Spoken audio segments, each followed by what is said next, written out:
Minerals and Economic Development Committee meeting for August 27th. Remember, we have rules, and if you break them, we'll let you know. And we have rules for ourselves also that we won't break. I won't read all those rules for you, but we'll go ahead with a little roll call, please. Senator Cooper. Here. Senator Jones. Here. Senator Nethercott. Here. Senator Rothfuss. Here. Representative Campbell. Here. Representative Knapp. Here. Representative Larson. Here. Representative Lawley. Here. Representative Riggins. Here. Representative Schmidt. Excused. Representative Tarver. Excused. Representative Weber. Here. Co-chairman Heiner. Here. Chairman Anderson. Here. You have a quorum. Oh, wonderful. Wonderful thing to have. Attendees, please sign in on the sheets outside the door. And we'll start with approving the minutes of the previous meeting.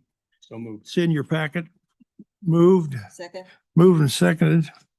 Any discussion, any changes, additions, or deletions?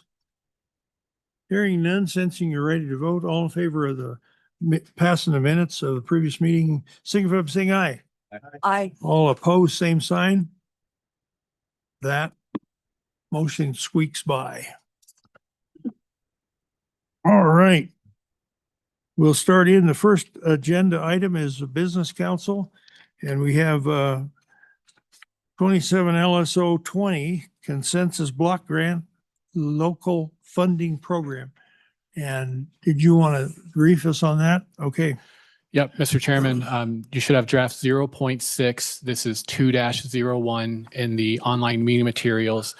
This bill draft, which the committee did look at the June meeting, would create and codify the Consensus Block Grant Program for local government projects. The draft specifies requirements and restrictions for this program, as well as specifies funding for the program. Just to briefly go over the changes, Mr. Chairman, from the June meeting. So the draft in June provided a total of $70 million for each fiscal biennium for local governments. The committee amended that amount to provide $200 million for the first biennium and then $100 million for each subsequent fiscal biennium. For the allocation of funds using the formula in the bill draft, the June version called for a 75-25 split, 25%, or excuse me, 80-20 was the previous version. Now the draft would be 75% based on population and then 25% based on the inverse per capita valuation ratio. The expenditure of funds may now also be used for major maintenance, and there's a definition in the bill that says that capital projects includes major maintenance. The consensus that's required in this bill draft is the county plus 50% of the municipalities. And then the committee voted to include, it was in a staff comment, a clearer and more robust consensus process for how the counties, the steps that the counties must take to develop that consensus. And then also makes clear that once the county and the municipalities reach a consensus, they submit that to the Office of State Lands and Investments, which in turn then would distribute the funds to the county for distribution for the projects. The bill draft also provides the reversion of funds that were previously appropriated for the consensus program in the 3 fiscal biennia dating back from 2014 and before that. So the staff comment, just to walk through the bill quickly, on page 2, the committee directed to include major maintenance, but the committee may also wish to provide further definition for what is or is not a capital project. I believe there will be comment later from stakeholders about a potential definition for that. So page 2, line 23 in this new section and chapter of statute just provides that capital projects shall include major maintenance for a property, building, or facility. Page 2, line 27 creates the Consensus Block Grant Funding Program and tasks the Office of State Lands and Investments with administering that program. Page 3, line 1 provides that the Office of State Lands and Investments on and after July 1 of each year would distribute grants from funds available in the consensus block grant account to local governments, and except as provided later, the distribution must be at least $50 million for each year. Page 3, line 11 provides that 75% of that annual allocation goes to each county based on the county's population. And then page 3, line 16 provides that 25% would be distributed to each county based on each county's inverse per capita assessed valuation factor, meaning that 25% would go primarily to those counties with the lowest assessed valuation. Page 3, line 22 through page 4, line 14 provides the formula for how that inverse per capita ratio is determined. That is the same as was used in the last iteration of the program in the 2014 budget bill. Page 4, line 18 is an exception, and one that the committee asked for at the June meeting, that would provide $100 million for 2027 and 2028. So the next 2 years would have $100 million each. Page 5, line 5 provides that funds that are distributed to counties under this program shall only be expended for capital projects, including those by special districts. The staff comment on page 5 again just notes the committee may wish to consider further definition for what is or is not a capital project, and then also may wish to define what is meant by special districts, or more broadly, which government entities are entitled to receive funding under this program, and whether there should be any different conditions depending on the type of government entity for receiving that. Page 5, line 29 provides the process by which the grant funds would be distributed and reaching the consensus. So on the top of page 6, line 2, at least once each fiscal year, the Board of County Commissioners must solicit requests from cities, towns, and special districts in the county. And the Board of County Commissioners may determine the county's list of proposed projects. Then page 6, line 13, the county commissioners in each county must provide at least one opportunity for public comment on the list of proposed projects that each government brings to the table. Page 6, line 18 would require the Board of County Commissioners to submit to OSLI a list of the proposed projects for which a consensus of the Board of County Commissioners and then at least 50% of the governing bodies of the municipalities in that county have agreed should be funded. Then page 7, line 4, once OSLI receives that list, they in turn are required to distribute those grant funds to each county. And then the county treasurer would distribute the funds accordingly based on the list of submitted projects. Then page 7, line 13 is a requirement for OSLI, or not a requirement, but authorizes the Office of State Lands and Investments to promulgate any rules to implement this program. Page 7, line 18 provides that the population of the city, town, or county shall be determined by the most recent census that was completed. Then page 8, line 1 just provides that the governor could make additional recommendations for the program in the governor's budget, that nothing in this chapter precludes that. Page 8, line 6 provides that OSLI may consult with the Business Council and any other governmental agency or entity in administering the program. And if OSLI makes such a request or seeks consultation, that governmental agency or entity must cooperate with OSLI. Page 8, line 15 provides that funds granted for capital project funding that are in excess of the final project costs do not revert, but can be applied by the county or its municipalities to any remaining county level project that was agreed upon. And then if there are excess funds, but those funds are not sufficient to complete a project, then the county can retain those funds for future project use in accordance with the process that this bill draft provides.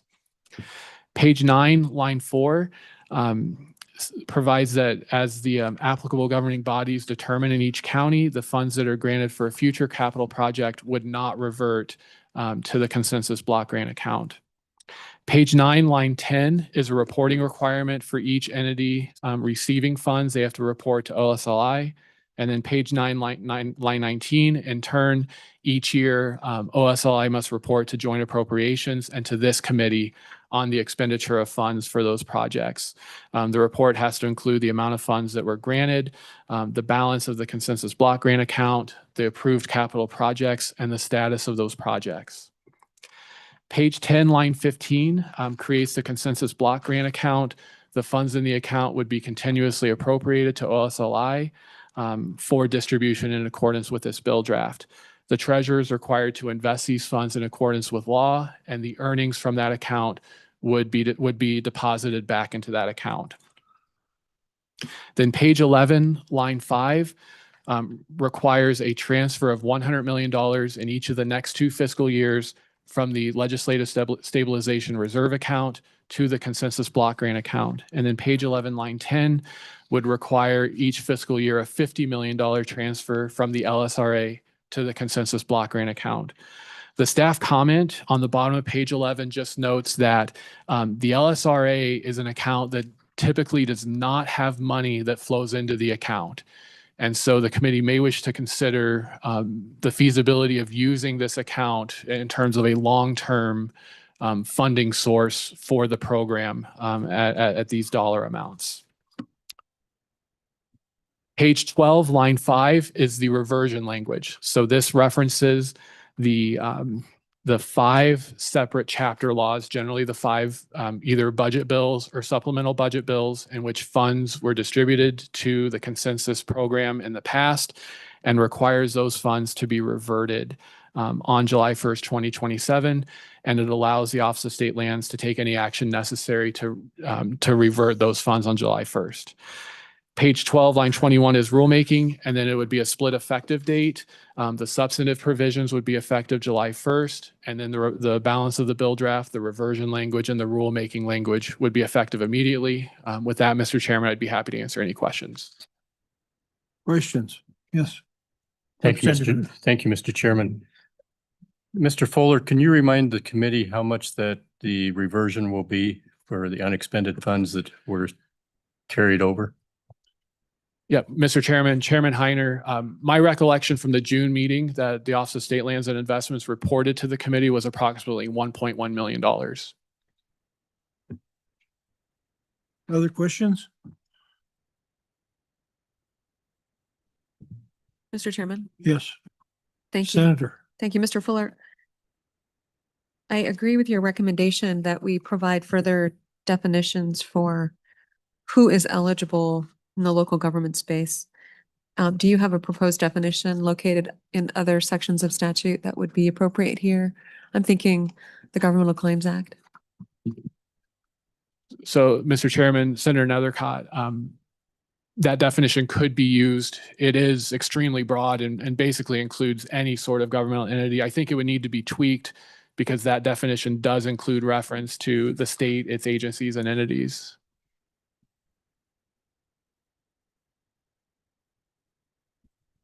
Mr. Chairman. Follow? Yeah, thank you, Mr. Fuller. Do you have any other references to, I know local governments is ambiguous in our state statutes, which creates a lot of confusion for local governments for what applies and what doesn't.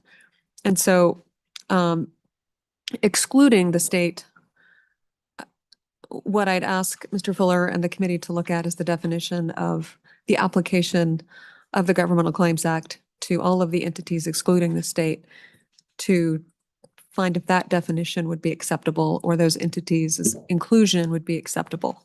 Because right now, there's a number of local governments that would be excluded from this program. And Mr. Chairman, if you wish, I could read that definition in relevant part. This is 139-103A2. Local government means cities and towns, counties, school districts, joint powers boards, airport boards, public corporations, entities formed by a county memorial hospital, special hospital district, rural healthcare district, or senior healthcare district that are wholly owned by one or more governmental entities, community college districts, special districts and their governing bodies. And then from here, it gets pretty broad, all political subdivisions of the state and their agencies, instrumentalities, and institutions. That take care of it? ask the question publicly. Mr. Chairman? Yes. So that's very broad, and I'm curious who Senator Nethercott would like covered that isn't covered, and honestly, whether all of those should be covered. And again, it's just an open policy question. I'm curious. Yeah, Mr. Chairman, I think it would be appropriate to have all political subdivisions of the state to be covered. And that would exclude state institutions, state entities, state agencies, but all other political subdivisions of the state, of which the state is not a political subdivision, would be eligible to receive the funding.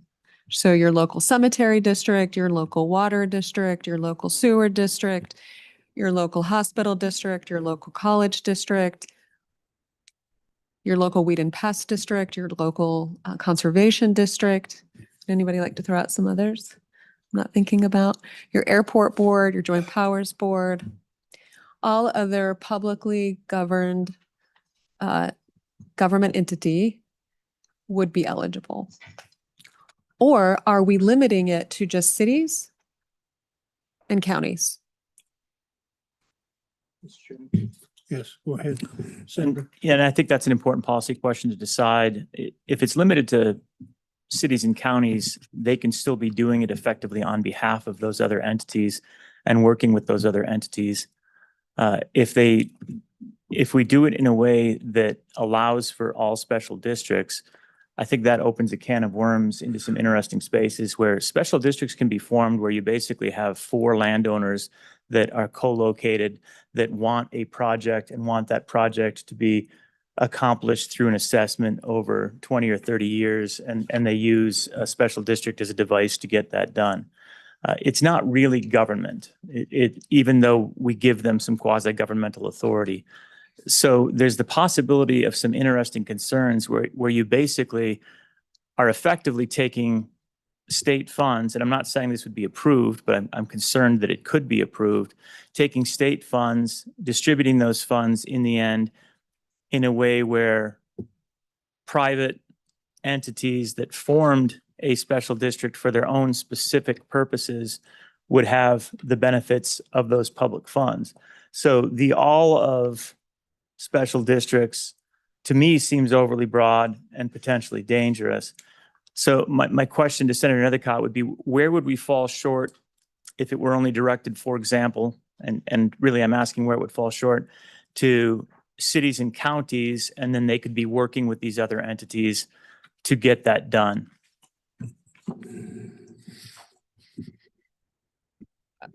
Yeah, Mr. Chairman, if I may, I'm curious to know what special districts exist that are not formed by, that aren't governed by elected officials or appointed by a county commission. Mr. Chairman? Yes. The first one that comes to mind is an irrigation district. Irrigation districts, I think that's the one that's actually governed by the court, if I'm not mistaken, interestingly. And the court honestly does not like to govern it, but that came into existence pretty much with the state, and there were courts available and there weren't necessarily other governments available. And so irrigation districts are oddly governed. There's absolutely no oversight by the county commission of those irrigation districts. Other districts that are formed have sometimes rather thorough administration by the commission, other times almost no power. And I'm just recalling from, we had a vast working group task force on special districts about a decade or so ago. And, you know, all I really took away from that was what a swamp it is once you start getting into policy that relates to special district, and how each and every special district is entirely different from the other type of special district. And yeah, that was my key takeaway.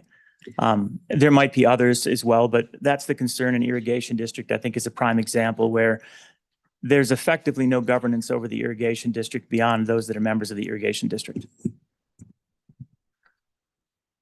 Mr. Chairman, thank Yeah. you. That's helpful. I think I'd be curious to know if there's any other special district out there, with the exception of an irrigation district, that we would share those same concerns, and how we could make sure that who's eligible to apply for these programs is clearer, because we will need to amend this no matter what. If you only want cities and counties to apply on behalf of all other government entities, which I think is unacceptable to all of the other entities who would like to receive these, to be eligible for some of these resources, we'll either need to explicitly exclude that or provide that language, or broaden it to who is eligible and make that very clear. Because right now, I think there's a lot of ambiguity about that, and who would be deciding that would be the courts. We never want that to happen. So in order to avoid that, we need to provide more clarity. Mr. Chairman. Yes, Lawley. Thank you. Representative Lawley. Thank you, Mr. Chairman. I tend to agree with Senator Nethercott that there's got to be clarity here. So, and then what we're not saying in bringing that clarity is that they would participate in making the decision ultimately about what moves forward. They will just be able to clearly apply to basically say, we have this project and we want it considered. And, but I do think the irrigation districts, similarly WID districts, water improvement districts, could be a little bit more of a problematic, but I do think further definition is really important. So even the cities and towns know, well, we can actually help you with that. If we have this grant and we have, balance other needs, they will know that. Because I think that's really, for me, the question in rural Wyoming is for the smaller municipalities, can we do that? Can we do it? And it's a policy decision we're making, and I think we should define what we want there. So, but point well taken, Senator Rothfuss, about irrigation districts. Yes, Senator Rothfuss. So we distributed for many years these consensus block grant funds. Did we allow anyone beyond cities and counties previously? I don't know whether we did or didn't. I see some nods out there. I'm sort of curious who we have allowed in the past. Maybe we're looking to Brian. Yeah, Mr. Chairman, I'd have to double check. I will say the language in the bill draft is based on the 2014 budget bill. So that is where that came from. I'd have to look and see for a list of projects if, where the funds exactly went.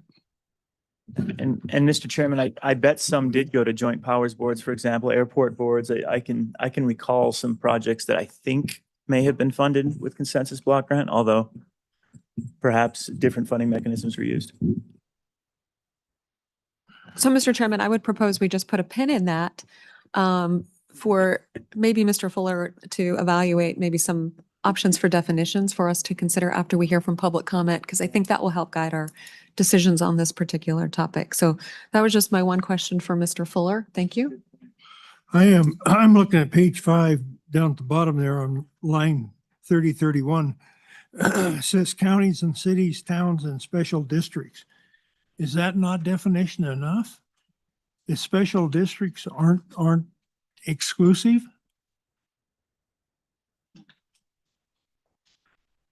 Pretty exclusive, aren't they? Mr. Chairman, I guess we can ask Mr. Fuller what the definition of a special district is, because I know there's the Special Districts Act, and then there's a lot of other special districts, special acts. Chairman? Yes. And to follow up on that, and this might be the intended mechanism or the right mechanism, but as far as who's applying, you can see that it says the beginning of that paragraph, grant funds shall be awarded to counties for distribution to counties and cities, towns, and special districts within the county in accordance with the following. So I think the implication there is really that in that circumstance, it is managed through the counties. And and I honestly think that's probably a good approach, but I don't know if that would then explicitly exclude the possibility of it being awarded directly to a special district, if that's desirable, directly to a city or town. And I don't know that that's how we did it in the past. So I do think that there's more need for clarity and consistent with Mr. Fuller's suggestion and Senator Nethercott's suggestion. Yes, Senator Jones. Mr. Chairman, I have a question on the distribution of that. What if the counties, let's say your county allotment is 4.3 million, would the county be able to just go ahead and ask for the whole 4.3 million? And then they have a laundry list of items that they're going to take care of, or would they have to ask separately for each item? Mr. Chairman. Yes, Yeah, Fuller. so, Mr. Chairman, I'll start with your question, Senator Jones. The way this is drafted, nothing would prevent a county from submitting all the projects at once. But in order for the funds to be distributed, the county plus at least 50% of the governing bodies of each municipality in that county must agree on the list of projects to be funded. So, before any project can be funded, the county and at least half of the cities and towns in that county have to agree on it. Then, Mr. Chairman, just to back up to the prior discussion about the special districts. So to your question, Mr. Chairman, page 5, line 30 and 31 says special districts. It's not defined. So not defined, at least for purposes of this chapter. I would interpret that to mean any special district without further clarity. Then, Mr. Chairman, just going on to the next kind of piece of discussion, the way I think it's drafted right now, funds could be awarded to a special district, meaning I don't see anything that would preclude a special district from providing its proposed projects. But then the way the bill draft is currently drafted, again, it would be the county and 50% of the cities and towns that would make the ultimate decision on which projects they were going to put on that list.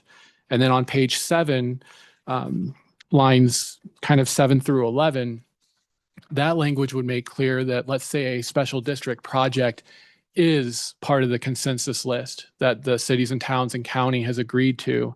That language makes clear that the treasurer, would distribute funds to that special district for that project should it be approved and part of that consensus list. Mr. Chairman. yes, Representative Lawley. Thank you, Mr. Chairman. Again, the broadness of special districts is actually the problem. To me, it's not the solution, it's the problem.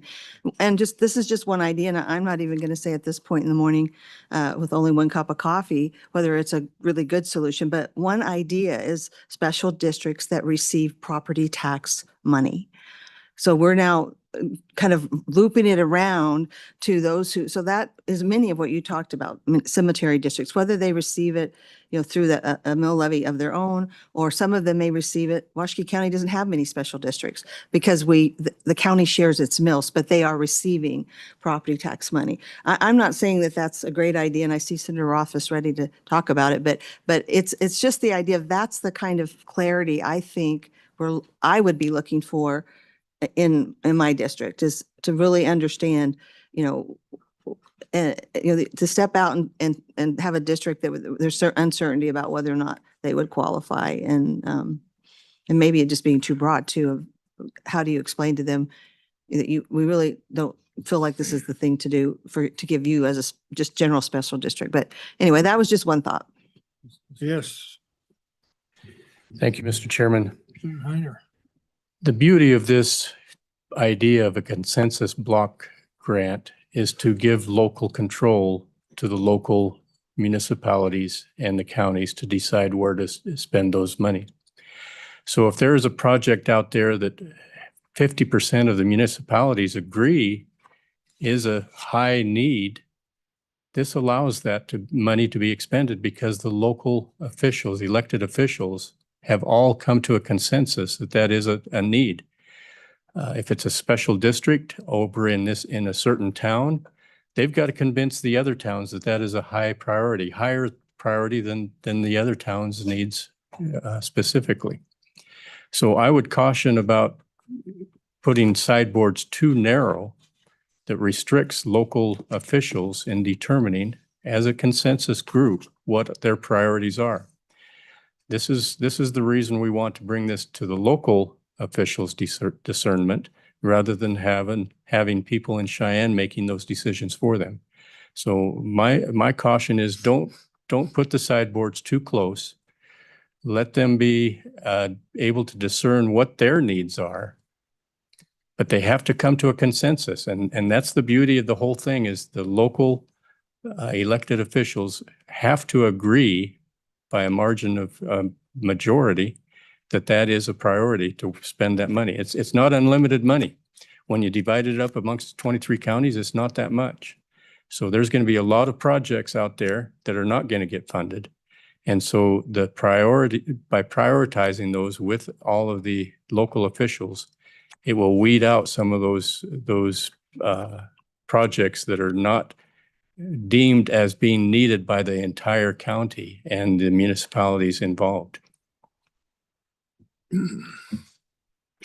I really like that local control and leaving that to the counties and municipalities to decide who's a special district and who isn't a special district. I'm fine with them deciding that. Yes, Representative Campbell. Mr. Chairman, I question this 50% though. And the reason why I say that is there is a lot of counties that have friendly competition, we'll put it that way, between municipalities, and 50% often will allow one municipality to kind of run roughshod over another. I would suggest we go with something that shows a clear majority, 55%, 60%, something other than a 50-50 split. Thank you. Mr. Chairman. Yes. Yeah, Mr. Chairman, Representative Campbell, the way the draft is structured right now, it would take not less than 50% of the governing bodies of each town. So there's the previous draft in June had it based on the population of the town. This is based on each town. So each town would have an equal vote in the consensus list development process. Yes.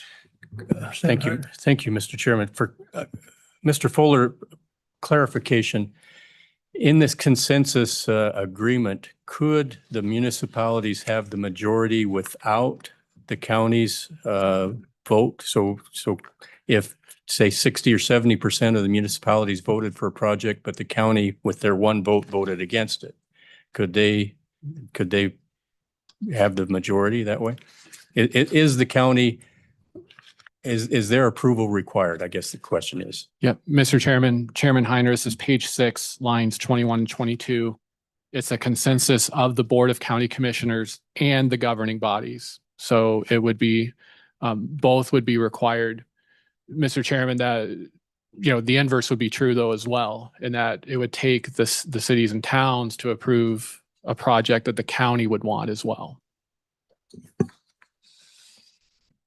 Yes. Representative Campbell. Just to clarify, that is the check and balance that I was looking for. So the cities would have the ability to counter the county commissioners. It's not just one side. Yep, Mr. Chairman, Representative Campbell, that's correct. It takes both groups, the county and the cities and towns, have to approve it for the project to be on the list. Thank you.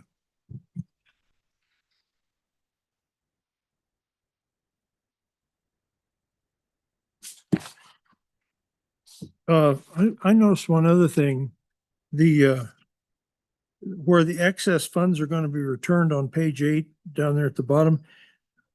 The county treasurer has those funds, but what I'm thinking is that maybe those funds are being held with a special district, not by the county treasurer.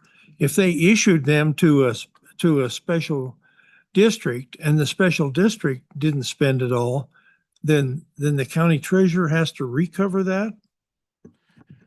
So Mr. Chairman, admittedly, the language is not entirely clear, but what is clear is that if there are funds that are in excess of the cost, they may be applied by the recipient governing bodies to any remaining county level project. So it would implicitly, the county would get those funds, those excess funds back after project completion for application to a countywide project. And Mr. Chairman, this language, my recollection is based on that 2014 budget bill. We had one of these, and the agency that had had spent less on the project, kind of objected to having to turn it back to the county when they had other projects that they wanted to fund. So we ran into a little complication there. But we're clearly saying they have to turn it back to the county. Mr. Chairman, I mean, the way I read the language, it would be, they may be applied to any remaining county level project agreed in the consensus process. So those funds, those excess funds would have to go to a project that, again, the county and the cities and towns agree upon. Come up with a new project. Yeah. Yes. Thank you, Mr. Chairman. So could they, part of this, defining what is a priority project for each of these communities as they sort this out, would that be a negotiating thing if say a special district doesn't use all their money? They could decide during that decision-making process if that money should be reverted back right off the bat, or a year if it doesn't get used in a condition like that. And they could maybe hash that out as they're deciding making their agreements on the priorities for the consensus grant. Mr. Chairman, Representative Riggins, there are probably others in the room who would be more apt to describe how that process would actually play out, between the counties and the cities and towns. I think it would be left to each county and its municipalities to decide how they would proceed in that regard. Yes, go ahead, Representative Riggins. And just related, did this say how long they can hold back that money? Was it 4 years? Did I hear they could hang on to unspent funds? So, Mr. Chairman, Representative Riggins, similar to the 2014, there is no time limit specified in this bill. The Joint Appropriations Committee is looking at a bill quite similar to this bill. Their bill draft does provide, after 4 years, the funds would go back to their version of the consensus block account. Thank you.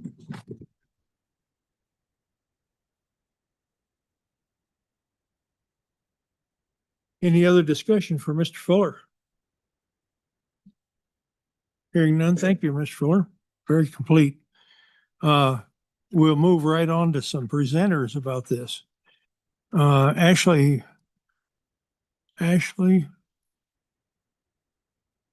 and Jeremiah. How about that? The dynamic duo.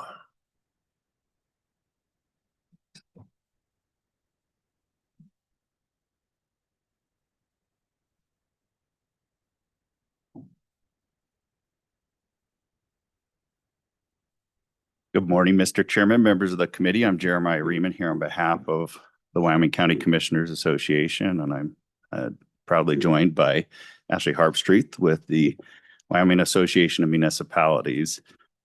I'll run through our comments. In doing so, I'll try and untangle some of the web that has been woven this morning around a few issues, and certainly be happy to answer any questions that you might have. I did submit a document to you via email and also provided hard copies to LSO. The first place I want to start is relative to the LSO staff comment, or comments that you find on page 2 and page 5. Those go into a couple of particular areas.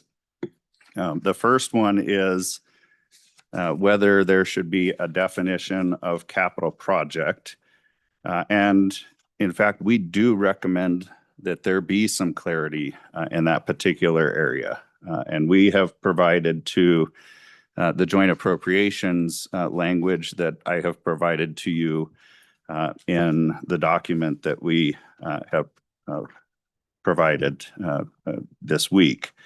And that really is trying to focus in on not just the construction and reconstruction of particular projects, but ensuring that major maintenance is a part of that, and what would constitute those particular things. So you'll find that in the document, and we would suggest that that replaces or helps to clarify provision A on page 2 of your draft bill, lines 23 through 25. Mr. Chairman, the second part goes into the conversation that you've had this morning around eligible governmental entities. Where I want to start there is to go back to the historical countywide consensus program that existed over 5 biennia, so roughly 10 years. And in that time frame, each of those budget bills contained language, and I'm going to pull it up here. Well, I was hoping I could pull it up. That you find in your bill, and that is that projects could be undertaken by cities, towns, and counties, including capital projects by special districts. It was that clear. It was that simple. And I don't think we need to complicate it all that much more. In fact, and I'm happy to provide this to you, I went back here. I actually did find the specific language in the 2014-2015, or sorry, the 2015-2016 biennial language. It had in there that it shall only be expended for capital projects, including capital projects constructed by special districts. So that's all that it included through those years. Now, if you go to Question here. Senator Nethcott. Mr. Chairman, thank you. Is an irrigation district a special district? Mr. Reman? Mr. Chairman, Senator Nethercott, I do believe that they would qualify as a special district. I'm going to get into some of the nuance of establishing special districts here in a second, because I want to make sure that that's clear as part of this. Mr. Chairman, we provided, as did your staff, examples of projects that existed in that previous iteration of the countywide consensus project. Multiple pages of it, and I'm happy to get that to you. I just want to share a few of the first page projects that were funded in Albany, Bighorn, and Campbell, Converse, and Carbon counties. You had projects for fairgrounds, which can be special districts. You had fire districts, which of course can be a special district. You had county buildings, you had city buildings, you had community centers, you had the county courthouse, the jail, library. You had a senior center in Bighorn County that received funding.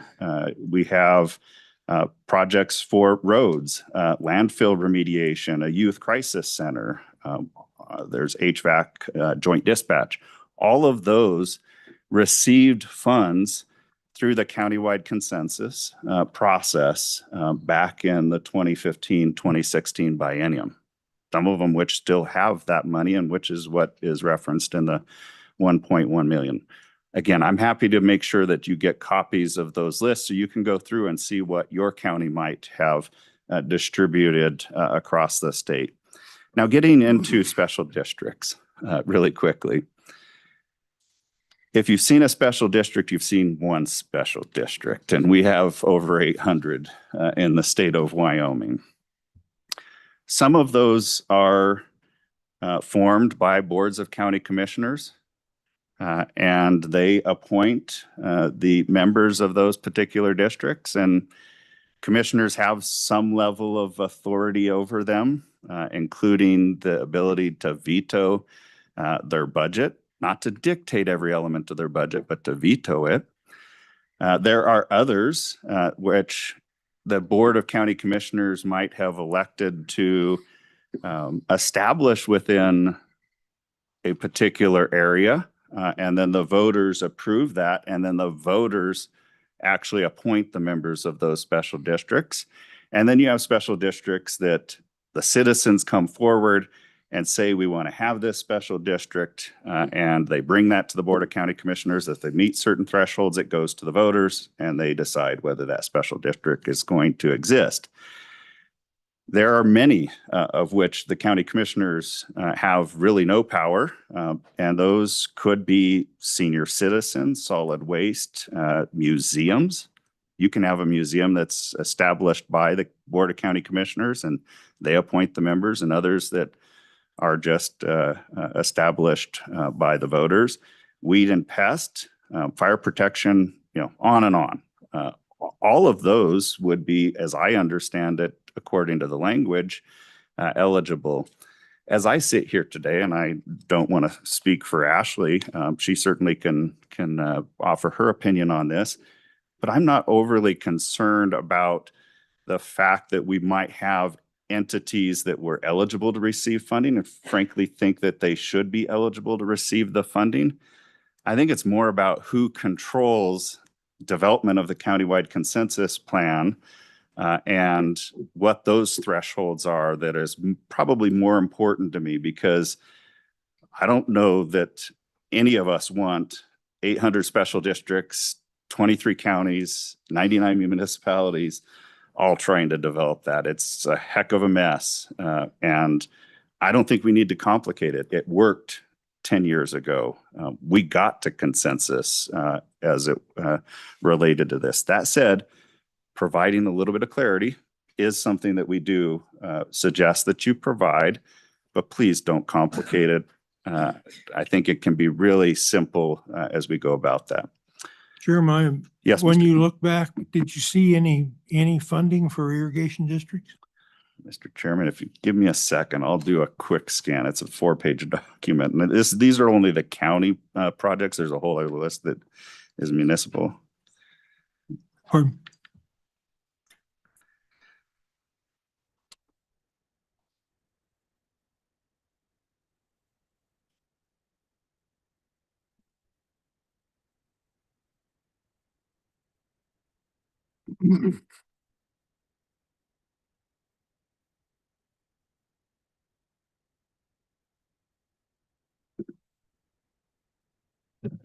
Mr. Chairman, if I may, as we look through that list, one thing I think to be mindful of about the program as it existed 10 years ago, or 12 years ago, and existed for only 10 years. It was drafted as a budget amendment year after year after year. And so there wasn't dedicated funding. That's a key distinction here. The Appropriations Committee decided every biennium whether or not to fund the program. It would be somewhat unprecedented here to provide ongoing dedicated funding that automatically comes out of our budgets for county projects. So that's one major distinction. It was a tightly held program by the legislature, recognizing the significance of the legislature's appropriation role. I think also as a result of that kind of the tenuous nature of that program having to be placed back into the budget every other year with funding, it didn't create broad applicability to all of the special districts across the state. Few people knew about it, primarily counties did, and they could work with special districts, right? But I think as we codify this project, this program, the interest and availability of funds will become greater, and there will be more competition for a scarce resource amongst all of the government entities across the state. I think it's reasonable to conclude, we can say no, of course, that leaving the counties in complete control of a pot of money for projects will generate discontent among some of the government entities. I can imagine that the colleges would like to be included, recognizing they don't have a stable source of funding from the state either, and this would help them with capital construction costs. They are explicitly excluded. So I do think that as we codify this, make this program, if that's what we choose to do, more robust and in the green books, as opposed to legislating in the budget through a budget amendment year after year, it will create incredibly more interest. And I do think that the program can become significantly more complicated to administer, and who's eligible for tens of millions of dollars. And we appropriated 100 million, right? I don't know how many capital construction projects that somebody would want to go through this process, that would be enough money to do a statewide program. So I suspect there'll be an ask to increase that amount. And so again, then we are increasing our overall budget. It is inherent growth that goes into our budget that we will not be able to evaluate year after year after year. So I do think, as much as our counties want this, and I support that, it is a significant legislative effort that we're doing. And once we put this program in place, taking it back will never happen. Mr. Chair. Yes, Representative Lawley. Thank you, Mr. Chairman. I want to, Jeremiah, drill down into the irrigation districts and similarly watershed improvement districts.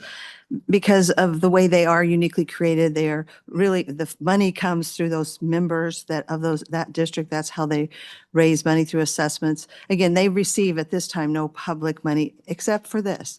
And this is why this is important, that we kind of zero in on them. We have an entire small water project budget that you will see in omnibus water bill every year. And that budget, as I've sat through and Select Water and listened to the testimony, is really for these irrigation districts and wood districts. So they do have access to infrastructure improvement and state funding for that through the process we have with the Water Development Commission, as well as Water Development Department, and in consultation with Select Water Committee. So they have an avenue for grants for infrastructure development, and they apply. There's no shortage of people applying for those, and there's a process, a very good process for rating those projects, prioritizing them. That's done by this joint effort by the Water Development Commission and the Select Water Committee. So that's another reason to me that I don't see them as really necessary in this, and it just kind of clouds it. But there is money available that way, and it's a very rigorous process, and it happens. It's ongoing. It's happening now. There's deadlines for new applications. It's an ongoing effort. So I just would point that out. Yeah. Mr. Chairman. One more question. Yeah. You want him to go ahead? Go ahead.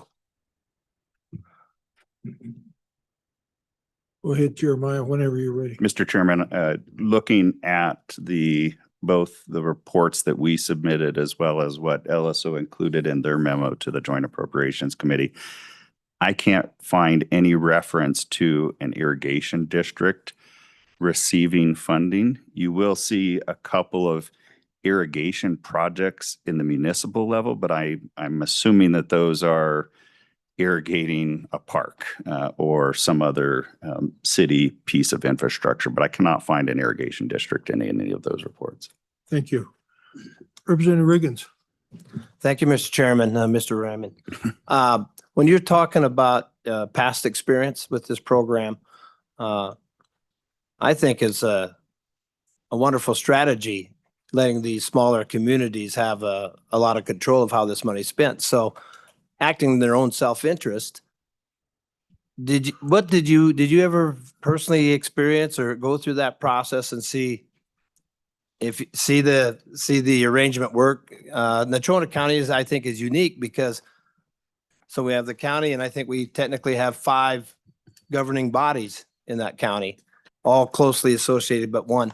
So I could see them being very discerning and maybe using critical infrastructure as their guide to subvert some beautification program somebody else might have in mind. So I just wonder if you had any personal experience on that from witnessing. Yeah, Mr. Chairman, the program existed before I was in this current position. That said, I was in the governor's office when this program worked and saw it work well.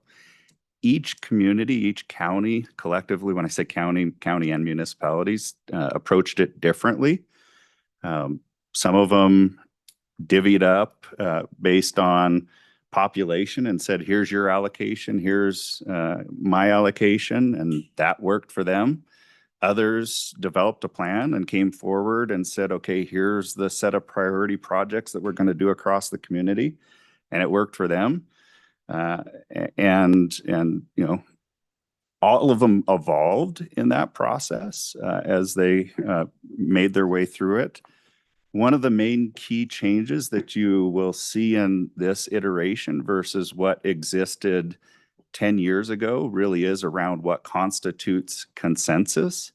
If you go back and look at the old program, it used to be the county plus municipalities representing 70% of the incorporated population. And we got together and said, there's got to be a better way of doing this, because if you take your county in particular, all it takes is Natrona County and the city of Casper to get the agreement on the plan under current population standards. So what we have recommended and what you see in the bill is the county plus 50% of the municipalities. And that mirrors our existing sales and use tax statutes. If you want to have a special purpose tax or a general purpose economic development tax, it takes that threshold before you can move forward to take that to the voters. So we're just mirroring what is working elsewhere in statute. And I think it's a good approach. You know, I know some people say, well, the county gets a veto.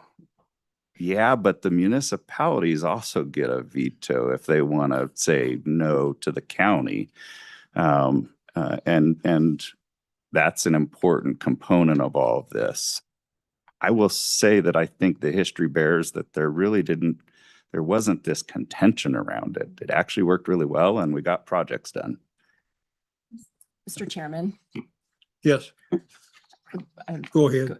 Okay, Mr. Chairman, just to pull back the lens a little bit in reference to Senator Nethercott's comments, you know, this agenda item's under Wyoming Business Council, and a new strategy, an old new strategy to direct how we're going to do infrastructure development as it relates to economic development and moving our communities forward. And I can tell you, I've sat in a lot of contentious meetings with my members that are municipal level about the consensus of it. And you know, Natrona and Laramie County didn't love this proposal. The city of Cheyenne and Casper being the largest two cities. So we have gotten to consensus of how this is fair. So I do feel very good about and some arm wrestling with our friends in the counties of where we're at in this distribution and getting to consensus. So that A, and B, Jeremiah and I've been mulling around with my other hat on as an economic developer who did work in this program when I represented Goshen County. And we looked at it strategically of how can we move this together forward? How do we add in maybe a SEDS, a comprehensive economic development strategy, or some strategy purpose driven around economic development and infrastructure. But we don't want to hamstring because of the example that Jeremiah just gave, that some counties were super happy with divvying it up and they can go into their micro strategy for Mills, Evansville, Casper, or maybe Laramie County as a whole wants to build a bridge to nowhere, hopefully somewhere. But you know, they're collectively building a bridge that goes from Cheyenne to you know, the county to some economic development infrastructure projects. So just to bring that lens back of you guys are looking at appropriating these funds towards the state strategy of infrastructure development for economic development. I don't know what that wording is yet. We're still kind of thinking around that. And we're going to talk about that later in the bills about, you know, pulling out and like, what's the strategy and structure that we want to play as a state together with the locals. I think this is a huge first step that we have seen has worked in the past, and with a little more thought around it, could really move us forward and move the needle. Does that make sense? Senator Jones. Mr. Chairman, Jeremiah, I wanted to follow up a little bit more about the history of it. I have heard the opposite, that towns were able to block the other ones from getting the funds.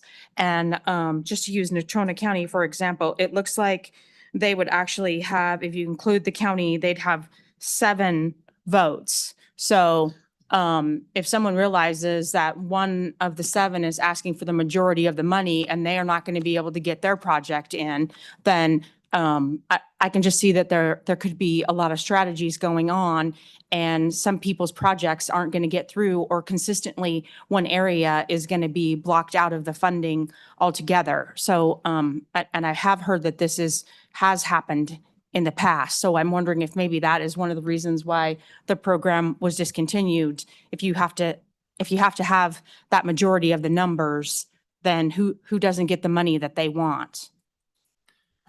Mr. Chairman, let me start with why the program was discontinued. And this is really important, and I would ask that you not take my word for it.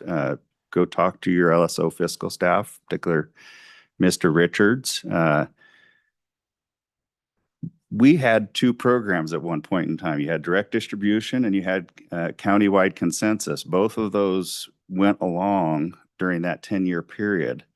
And then we hit a fiscal cliff, the biggest fiscal cliff that this state has ever experienced, bigger than the one that you just saw. And there was a conscious decision. Do you want countywide consensus or do you want direct distribution?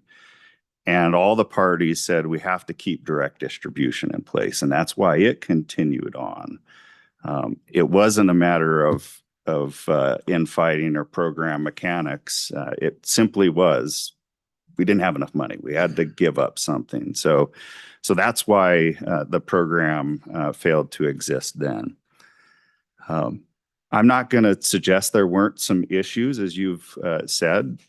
There were, and potentially there could be in the future if you don't change some things, which is why we were suggesting that incorporated population threshold go by the wayside, because you could have had, in today's world, Natrona County and the city of Casper gang up and decide that they're the ones that are going to receive all of the funding. And sorry, Mills, Evansville, and everybody else, you're getting nothing.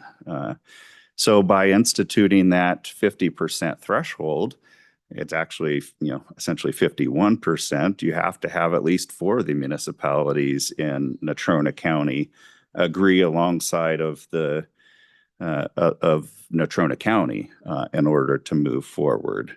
Is it perfect? Maybe not. Thanks, Question. Mr. I just Senator- wanted to correct that last point. It's 50% exactly. So 50% satisfies. It doesn't have to be 51%. We actually changed that policy with regard to the sales and use tax, I want to say 4 or 5 years ago. So it's Sorry. pointedly 50%, not 51%. Mr. Chairman, I in the Natrona County example, I think they've got 7 municipalities. So that's where I was, you have to have a little more than 50% there.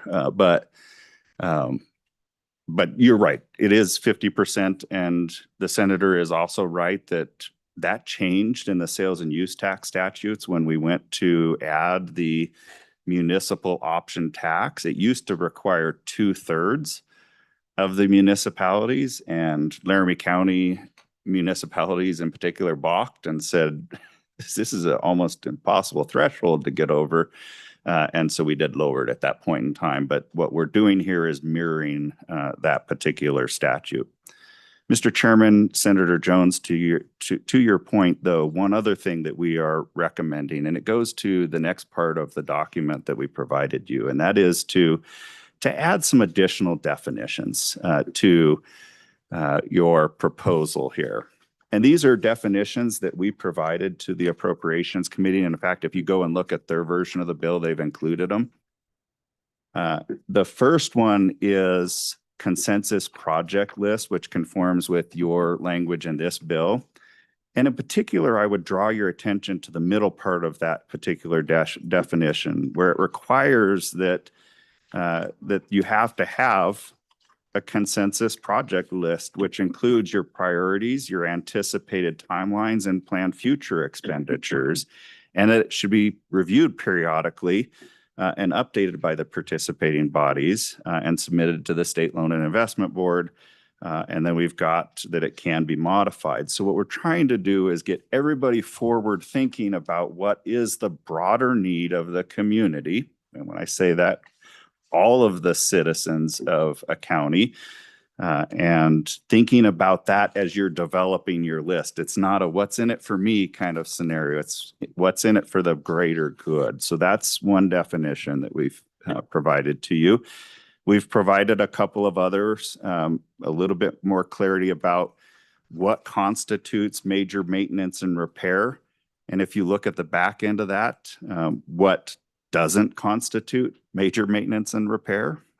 We thought that was as important to define as what is.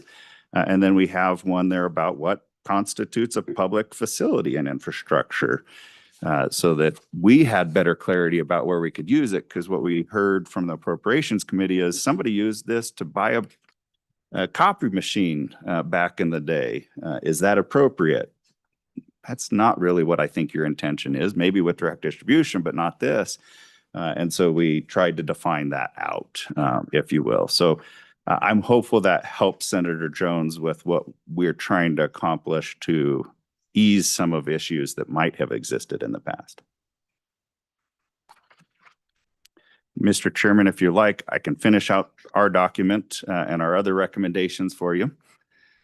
Mr. Chairman, on the third page of that document, we suggest a change relative to population estimates. You will see that the Appropriations Committee has adopted our recommendation, and that is to adopt a 3-year rolling average of population, because as you know, some of our counties have had pretty big spikes recently, and we thought that the allocation formula should reflect that consideration. So we've provided a recommendation there for you.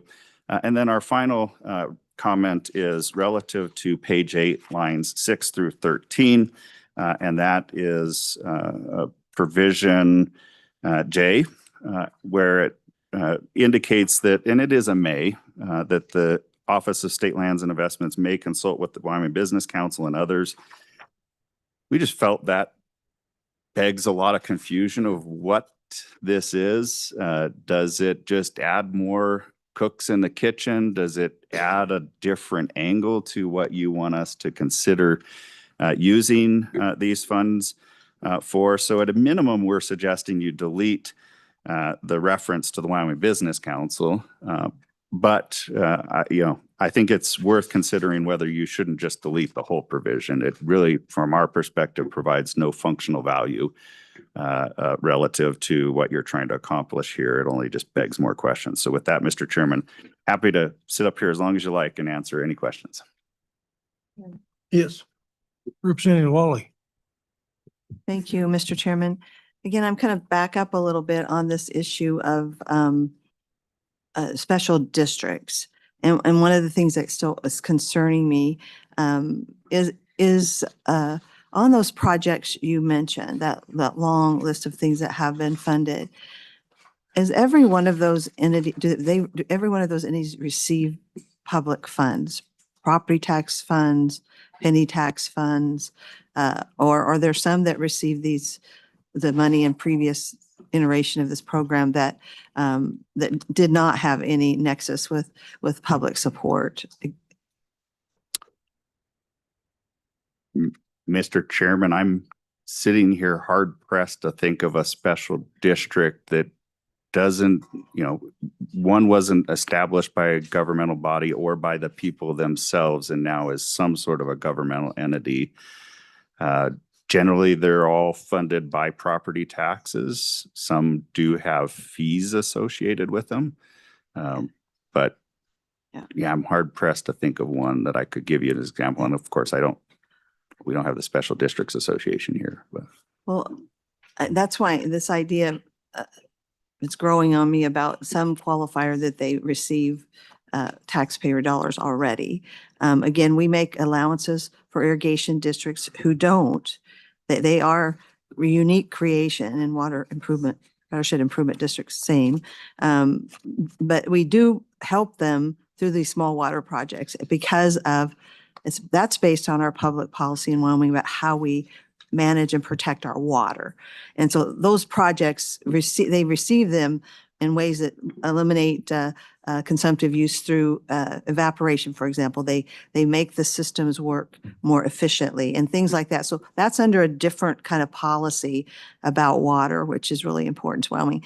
But them under this really just doesn't make sense to me. And so I'm trying to figure out a way to make that clear because they do have this other avenue under our idea of how we manage our water. And so that's kind of where I'm getting at about have already received public funds, because to say all special districts do isn't correct, because irrigation districts and water improvement districts Mr. Chairman, do not.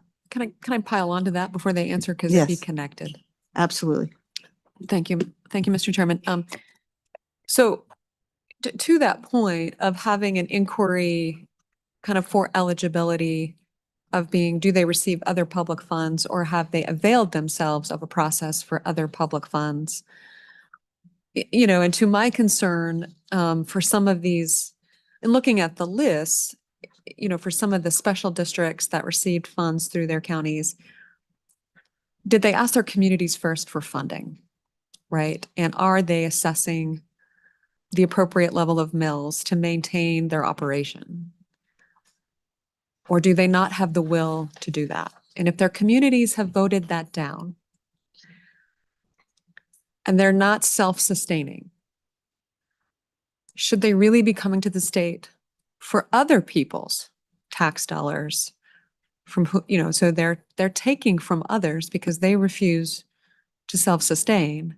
And so I do think that's a fundamental prerequisite of an inquiry to ask. And so I'd ask for your feedback on that, in addition to Representative Lawley's inquiry into availability of other public funds or receipt of other public funds, and how you think that that should look. Thank you, Mr. Chairman. You're welcome. Mr. Chairman, Representative Yes. Lawley, Senator Nethercott. Am I okay? I don't know where he's looking. Am I? Yeah, okay. go for it. Don't want to overspeak. I think that is a wonderful question. And back to pulling back what we're solving for here in this section of your agenda, you have this under. I'm okay with that. I cannot speak for Jeremiah, but with my economic development hat lens on and the communities I've served, I have right here my infrastructure survey of just water projects for water and sewer, which, you know, usually is something we're connecting when we're doing big projects for economic development. And 31, I had, oh no, this one is 58 cities and towns answer. You know, there's and this is just water and sewer. There's $12.1 billion in infrastructure needs with $1.8 billion in deferred maintenance. And I agree, because there's so much need, and I'm just strictly talking water and sewer. I look at this as an opportunity as a partner in the state that, yes, we have done the mills, we have done sales tax on ourselves, and potentially even an economic development sales tax. We've written grants, and you know, these numbers are big as a whole, but when we look at, I'd have to pull up the spreadsheet again, you know, for $100 million for, let's pick on Sweetwater County, you know, 5.8, depending on the distribution fund, but roughly, you know, $5.86 million for Sweetwater County, and you're looking at a water sewer project, you know, that's just a little drop in the bucket. But if you're patchwork quilting with all these resources for a match, this could move the needle. And I'm in agreement of where you're heading. It's back to the strategy and how we don't hamstring and stay away from unintended consequences. Representative Lawler. Thank you, Mr. Chairman, and thank you for that. And you are, just to be clear, talking about municipal Correct. systems, Mhm. not irrigation systems, which Correct. also has a massive issue and problem with aging infrastructure. So these are real problems. The question is, where do the best solutions lie? And that's why I think we are trying to work through that with those small water projects, and maybe more than that is going to eventually need to be discussed and considered by the legislature. But so I just wanted, that's why I make that distinction. But I also just want to point out your definition of public facilities and infrastructure, which I think actually is a great definition. And but it wouldn't apply. I think if you use that definition, you do cut out irrigation districts and watershed improvement, because those are not public facilities. Those are owned by those districts, which are a special district, but they're a private. I would say they're not a public special district. We don't qualify it that way in Wyoming. Maybe we should someday. But so this helps us, but I think we all want consistency when we're talking about this definition of kind of those people that are kind of available to apply and give. And so that kind of goes back to our original definition of an idea of maybe we try to define special districts in a way that doesn't overly complicate it, but it really is focused on the people that have the public facilities and infrastructure as defined, as your suggested definition says. So again, I would like you to comment about that and see if there's like a symmetry there. I see, but I think it's important that we have consistency to Senator Nethercott's point that we're putting this in the green books. Yeah, Mr. Chairman, I'm perfectly happy to work with you, Representative Lawley, and others to provide that clarification. I don't have a problem with the definition that you're suggesting there. And Senator Nethercott, your point is not lost on me in terms of public funds towards these entities, and some of which may not be putting skin in the game. And I'm happy to work on that, but I do want to just suggest that we tread with a little bit of caution. Having been around the block a few times on these issues, I've seen situations where you all or other governmental bodies have put in place thresholds that require us to have special purpose taxes in place, or you have to impose max mills. And then I've also seen those situations where you all then are questioning us, why didn't we reduce our mills, in order to respond to property tax relief and the will of the people. And we're caught in this conundrum of, well, the state's telling us to do this, but the voters are telling us to do that. And so I just think we have to be really careful in how we craft that sort of policy moving forward. Again, not against skin in the game. There absolutely should be skin in the game, but just has to be dealt with delicately. Yes, Senator Rothfuss. So one concern with how we would go about doing what Representative Lawley is talking about is a lot of the districts are receiving revenue through property tax assessments that are targeted to their specific need or service. So they could put a road in that's not funded by the county. They set up a service district. There's 10 people on the road. They draw their boundary around the 10 people on the road, have a vote, and then the state collects property taxes based on those 10 people alone. All of the benefits go to those 10 people, but it still is technically public funds because we're collecting funds through the property tax system, through the mill levy, and then we just turn around and we hand it right back to the special district that they have. So it's going to be kind of hard to thread the needle on public funds as a definition, because in that circumstance, I think we all agree that's not really public funds, but it is in almost any definition going to be considered public funds since it's going through the property tax system. It comes from the state back to the special district. So I think the intent is a good intent.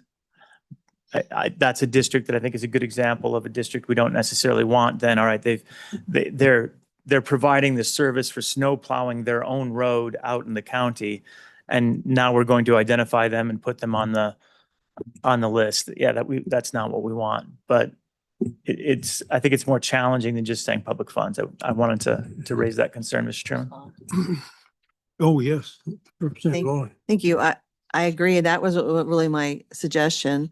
I just was kind of referring to these other districts as kind of not public, but my suggestion really had to do with actually those that receive property tax money as being the definer, as if you receive, which is most of them, most special districts that are set up that when we hear that word, what we're thinking about, it may be a mill, it may be more.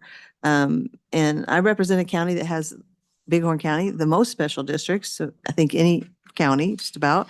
And then I have Washakie County on the other extreme that has the least, because they really just use the county mills to solve some of these problems. So, I see both ends of it, but I'm trying to get at things like these special districts. And the best example is the irrigation districts and watershed improvement districts that basically are created for a unique purpose, and they don't receive any property tax money. They're not created to receive tax dollars. They're created to do something specific for the members of that district. And so, but my wasn't about public money particularly. I mean, it was in a sense, but specifically my original thoughts is that we almost have to center it around property tax, receipt of some property tax funds. And so, but again, that just to be kind of clear, maybe I made it worse. Maybe this bill is not designed for irrigation districts. We have a lot of water funds and that kind of stuff that is used for water districts that are not used for other things. So maybe this can't be all inclusive. I don't know how you'd write that. So one question, one of the requirements we have is for you to get your paperwork into us 2 weeks before the meeting so that we can get it to the public and also include it in the packet. So I'm going to allow this one this time, but just so you know, next meeting, have it in 2 weeks ahead of time. Thank you. Mr. Chairman, if I could. No, you can't. If it's okay, we received your bill 2 weeks ago. So we were responding to something we literally got within that time frame. So many apologies. I certainly want to respect your decorum. It means something to me. So, Mr. Chairman, too, for the public's interest, Mr. Fuller, these documents are online. I didn't see them either, but they are online. We got the link. So all is well. We just need to do better. Yes. And Senator Russ. thanks. I was just looking into it further for the delineation that Representative Lawley was talking about. I think for the districts, and we'd have to go through statute to make sure that this is accurate, but I think if it's a district like an improvement or service district or an irrigation district that is collecting revenue, it looks like statutorily we call that revenue a special assessment. It still goes through the property tax system. Others would be a mill levy. So we might actually be able to provide a bright line by mill levy versus special assessment. So if it's a special district that receives funding through a mill levy, it could potentially be eligible. Not eligible if it's a special district that receives only revenue through an assessment. That's possible as a bright line. I think it gets at your interest. But a question, the irrigation districts don't have a mill levy. They have, Mr. Chairman, they have, I believe, assessments. Yeah.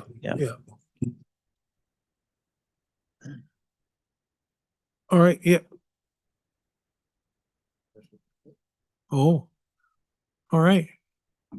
Go ahead. Thank you, Mr. Chairman.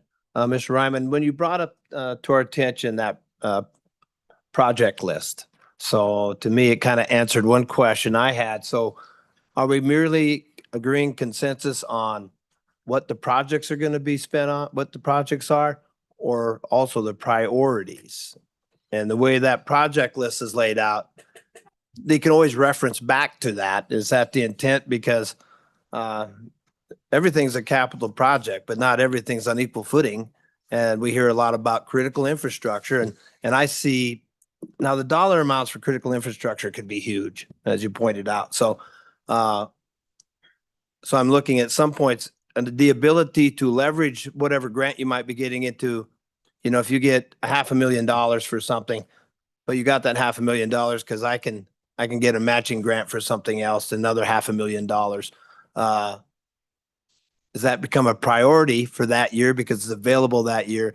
And is that discussion all going to have to revolve around those people discussing it at the county and the cities and municipalities in one big room? And is there going to be a mediator in that room? The question. Mr. Chairman, I think the vision is that it would, you would develop that project list, that plan. And as our language says, you would discuss funding priorities relative to that. But we also kept it pretty vague. It could be a 5-year plan. It could be a 2-year plan. And we do have in there that it should be periodically updated. So it's, you're right. There are going to be grant opportunities that come forward and might thrust one particular project higher up that priority list. And I would hope that our members are going to respect that and try and honor that so that that project can move forward. Yeah. Other questions for Ashley and Jeremiah? Oh, yep, go ahead there, Representative. I'm just wanting to know on the reporting requirements. With that, is that going to be fair to the smaller towns and all that? I mean, is it going to be overbearing on some of our smaller municipalities, or is that going to be within their realms? Mr. Chairman, Representative Campbell, I'm proud to announce we have a municipal finance program. And if we had a community that was struggling with that, we would absolutely offer technical assistance to help them secure that funding.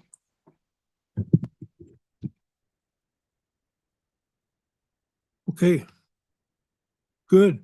Thank you. Oh, yes, Senator Northcott. Thank you, Mr. Chairman. Just kind of maybe an obvious question to you, but not to me in reading the bill draft. So who actually decides to approve the projects and appropriate the money? Is it just the Office of State Lands, or is there anyone else, any other elected official that reviews that and determines it? Thanks. Yeah, Mr. Chairman, I think it's a good question, and maybe I can provide a little bit of historical perspective. So under the old program, the Office of, and if there's somebody that's in the audience that'll be really good at answering this question to the extent that I muck it up, but the local governments came together and came up with their consensus project list. And then submitted that to the Office of State Lands and Investments. And as you may know, they have rules and regulations in place. They still exist. If you go out to the Secretary of State's office or website, you can find those existing rules and regulations. They will need to be updated based on what we're doing here, but they exist.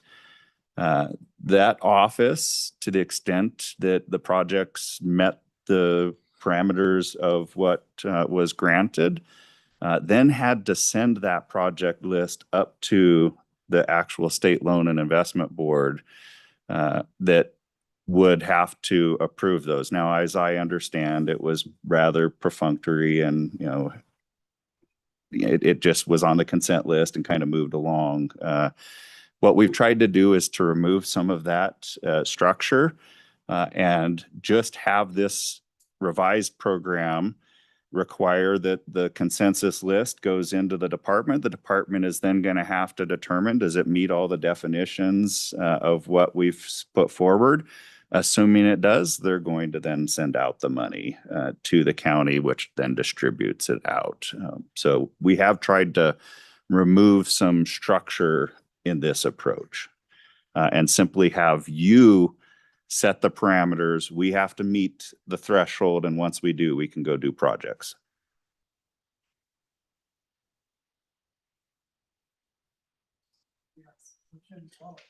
Thank you. That was a really great description. And I think for me, that these definitions become even more important in the process as you describe it. So as you were talking and I'm looking down at these, and it really is important how we define some things for that review, for the State Lands and Investment to say, okay, this met the qualifications, and we're not leaving room for a lot of lack of clarity on that end of it. We've talked about the end of those creating opportunities and applying for funds. But the other side of it is for that Office of State Lands in terms of administering the program. These definitions are very important for that. Is what I heard. Is that correct? Would you say that? Yeah, Mr. Chairman, and I've talked to the department. They've seen everything that you've been given. I made sure they got it at the same time. It is designed to help them, and in particular, not to add any additional administrative burden on them so that they're not having to come to you and say, well, we've got to grow our staff in order to do this work. So we're very hopeful that this threshold, the way we've structured it, is helpful throughout the process. Thank you.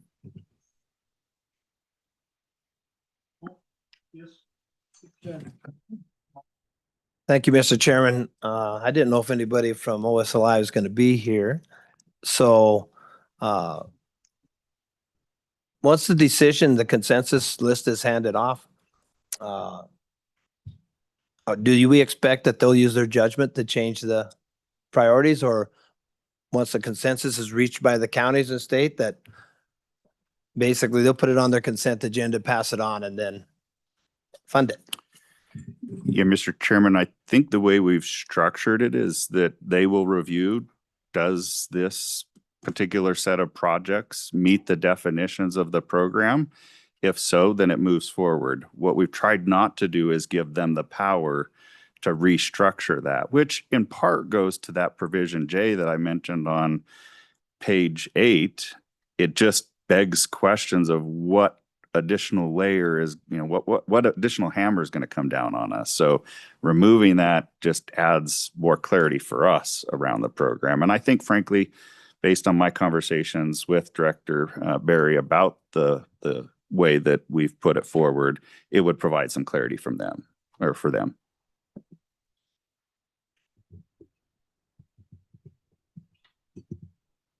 All right.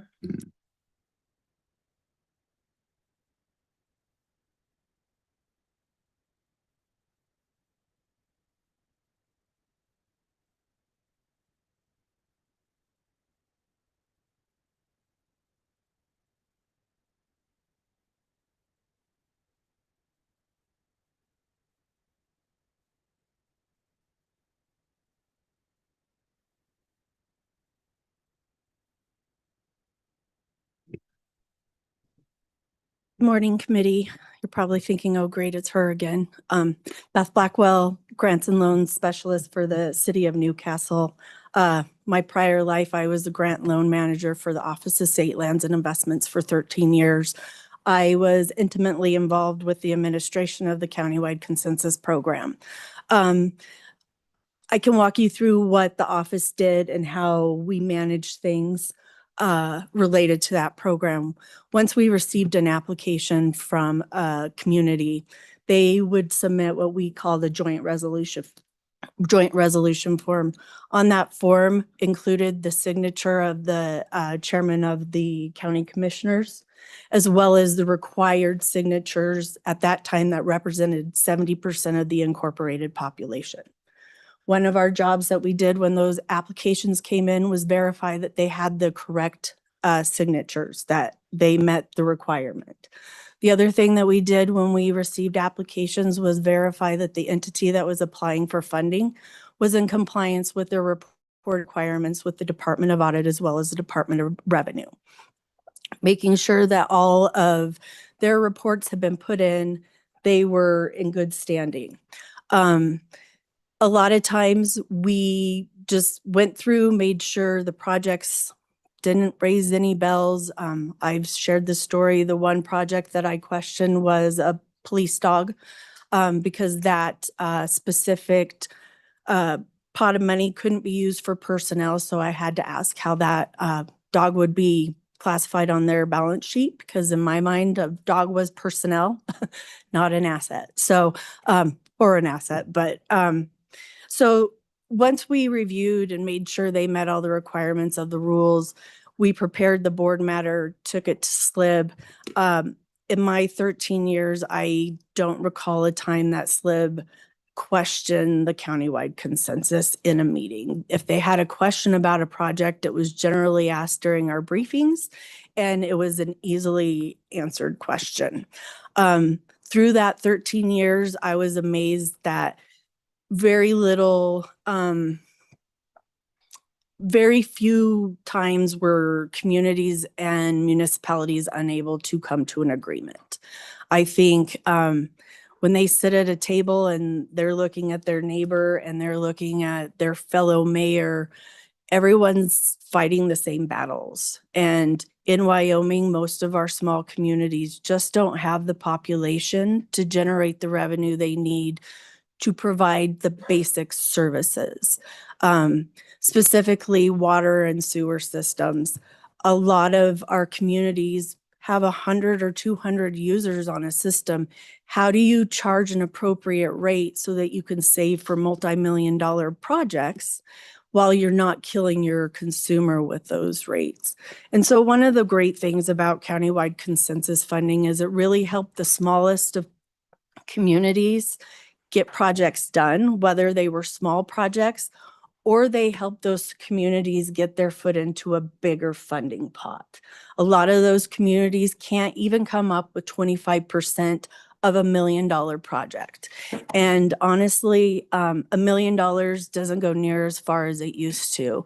When I started, we used to joke $1 million per mile of road. It's more like 2 million per mile now. Everything's increased. And so I think the wonderful thing about countywide consensus that really made them come together and agree, this is what's important. And this allowed everyone a chance at some money. Whereas MRG is a great program, but it takes a lot of time and effort to fill out that application and go through the process and get all the stuff that is necessary to get that funding. And the small, really small communities really struggle with that because it is a heavy lift. A lot of times they have part-time clerks and treasurers who are trying to do 10 different jobs. And this is just one more thing that got put on their plate to do. And so I think I can't speak highly enough of the countywide consensus and the fact that it really does open doors for our small communities, the ones that can't make it to Cheyenne, the ones that can't afford a state revolving fund loan or can't afford an engineer to help them apply for water development funding. I mean, it's a complex process that a lot of our small communities struggle with. Few of the notes that I wrote down while I was listening to you, just based on my institutional knowledge, I would like to share with you.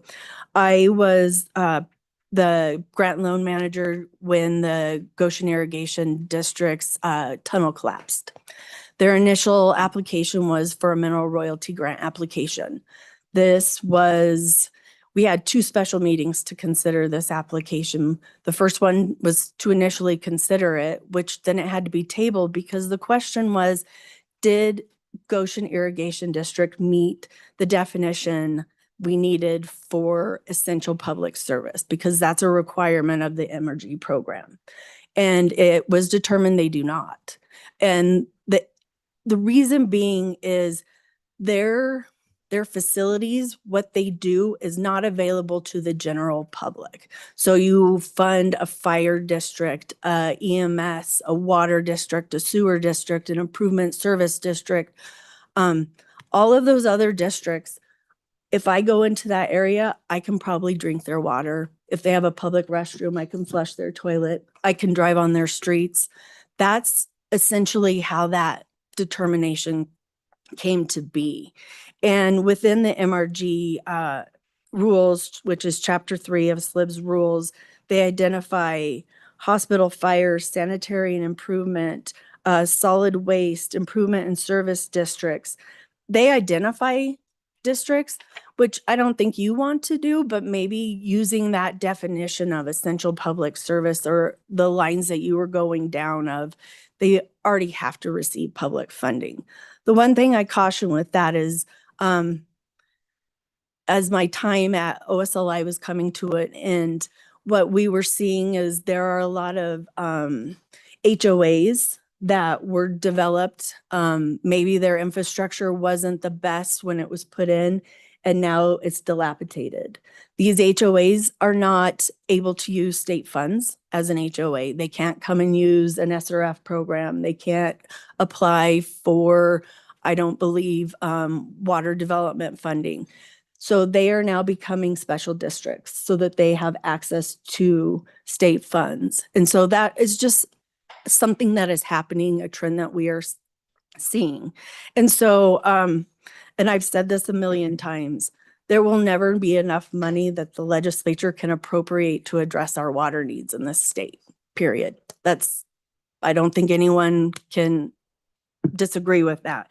And unfortunately, today is as cheap as it's going to get to fix it. So tomorrow is just much more expensive.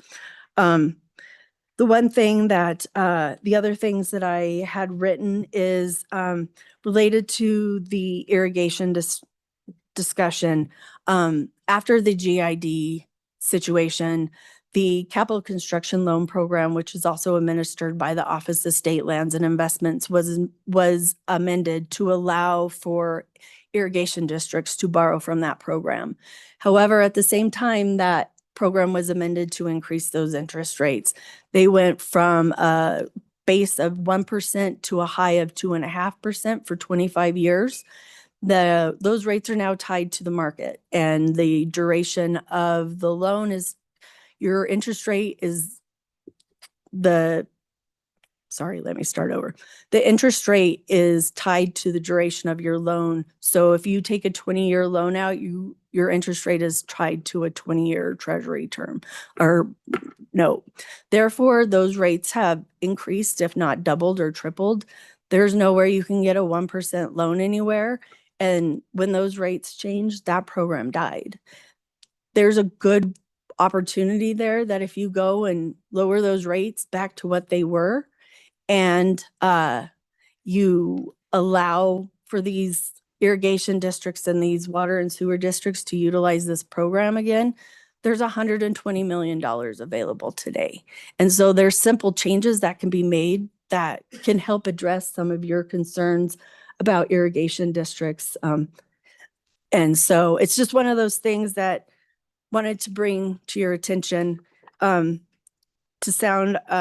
to reiterate what Jeremiah said. The planning is a great idea. A lot of our communities fail to plan, and as the saying goes, you fail to plan, you plan to fail.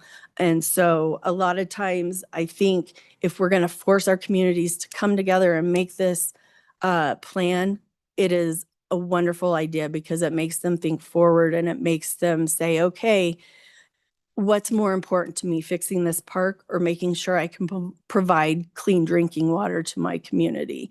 And as Ashley iterated, investing in our communities, doing these infrastructure projects is absolutely economic development in our communities. It continues with our tourism. We can have tourists come in and they know that they can drink our water and stay there and it's a safe place to stay. So, I can't speak highly enough about the countywide consensus and the benefits that come to it, especially to the smallest of small communities. I'd stand for any questions. Okay, Ms. Blackwell, thank you. I don't see any questions. Thank you. Anyone else like to speak on this issue?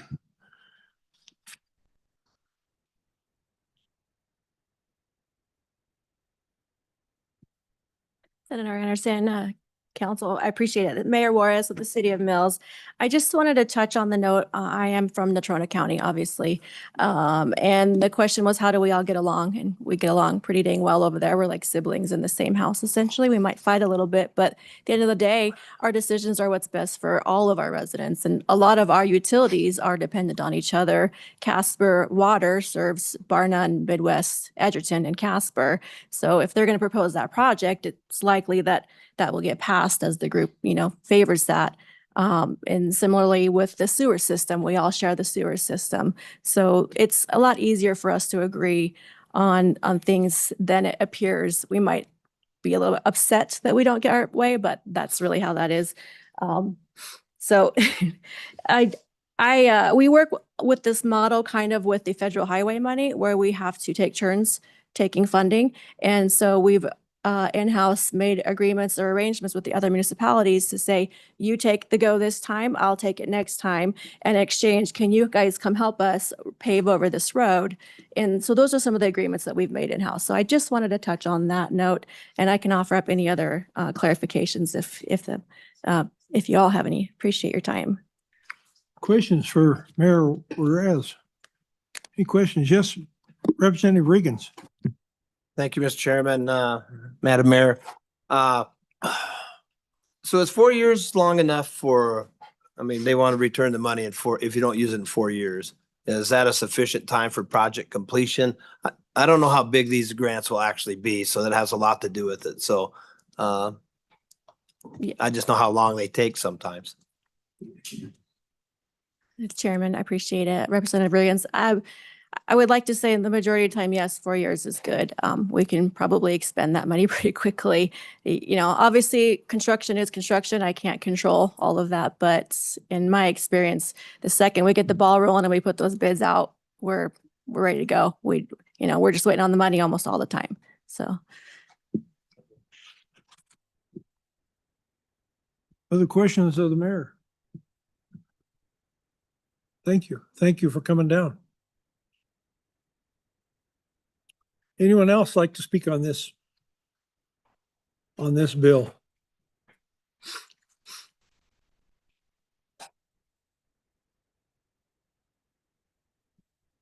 Hi, Mr. Chairman and members of the committee. I'm Sarah Fitzgerald. I'm the Chief Strategy Officer at the Wyoming Business Council.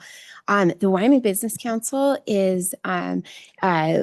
sees a great need for infrastructure throughout our state. And the proposed program that you have before you, we see as a key piece to potentially helping communities solve that infrastructure program. We don't see it as something that is an either or in competition with any of the Wyoming Business Council programs. In fact, we see them as very complementary to one another.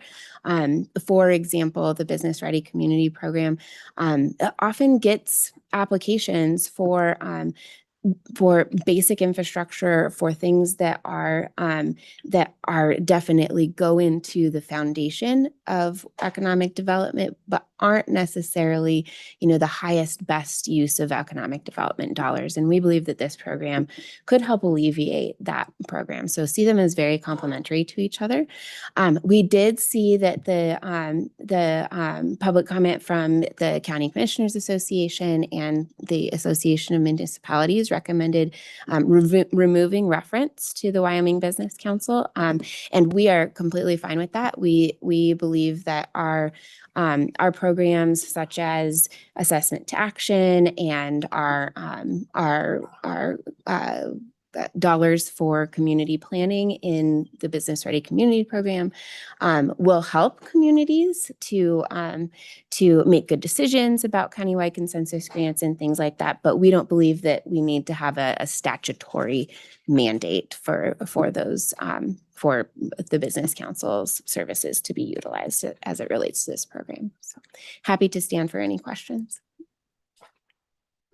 Questions for the speaker. Who were you with? The Wyoming Business Council. Oh, okay. Yep. CEO Durrell sends his apologies. He's upstairs with the Appropriations Committee right now. Oh, there you go. No further questions. Thank you. Thank you for being with us.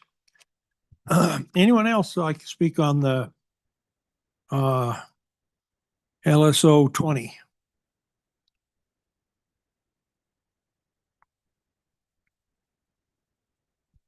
Well, good morning, everyone. I'm Mayor Bridger with the City of Sheridan. And I would just like to say thank you for the consideration of this. This is very helpful. And as far as my local communities within our county, we all play well in the sandbox and we work through problems and we realize that everybody has needs. And so we try to facilitate those as much as possible. And so for our county, I don't see that as an issue that we would be in angst with each other about what we spend our money on. As far as our current water system, we have a shared area water system, which is city and county as well. And so it's all intertwined. So it's not something that we can separate out very easily, or really we couldn't separate it out. So we have to work well with each other as far as those things are concerned. But again, I just want to reiterate that I very much appreciate you guys for the consideration of this, and I do obviously support it. And if it's comes to fruition, I'm sure it'll be a benefit to the statewide as well. So that's all. Just thank you so much for consideration. Mayor, what cities in Sheridan County are on that water system? Right now, it's just the Everybody? county itself and the city of Sheridan. Oh. And then we have outlying communities like Arvada, Claremont, and Dayton and Manchester that are not on that system. Oh, okay. Yeah. Questions for Sheridan? Well, thank you so much for Thank you. allowing me to. Thank you for being here.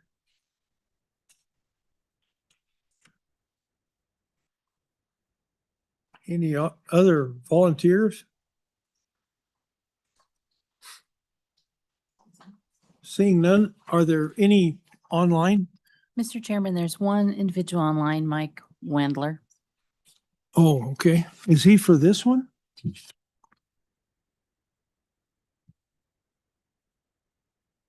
Let's give him a try. See if it's this one he wants to talk on. Yeah, mine's economic development for advanced manufacturing for Business Council. I'm not sure if this is the right time or not. No. Probably not. No, Hang on, Wadler. You'll be later. I will. Sounds good. Okay. All right. Thanks. Any others? Heather? No? All right. Then we'll close public comment. Committee, what's your pleasure on LSO 20? Moved by Lawley, seconded by Nethercott. Any discussion? Any discussion? Yes.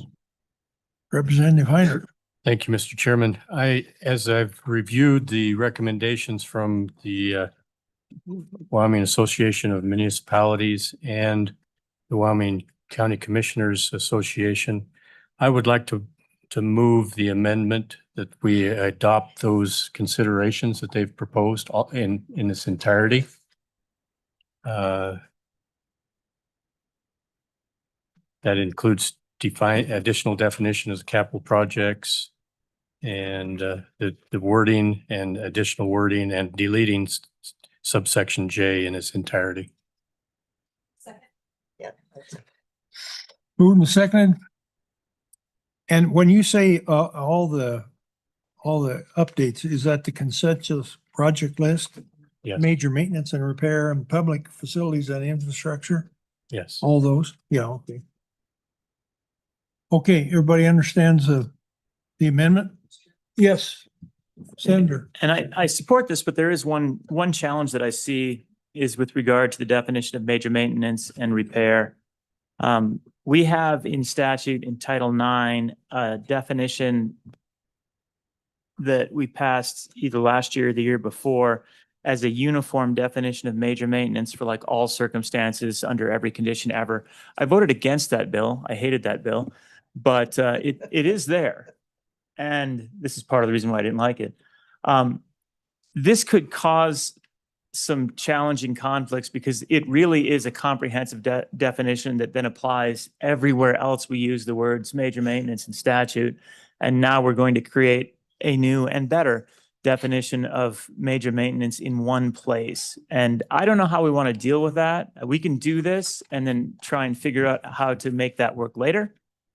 Or we can leave it out now and try and figure out how to make that work later. I just wanted to raise that as an issue that we're going to have to deal with one way or another. And I don't know if anyone has any thoughts.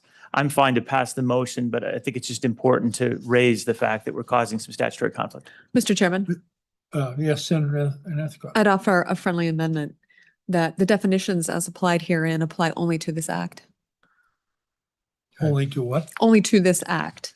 So the definition of major maintenance would only apply as related to the consensus block revenue grant program instead of to all of the other areas of statute where major maintenance applies. Mr. Chairman, I believe that's a friendly amendment, and I agree to that. A friendly amendment from Tara? Yes. Does that surprise you, sir? Well, it's a first. It's a first. Yeah. All right. So you want to vote on the friendly amendment first, or do we just include it in your amendment? No, that is included. Including your amendment. Question on the global amendment? Mr. Chairman. Who said that? Yeah. Oh, Yeah, Fuller. Mr. Okay. Chairman, if I may, just one note for the committee. On that second page in that definition of consensus project list, there is a reference to the State Loan and Investment Board. The committee has structured the bill draft where everything only goes to the Office of State Lands and Investments, not to the State Loan and Investment Board. So I just wanted to highlight that for the committee's consideration. Mr. Chairman, a friendly amendment? Yeah, it's Friendly amendment, Mr. Chairman, Can you on, make it friendly? yeah, on page 2, on the handout from the County Commissioners Association. That we're not using. That is available online to follow along. There is in the paragraph, middle of the page, that starts with consensus project list. 5 lines up from the bottom, after the semicolon, where it says, and shall be submitted to the State Loan and Investment Board upon adoption and following any subsequent modification, that the language I just read shall be stricken and the semicolon is replaced with a period. Mr. Chairman, that's my friendly amendment. friendly amendment. I agree with that, Mr. Chairman. Thank you very much. So you're saying at the and shall be submitted, the rest of it is eliminated? Rest of the, Mr. Chairman, just that sentence. oh, just that sentence. So the next sentence, starting Okay. with projects included, will remain. Projects included remain. So she's striking these, Yep. this one, but that stays there. Yeah, yeah. Okay, you got that, Mr. Fuller? Okay, yes.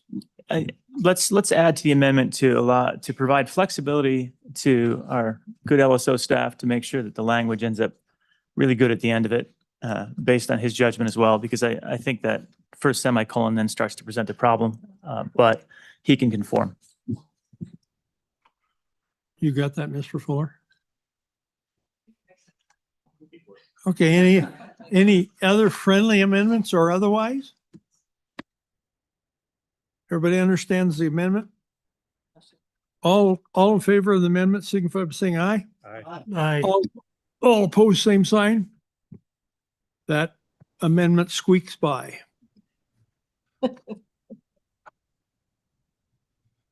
Anything else? Mr. Chairman, Yes, Senator Escott.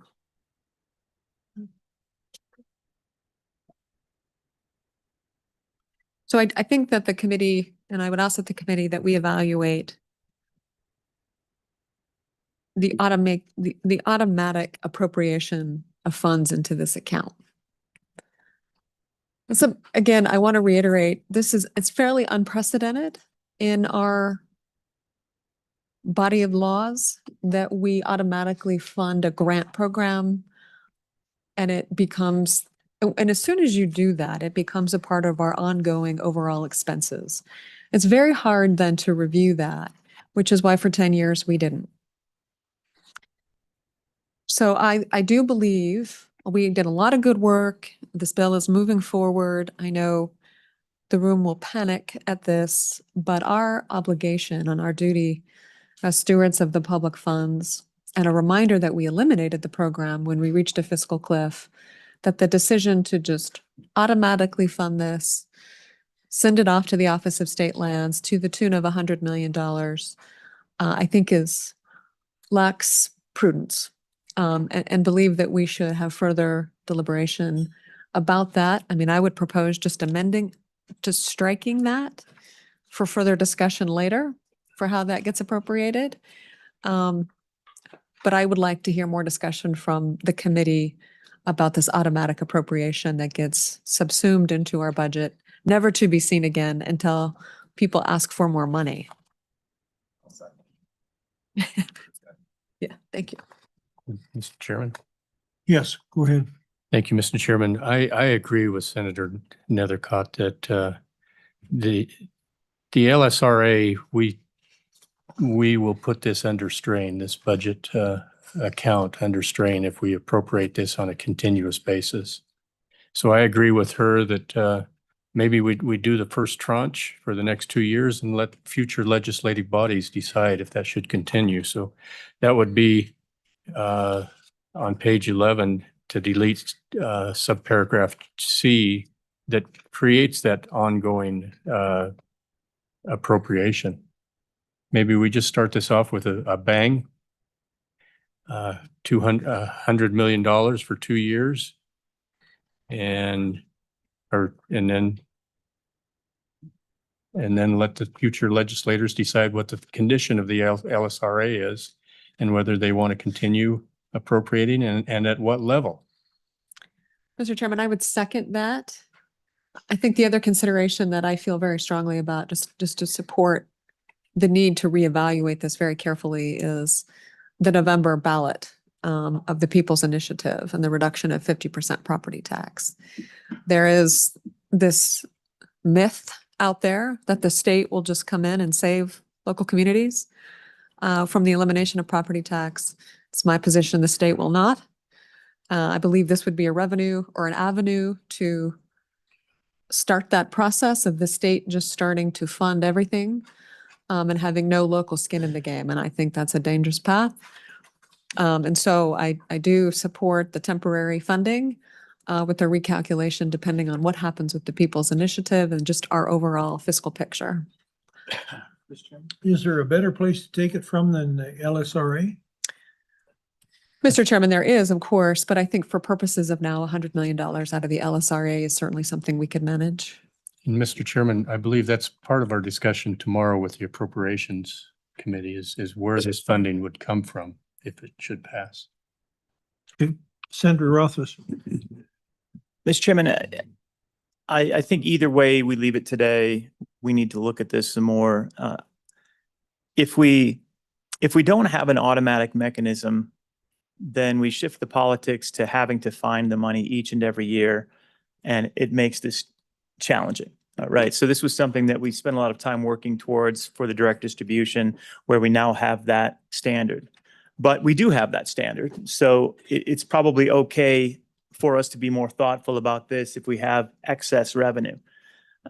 I think what I'd encourage, and we're not going to work through it today, we've got the conversation with appropriations that we need to work on, is to have a conditioned automatic release. In other words, if revenue is sufficient under certain circumstances, depending on where we want to take that from, we can look to different revenue streams and we draw $50 million from a revenue stream that's available based on a good year. That allows us to have some sense of whether it's going to happen. It shifts the politics over so that we have to stop it from happening as a body instead of allowing it to happen or voting to have it happen. And I think it gives our cities, towns, and counties and political subdivisions more confidence that it's going to take place without political action. But that's a tricky lift.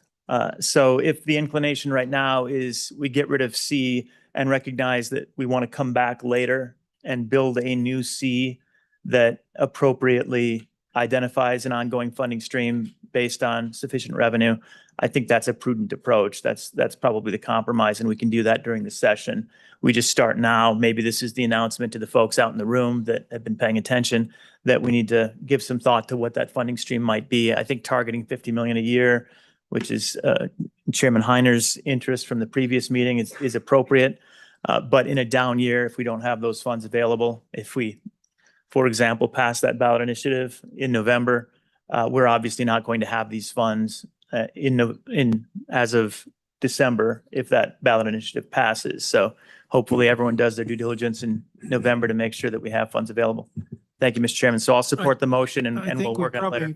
I think we probably need something in C to indicate that we're not shutting it off, that we're leaving it up to the future legislators to fund it somehow, and I think your suggestion is a good one, but maybe we ought to do that in a session once we get through with the appropriations. Yes. Yeah, yes. Lolly. Thank you, Mr. Chairman. I agree with Senator Rothfuss that actually I think we could just eliminate C, and that obviously we already know, practically speaking, that the future legislature can already do what they want. They don't really need our permission to do that. So I really would, I think we just eliminate it, but we work during the session on coming up with some kind of approach that does show an intention of this continuing, but definitely depending on financial situations. And we'll know by then what happens with the initiative, the people's, which is again, a good point to consider and understand how this all interacts. So again, I just would support what Senator Rothfuss is proposing. And Mr. Chairman, just for clarity for the Wait, committee, wait, on the motion, on the amendment we're talking Oh. about, Representative Heiner's motion is to eliminate C, correct? Right. Which that's right. what I seconded. So that's what we're doing. That's Right. on the motion. Representative Campbell. Yeah, I just want to make sure I'm following correctly with what Senator Rothfuss. And so are we looking at installing some sort of a trigger mechanism on that? Is that what we're looking at? I'm just I don't think so. clarification. Yes. Go ahead. Senator Rothfuss. Not through this motion, but down the road, coming up with a revenue stream. And we've got many of these in statutes where we have revenue flowing. You think back to our SIPA account, which is now gone, but we were filling SIPA based on revenue over the top of a certain yield. We could do something along those lines so that if we have availability of revenue through investment earnings, for example, we direct up to $50 million to this, something along those lines to be determined later. Mr. Question on the Chairman? motion?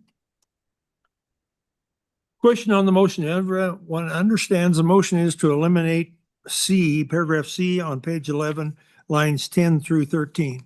All in favor, signify by saying aye. Aye. All opposed, same sign. Motion sneaks by.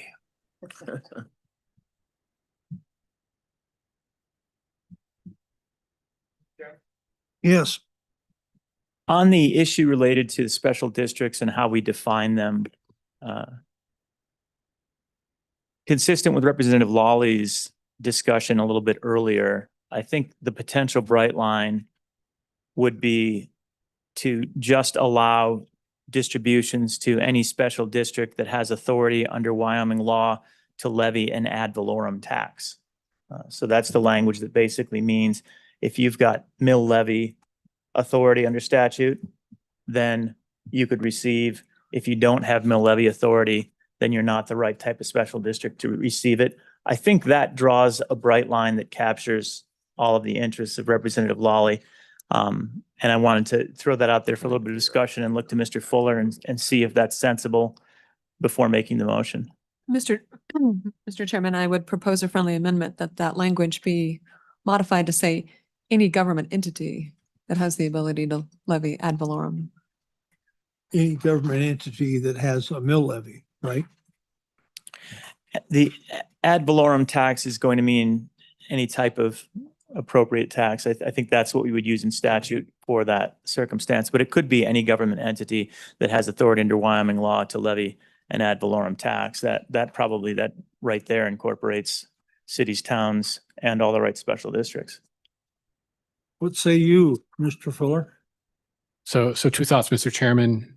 May help to say any local government entity with that authority. And then, Mr. Chairman, to my knowledge, in light of the discussion earlier, the districts that were discussed, irrigation districts, watershed improvement districts, drainage districts, I believe improvement and service districts with one exception, all use the term assessment. Yeah. They do not use the term mill levy or levy some tax. So I think if you say, the authority to levy, that would distinguish between those districts that have authority to impose assessments on its members. Yeah. So would we put that definition in on page 5 where we're first defining what we're awarding to? Is that where you'd put it? So Mr. Chairman, one option would be to define, the term special district is used throughout the bill draft would just be to say special district means any local government entity with authority under Wyoming law to levy an ad valorem tax. Yeah, Mr. Chairman, I'll make that as a motion and again, provide Brian with the flexibility to nuance that as he sees fit. Mr. Chairman, and, Yes. and to Mr. Fuller, just for discussion, as a practitioner of these words, adding a special district local government entity creates more confusion, I think. I think we need to either eliminate the word special district and leave it to local government entity that has the power to issue ad valorem. And that we make a conforming amendment that instead of referencing a special district, it's local government entity. And so we would be replacing special district with local government entity. Local government entity is defined as those that can levy an ad valorem. Does that make sense? And What does that mean? Mr. Chairman, I think that approach works. And again, I think I'd end up leaving it to Mr. Fuller to come up with the best language that he's comfortable with, because I think the concept of levying ad valorem is the key bright line that accomplishes what we're looking for. And however the bill needs to make it work, I do think that Senator Nethercott's approach is elegant because it leaves one phrase in place, local government entity, that becomes defined. That definition then holds, and it includes the appropriate special districts. So that's an elegant solution. Representative Lawley. Thank you. Yeah, I do prefer Senator Nethercott's approach because it also shows a kind of consistency I was looking for, that we didn't have special districts where they didn't have that ability to levy those taxes, but yet were possibly eligible for these. And again, we handle special irrigation districts, watershed improvement districts in a special way under our policy about water, but here is different. This is infrastructure, public infrastructure. So I like that approach. It is clear. And I would say, again, as one who was a former practitioner of the words of legislators and legislatures, it is important to have, that's really helpful. And chopping up does create a certain level of confusion. So I do support the friendly amendment. Where would you put the definitions, or would you put a new paragraph in? So, Mr. Chairman, I would put that definition on page 2, line 23. It would be a definition that's included with the other definitions that the committee has already adopted. Okay. Mr. Chairman, Representative Knapp Yep. has his hand raised. Representative Knapp has his hand raised. Oh. Go ahead, Representative Knapp. Thank you, Mr. Chairman. Just a question for staff. Where would joint powers boards fall under this? Just because they are a local government entity, but does not have the ability to tax. Theirs is a direct distribution from the counties and cities. Would they qualify for funds if we don't specifically include them in there? Yeah, I don't think they qualify because they don't have a mill levy. But by the definition, the county could do it. But that organization couldn't. Don't they have special assessment? They might have assessment. No, they don't. Not a joint powers board. Okay. Yes. But as Senator Nethercott was just making the correct point here, if it's an appropriate joint powers board that includes a levying entity, then that levying entity could be making the application on behalf of the joint powers board and work through that entity. So I don't think it causes any problem having that language. I think we're fine and cover Representative Knapp's concerns. Okay, thank you. Thank you, Representative Knapp. Any other questions about this change? Remember, yes. Thank you, Mr. Chairman. So just to make clear for the audience, This is just allowing these special districts and all these entities to make applications for projects. And then they have to rely on the good nature and goodwill of the municipalities to approve them. So clear? Mr. Chairman, Yes. one more concept for us to consider, and this would be on page 6.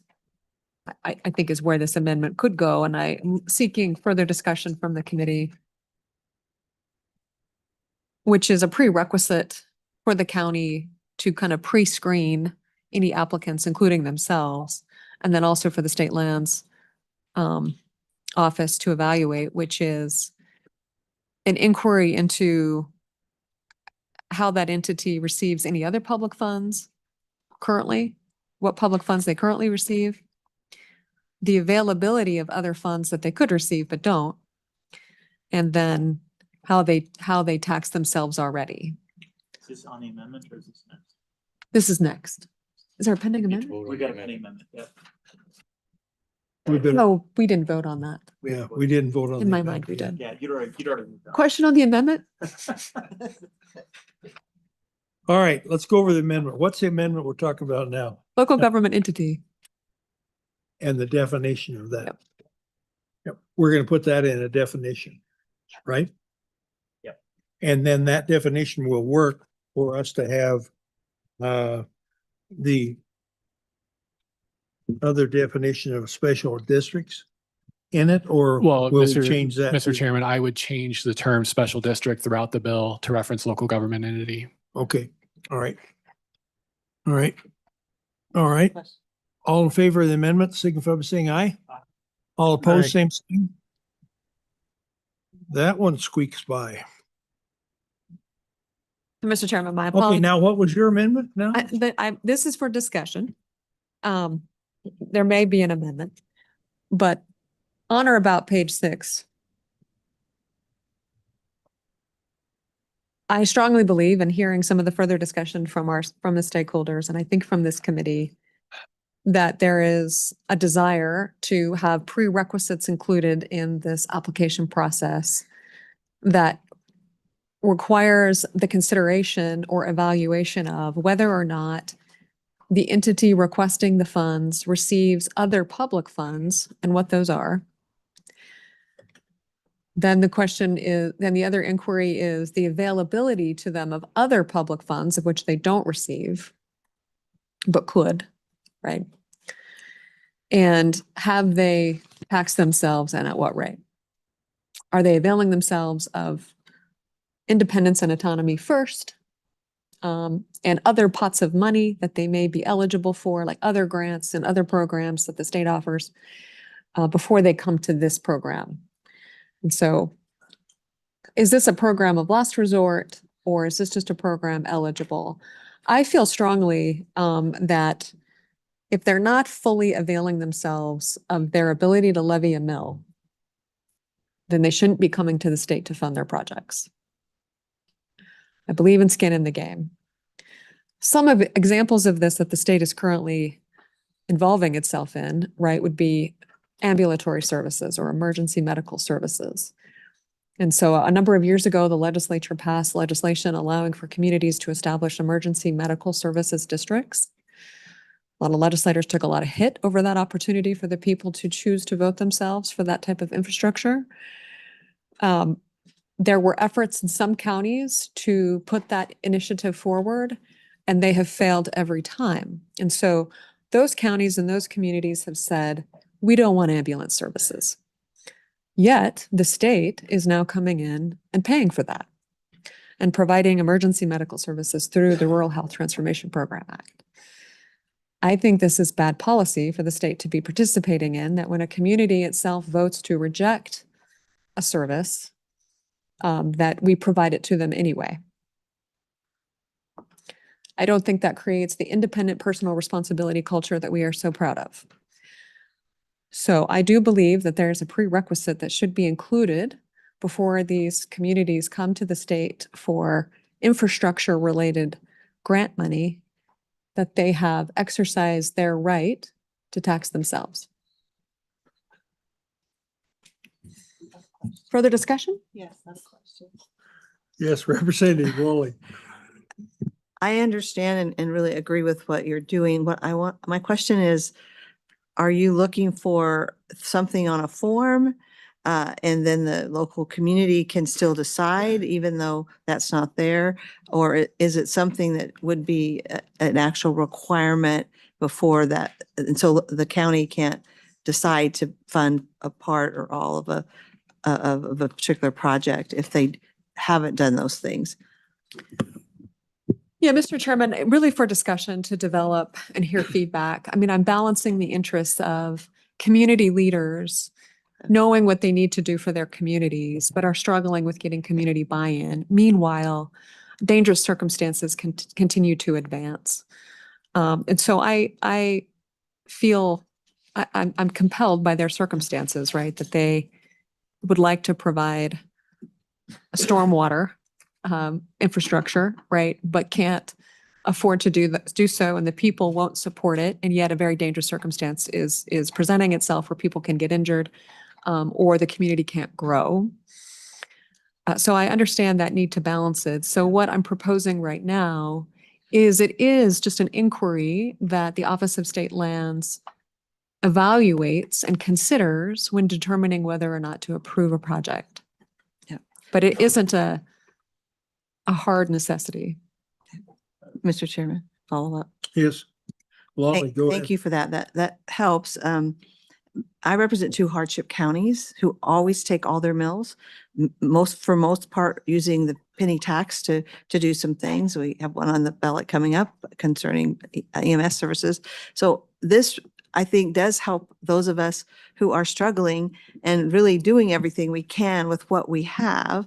But because of being a hardship county, based on how much we can raise through any one mill, and I won't bore you with that definition, but if you want to talk about it, anybody, I'll be happy to talk to you about it. But I'm saying this really does help us, because when money goes to other places where and projects in other communities or other counties where they aren't using all their mills, it does impact us. And so anyway, I just appreciate that part of it. And honestly, might even be willing to go a little bit further, but at least an inquiry.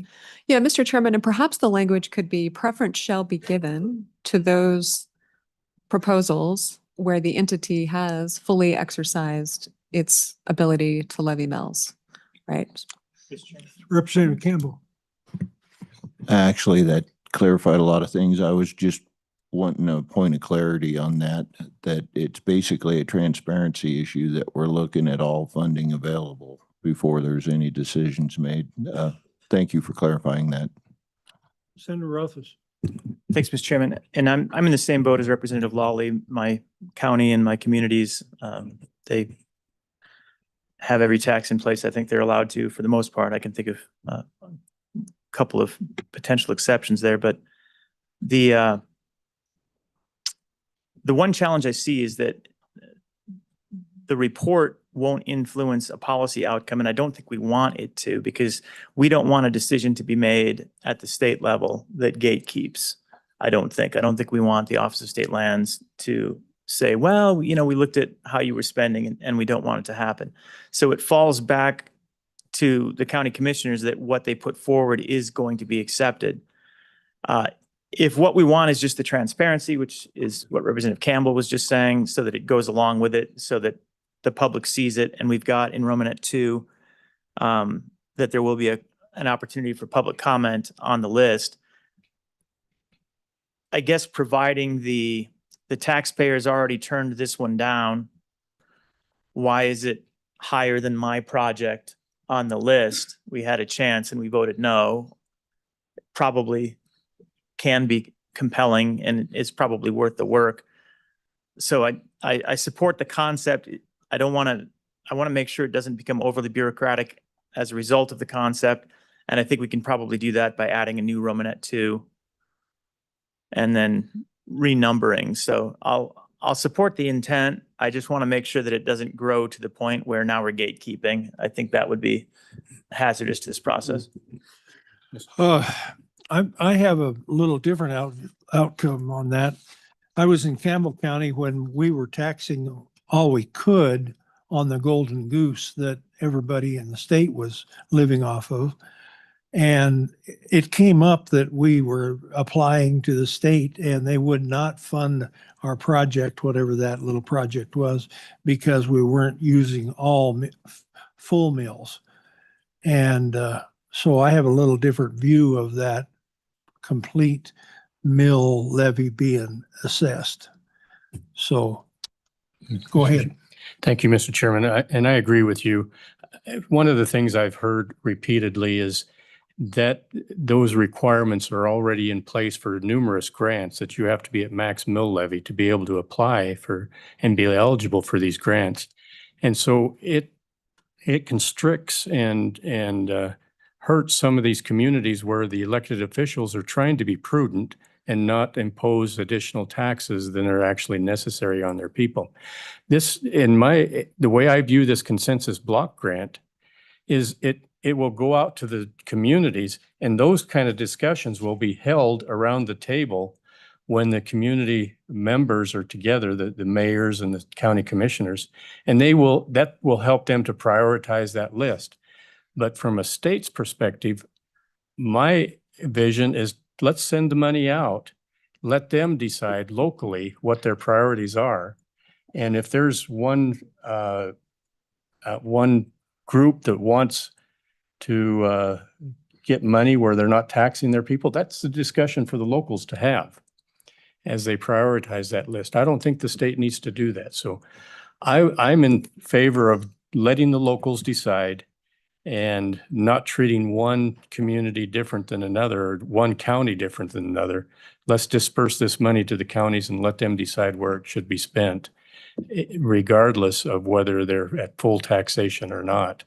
Let's not castigate those that are not at full taxation, because a lot of my communities on the western side of the state are not at full mill levy. And because of that, they don't get a lot of the grants that are available. So they have been disadvantaged because of that, because they're trying to save the taxpayer money. Representative Larson. Thank you, Mr. Chairman. Finally. Yeah, finally saying something. No, I'm kind of wrestling with this in my mind, and I don't disagree with the chairman's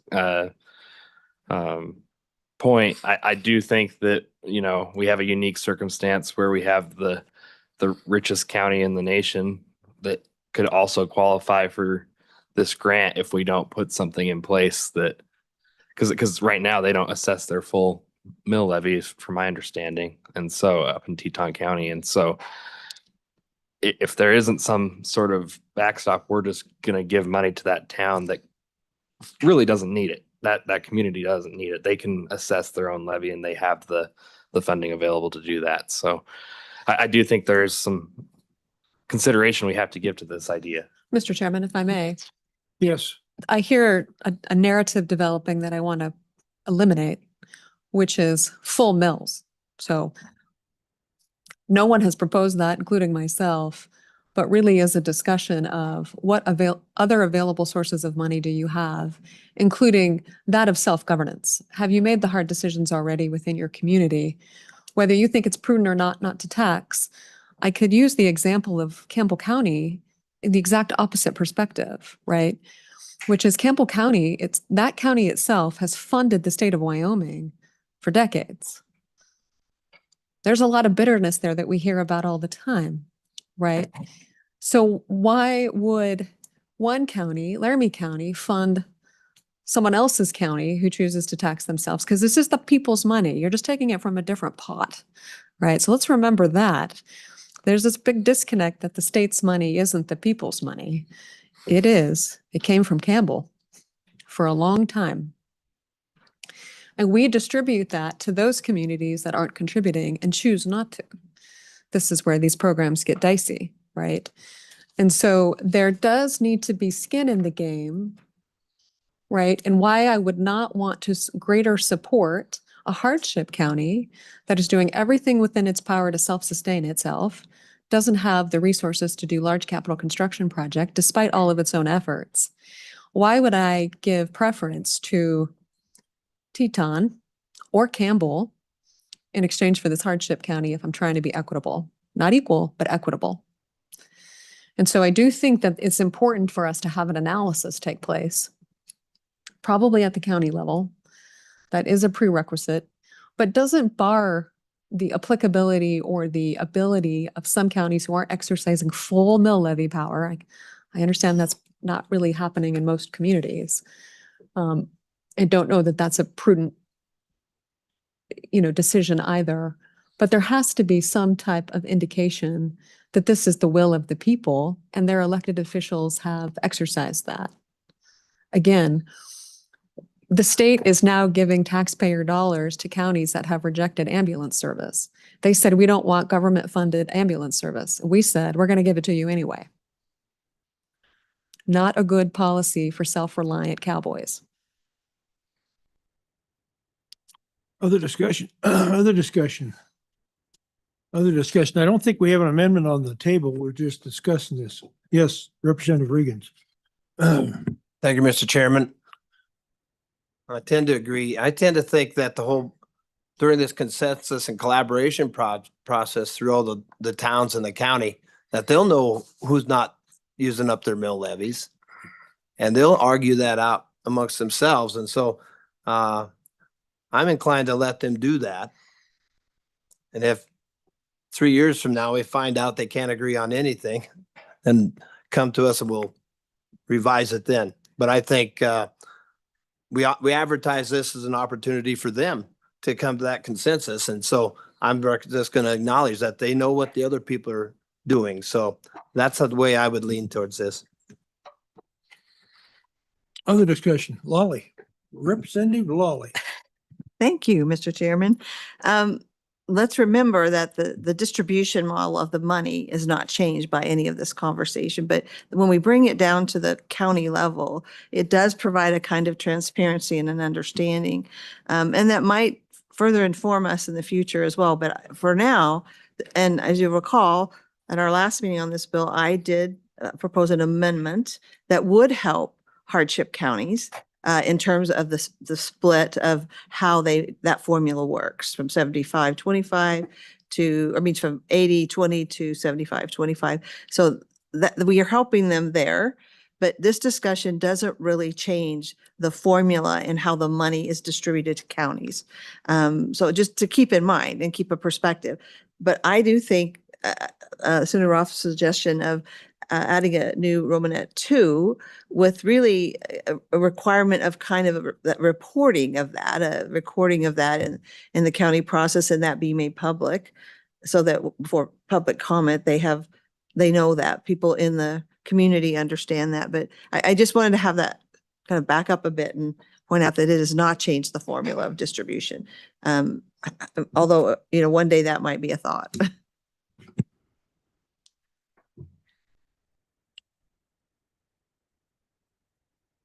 Okay, are we ready to vote on this good little bill?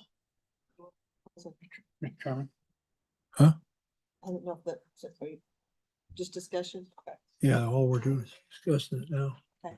Yes, Senator Cooper. Since we're done with that discussion, I do have, before we move forward to voting, on page 11 on the staff comment on lines 21 and 22, did we address the mechanism for transferring any funds? Has that been addressed in this bill so far? Mr. Chairman. Yes. Senator Cooper, I think that was addressed in large part by the amendment adopting the removal of subsection C. So there would be, for each of the first 2 fiscal years, $100 million. And then after that, it would be up to the legislature in whatever manner and form it sees fit to deposit funds in that consensus account.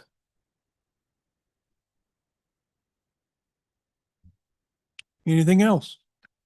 Anything else? We're going to pass this bill or fail this bill, whichever way it goes. And we have the Appropriation Committee has a bill tomorrow that we'll look at. And if we pass this, we need to look at what the 2 bills have and what needs to go forward from tomorrow. Are you able to do that, Mr. Fuller? So, Mr. Chairman, if the question is, can I get an updated copy of this bill by tomorrow? Yes, it may not be until after the committee recesses. But we can, I mean, we can do that. Well, Mr. you Chairman, can talk just to Jeremiah about how that works. so Mr. Oh, Mr. he isn't Chairman, here. Darn it. And Mr. Chairman, so just maybe some helpful background information. With the amendments the committee has adopted, I think most of the differences between this bill and the JEC bill are reconciled. I think there are two pretty similar bills. I think the key difference now, the two key differences would be the language for who is eligible, namely in terms of that local government entity. That would be one difference. And then the other difference is the funding. The Joint Appropriations Committee, and I believe they are considering their version of this bill right now. They have not determined a mechanism of funding or an amount of funding. The way their bill is currently structured is a one-time appropriation. I think with the committee's changes today here, that is essentially a one-time funding as well. Do you think we should go to the body with two bills? No. Mr. Chairman? Yes. Mr. Chairman, in my opinion, this was our bill when we started this. And I feel that this, in personal opinion, I feel this bill was hijacked by the Appropriations Committee. Second. I'm ready to defend our bill and bring forward the best bill we can possibly bring forward. And I believe that's the bill that should move forward. Mr. Thank you. Chairman. Mr. Yes. Chairman, I do believe that Mr. Chairman, if I may, Yes. go ahead. Representative Lawley. Mr. Chairman, and Brian, correct me if I'm wrong, I believe the distribution model they have is different, and it particularly affects hardship counties in a very negative way that the appropriate, unless they've changed that. I think we had testimony at our last meeting about that. So I just want that to be pointed out. I have great objections to the Appropriation Committee's formula for how they distribute it. It will cost Washakie County a lot of money that they would otherwise get under a more traditional format. So I would bring that up. And I will also just say that I am disappointed in the way this has played out somewhat, and the lack of direction from Management Council that has led to this kind of a result.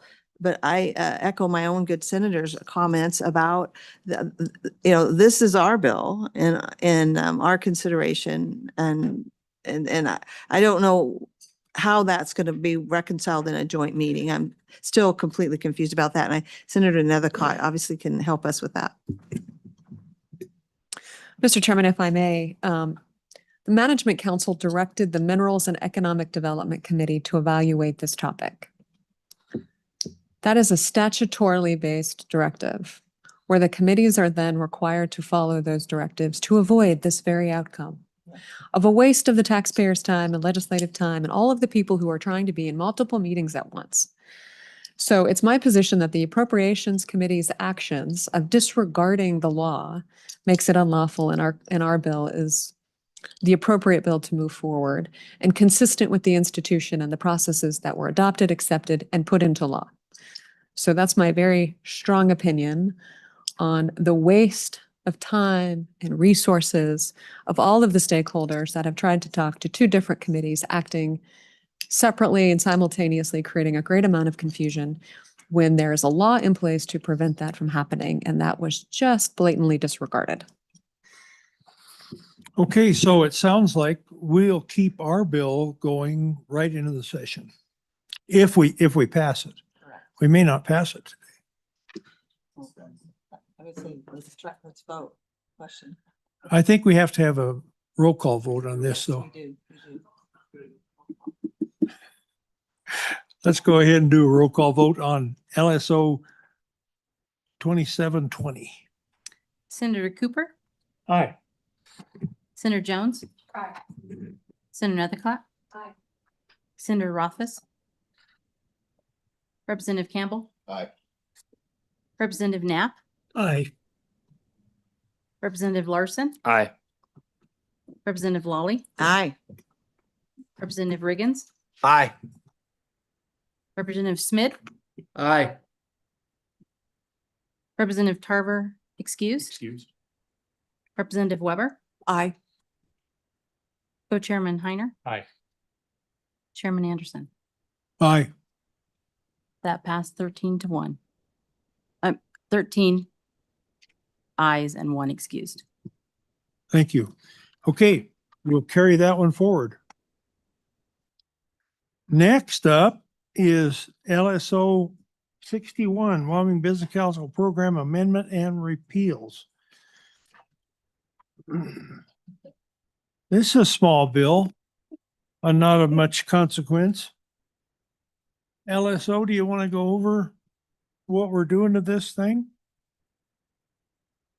Wow. So, Mr. Chairman, I can. This will take a little bit of time to do this. Yeah. 27 LSO 61, you should have draft 0.5, Wyoming Business Council Program Amendments and Repeal. This is 2-02 in the online meeting materials. This bill draft would amend several functions, duties, and requirements of the Wyoming Business Council. It would repeal several programs that are currently under the Business Council's oversight, and it would transfer some functions in the bill from the Business Council to other entities. This bill draft, Mr. Chairman, is based on the language that the Wyoming Business Council provided to the committee in June.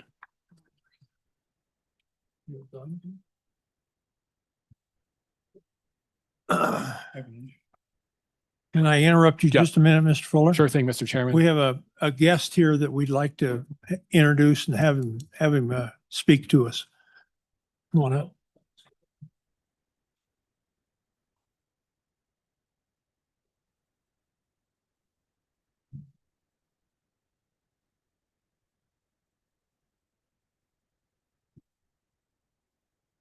Go ahead. Great, Mr. Chairman, Mr. Co-Chairman, members of the committee. My name is Paul Ulrich. I am Vice President of Jonah Energy.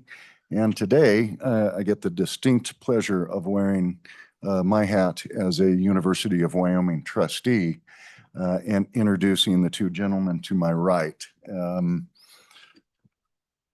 Our charge is clear at the university. Student success, institutional excellence, all in the service of Wyoming. And as we went through the presidential search several months ago, we looked for qualities that first and foremost represent us, every single one of us here that love this state so greatly. We look for leadership. We look for competence, accountability, grit, everything that makes Wyoming so very special. And I am more than pleased that we found our person. And so today, Mr. Chairman, I'd like to do a very, very quick background on President Reeves. And then if he can say a few words and answer any questions, we'd love to. So I'll get right to it, and I'll try to make this very quick. Raised in Wyoming and a graduate of Rock Springs High School, Shane Reeves serves today as our 29th president of our University of Wyoming.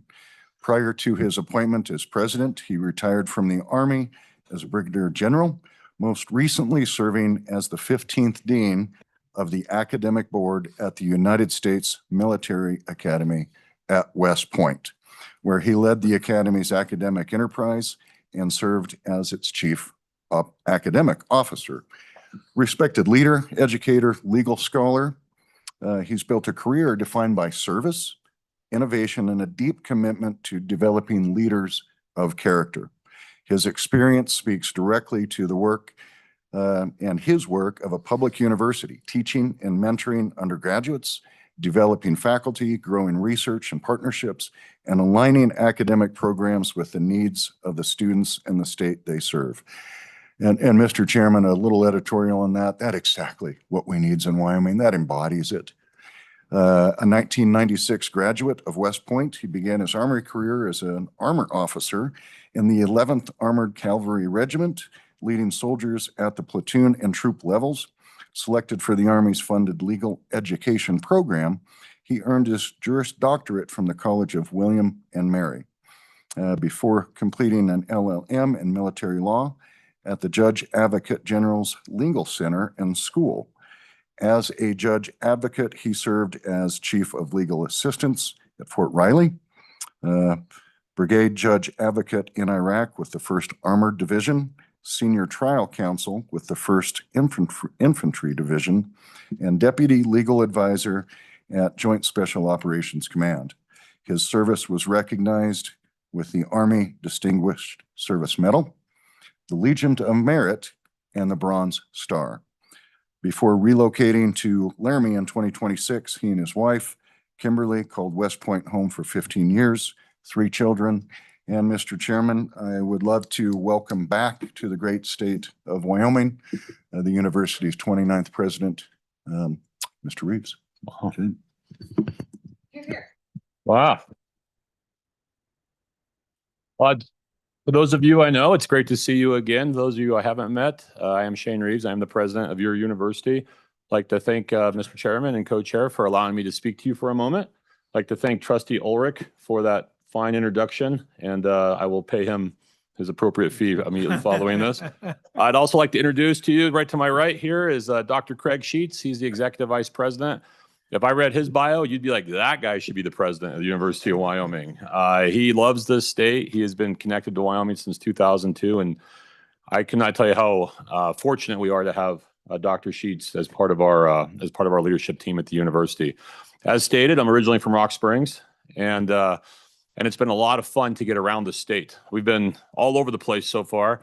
And one of the things that has jumped out at me, I didn't realize it until I recently had a conversation with a young man, that Sheridan's high school football team has won 55 games in a row, 5 state championships in a row, and that's the 2nd longest winning streak in high school, in the nation in high school football. And I was like, wow, that is amazing. And so I was asked, hey, will you come talk to the Laramie high school football team? We're really trying to turn the corner and close the gap with Sheridan. I'm like, absolutely. Laramie is now part of my home community. And I said, when do you want me to come? They're like, can you come on September 3rd? It's the day before our season opener. I said, I cannot wait to talk to you all and inspire you and motivate you. I'm like, okay, just tell me, who are you playing? They're like, we're playing Rock Springs. I'm like, I got a conflict. I'm not going to be able to make that because my old high school football coaches would hunt me down. The Mr. LePiccolos and Romanowskis of the world would not be happy with that. I am from Wyoming. I think Trustee Ulrich said it very well. One of the reasons I'm so excited to be back is because of the traditional values and the foundation in terms of virtues that I think permeates throughout this entire state. You could define those as grit and character, independence of thought and action. I actually like the way it was framed just when I was sitting there this morning about independent personal accountability culture. I thought that was a way to look at it, but I think it summarizes one of the things that makes the University of Wyoming and the foundation it sits upon such an interesting place to be able to lead. Very humbled and honored by that opportunity. And as Trustee Ulrich said, take it very, very serious to help lead our state's university. A couple of things that we're looking at and what I've been charged with, growth. I need to grow the university, and there's lots of ways to do that. I could go through some of the challenges. I think you know those, whether those are the demographic decline or the enrollment cliff or the birth dearth or whatever you'd like to call those. And that means we need to be able to turn that around, and that's going to be required for us to compete everywhere for every single student, every single person with the border states and others. And I'm anxious and excited to take on that challenge. There's obviously a strong interest in having a dynamic and exciting campus culture at the university. I can tell you I saw it in action last weekend. We had what was called Move-In, which was on the Friday and Saturday. Boy, that was fun. I mean, that was so much fun to be part of. The young people that were showing up, they're anxious. Their parents are anxious. And the team led by Dr. Sheets and Nicole Courtney and others put together this introduction that was seamless. It was exciting. And the most important part that I saw as I walked around and moved around refrigerators or whatever was 2 things. Number one, Dr. Sheets helped move a piano into a dorm. That was impressive. But the second thing was watching the upper class students engage with the freshmen. And there was the basketball team, there was the soccer team, there was frats, there were sororities, there were all the young people are out there with carts. Trucks would pull up with all the gear in the back, and they'd unload it. They'd be up in the dorms within an hour, and it really became a really fun, exciting, and inspirational few days. And it took something that was usually anxious and stressful and turned it into something more dynamic and exciting. And the thing that stood out to me was watching those young people engage with each other. And if you know of the society we live in, where we're all so connected, but we're actually isolated, it showed me something. They want to be together and they want to engage with each other. And that was a lot of fun. And we're going to put a lot of emphasis on that. This may not surprise you, but I will be very clear. Athletics matter. Sports matter. They're the front porch of the institution. There is anecdotal indications of the importance of Division I athletics across the nation when it comes to enrollment and growth. And you can just look at the University of Indiana. You can look at Butler. You can look at Gonzaga. You can look at what's called the Flutie effect. I can give you one better vignette, which is the head basketball coach of Army is a good friend of mine. He was from Buffalo, New York, and he was visiting his parents this summer. And he sent me a picture and said, Shane, you got to look at this. And he walked into a sporting goods store, and there was a whole wall, not just of Josh Allen, Wyoming jerseys, just a whole wall of Wyoming gear. And so resourcing and supporting our great athletic director, Tom Berman, in support of our cowboy and cowgirl sports is of critical importance. Couple of shameless plugs. On August 28th, this Friday, the women's volleyball team kicks off against Texas Tech at 6:30 in the AA. They're trying to set an attendance record, so that will be fun. And then, of course, I almost couldn't do this because I'm already getting mentally prepared for the border war on September 5th down in Colorado. And I probably won't be able to talk to anybody for a week before, and depending on what happened, maybe a week after. So just so you know, but the sports really, really matter. And I think most relevant to you all, and I'll be quick because I know you all are doing incredibly important work. As I was sitting there, and it was fascinating to watch you all do the work on behalf of the state. But really, one of the things that we're very anxious to do is amplify the impact of the University of Wyoming's intellectual capital on behalf of the state and nation. And really what that means is starting to collate and collect and put together some of the incredibly impactful research that's taking place at the university. And that research is very Wyoming-centric, and it's very much focused on energy production, critical minerals, rare earths, and others. And not only do I think that's important, I think it's of critical importance, not just to the economic development of our state, but also to satisfy the insatiable demand for power that is being asked of our nation. And whether that is connected to national security, it's connected to the AI revolution, the state of Wyoming is sitting on perhaps the greatest collection of natural resources, and those resources, amplified by the research done at the university, can do amazing things for this state and, of course, for our nation. I will stop there. I'm clearly pretty excited about the job. I'm very excited to be back in my home state. I think my mom's maybe more excited than me, but other than that, it's been wonderful to be here. It's wonderful to see all of you. I very much appreciate the service you give to this state and the work that you all do on behalf of the citizens. And so with that, thank you very much. I will continue to be around the state. I will be in Rock Springs soon. I'm going to Sheridan tomorrow, or tonight, I guess. I'm going to Sheridan tonight. I'm going up to Jackson soon. So I'm all over because I would like to see and meet the people. And that has been the most, it's not surprising, but impactful part of this job so far. I love the people of the state, and it's been fun to see them and talk to them about their university. So thank you. I'm happy to take questions or. Thank you. Any questions? Yes, Representative Lawley. Thank you, Mr. Chairman. Again, good to see you again, President Reeves. And I just want to give a little feedback. The videos that you are doing on social media that are, funny, they are really, I actually love them, but I'm getting feedback from my constituents that follow you, Deb, on the social media and saying, this guy's real, this guy. I mean, so I just give you positive feedback about that because I think that's really important that the people of Wyoming can see the president of their university being funny and showing just different things, even and you're showing off the university as you're doing it and as you pop into different places. But I've really received a lot of feedback on that, and I just want you to know, I think it's incredibly effective. So Hey, thank you for ma'am. doing that. It's part of, I appreciate that. And I appreciate the feedback, but it's really important to ensure that the University of Wyoming connects with the entire state. I agree. And this is an effort to connect with Yeah. the young people. And there's different platforms in how you do this, young people, professionals, our faculty, and all those others that care so deeply about the university, our alum. I think it's being very effective. Thank Yes, you. ma'am. Thank you. Representative Lawley's working for a honorary doctorate.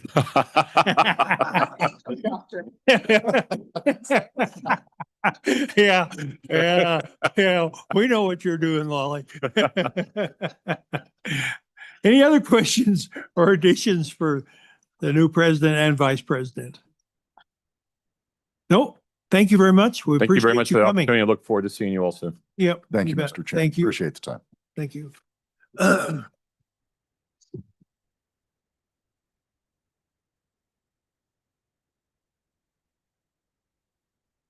All right, Mr. Fuller, are we about done?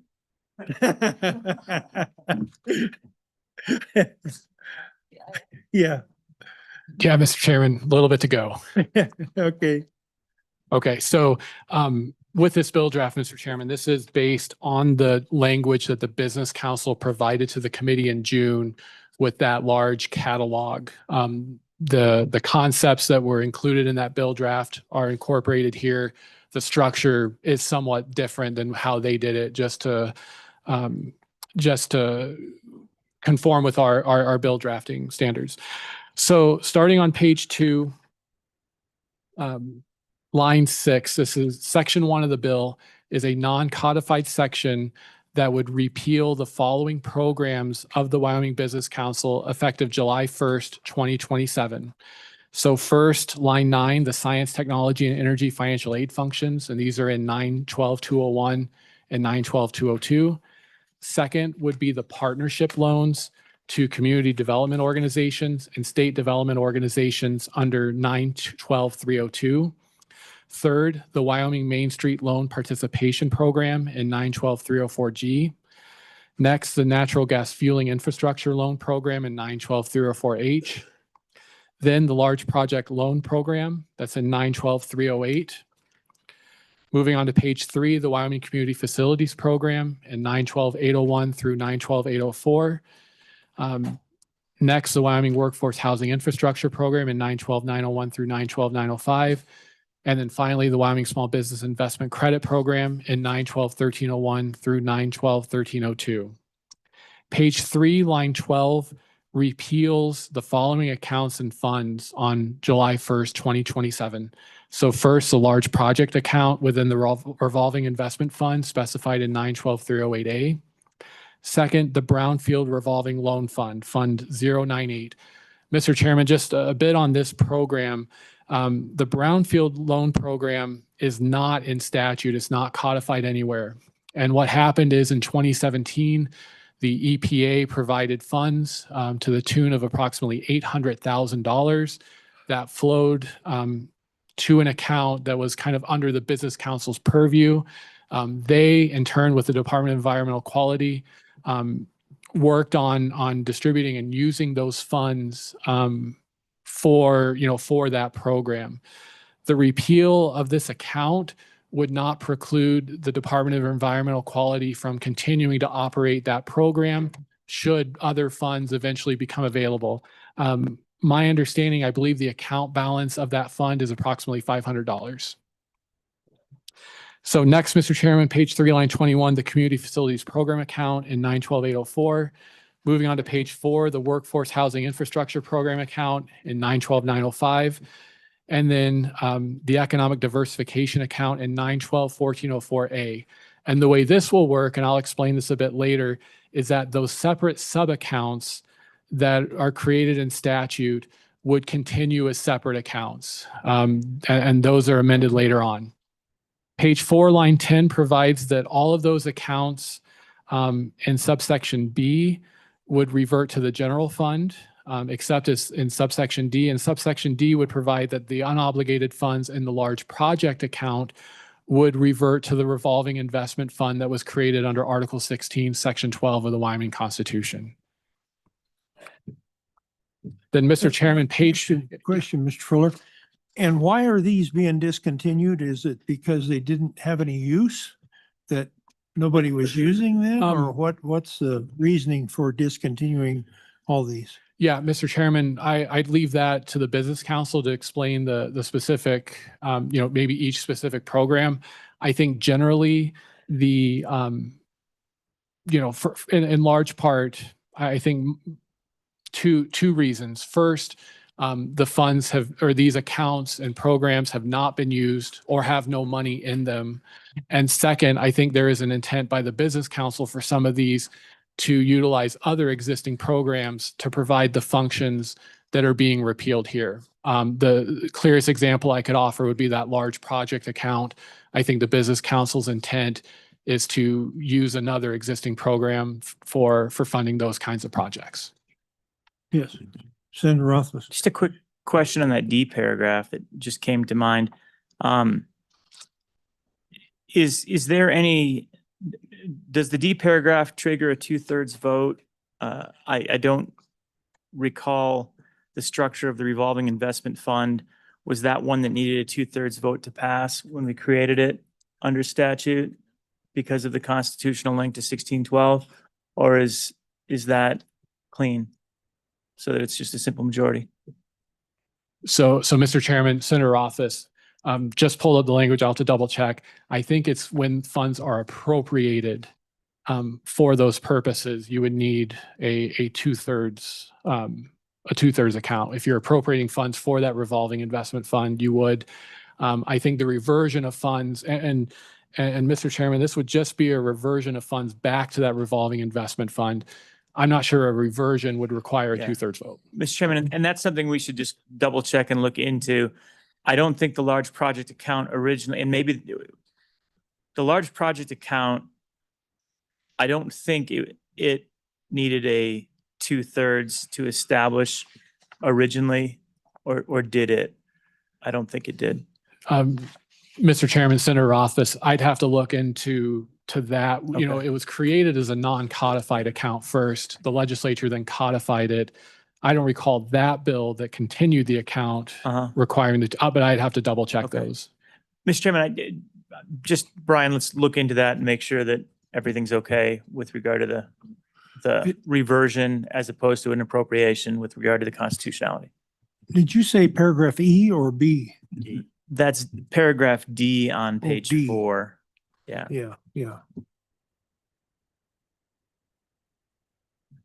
Okay. Mr. Chairman, moving on, top of page 5 is section 2. This is another non-codified section.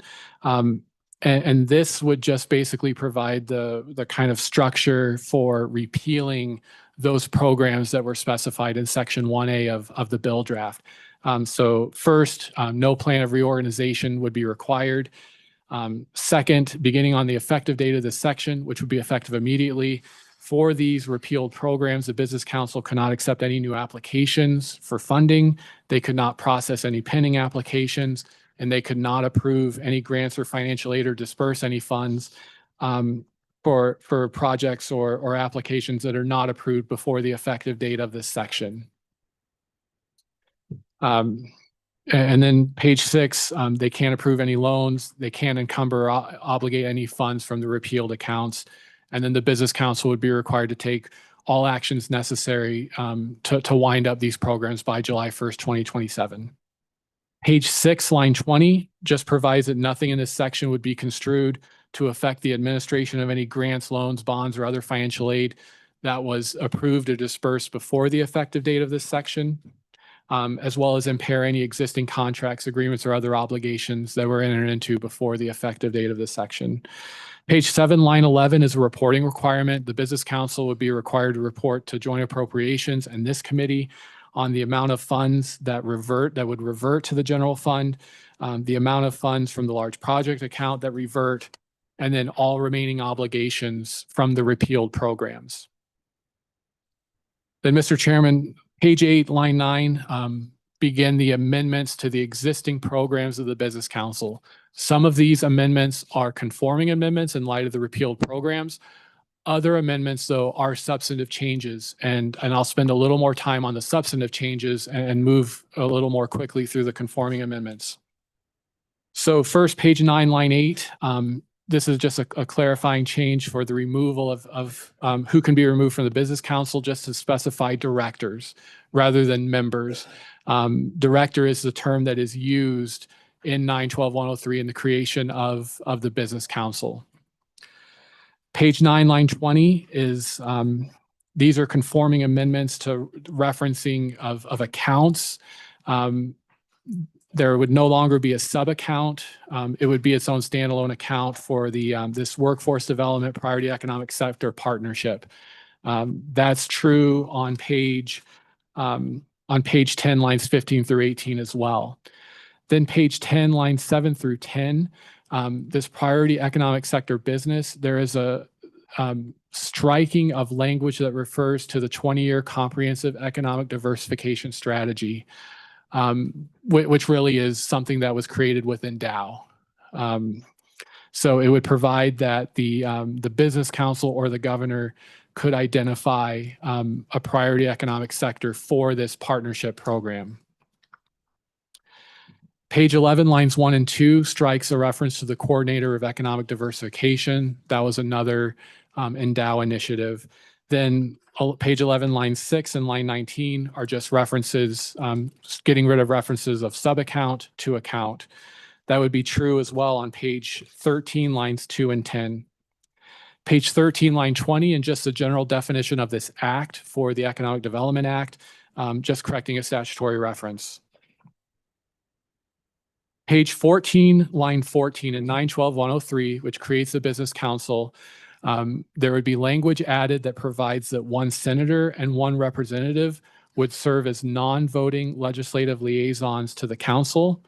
On page 14, line 19, striking language concerning the initial terms of the directors of the board of the business council. Page 15, line 7 and 8, again, just another reference, changing that from members to directors. The staff comment on page 15 on the bottom just is a suggestion for additional language about the legislative liaisons that could be helpful.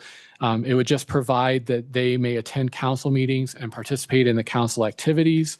It would allow them to sit in on executive sessions of the board of the business council. And then it clarifies that the liaisons serve 2-year terms consistent with each legislature, but could be reappointed to continue serving as liaisons in future legislatures. The language also would provide that those liaisons would receive salary per diem and mileage in performing their duties as the legislative liaisons. Then moving on to page 16, lines 19 through 22, this strikes language that would require the business council to form an advisory council for broadband development and designate a person as a broadband coordinator. Page 16, lines 26 through 30, this concerns the priority economic sectors that are based on that partnership program that was created as part of Endow. It would strike a reference to consulting with the coordinator of economic diversification, and then strike a reference to that 20-year comprehensive diversification strategy. Page 17, line 4, in 912-105C, this concerns the Kickstart Wyoming program. This first strikes a reference to the coordinator of economic diversification. And then, Mr. Chairman, page 17, lines 12 and 13 would provide that for the Startup Wyoming projects, the funding would be in amounts from $5,000 to $150,000. This is an increase from a current $50,000 maximum for each project under Startup Wyoming. Page 17, line 21, again, still in the startup program, just striking a reference to a report and replacing it with multiple reports that would have to be submitted to the business council. Then page 18, beginning on line 4. So 912-105D currently provides for a small business innovation research matching program. This would strike that reference to small business innovation research and expand it to be a federal innovation matching program,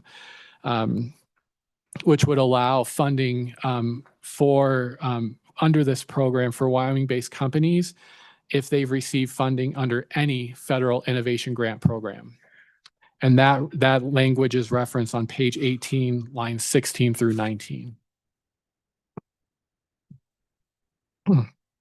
Page 19, beginning on line 2, this would require that to receive a matching grant under this program for the 5 years after an award under this subsection, that recipient entity would have to prepare a report.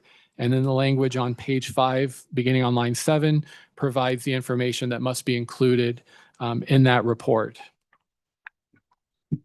Then page 20, lines 4 and 5, again, this is still within that innovation matching program. Matching funds would be awarded in an amount not to exceed 100% of the federal grant award. Under current law, there's 2 subparagraphs that, depending on the program or where the project is, there are some certains that would be limits, and this would instead replace those some certain with either $100,000 or $250,000. The limit would be 100% of the federal grant award. Then page 20, lines 10 and 13 clarify that in this program, the Business Council may require repayment from an entity under certain conditions. And then page 20, lines 16 and 17, still with that innovation matching program, striking a reference to the coordinator of economic diversification. Then page 21, line 1, in 912-109A, this concerns the duties of the Business Council to promote agriculture. There would be an insertion of a reference to agriculture, innovation, and technologies as items of promotion and encouragement that the Business Council must focus on. Page 21, lines 16 and 19, this is kind of a conforming amendment in light of some of the loan programs that are being repealed, just to reference the loans that would remain under Article 3 of Chapter 12. Moving on to page 22, in 912-302A, this concerns the Partnership Challenge Loan Program. Some of those loans are going away. And so this language here, the changes would just make clear that loans would be limited to the 4 loans that would remain under the program. Page 22, lines 22 and 23, again, these are kind of conforming changes in light of loans no longer being available to community development organizations or state development organizations. Page 23, lines 15 through 19, in 912-305, this just strikes a reference to funds being transferred to that large project account, which is being repealed. Page 24, line 8, another conforming amendment to strike the reference to 912-308.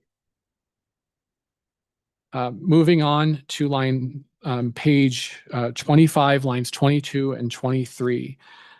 So this is now moving on to the Business Ready Community Program.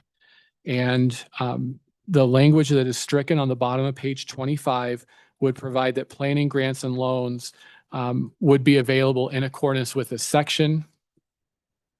And then next, Mr. Chairman, page 26, line 1, that stricken language in 912-601B strikes the language that requires the Business Council to submit all of the BRC grants and loans to the State Loan and Investment Board for approval. With that striking, then the Business Council, if they approve a grant or a loan for the Business Ready Community Program, it would be approved or denied without further consideration by SLIB. The staff comment on page 26 just notes that change in the SLIB process would also impact the approval process for the Minerals to Value-Added Products program that the legislature created, and they reference back to this process. Page 26, beginning on line 21, just inserts the definition of community development organization, since that statute would be repealed in this bill draft. The same concept on page 27, line 4 for the definition of state development organization. We're just taking that existing definition and just inserting it since that statute would be repealed. Page 27, lines 18 through 20. In 912-1102A, this concerns the Main Street Advisory Board. This would strike a requirement that not more than 75% of those 7 members can be from the same political party. So those members would be able to be appointed without regard to political party. Then moving on to page 28, this is the duties of that Main Street Advisory Board. Would, instead of annually reviewing the program, they would be required to assist the Business Council in reviewing that program. And then page 28, that new subsection D would just require the Business Council to provide an annual evaluation of the Main Street program to this committee. Page 28, the staff comment, I just included the entire text of 912-1404A for the committee's reference so the committee could see the sub-accounts and how all of that would work. So beginning on line 20 or page 29, line 7, striking a reference to the economic diversification account, and then it just provides that instead the following accounts are created, funds in each of those accounts would be invested, and earnings would be deposited in the appropriate account. And those 5 sub-accounts begin on page 30, line 4. Those sub-accounts are not changing. They are just being made into standalone accounts for administrative purposes.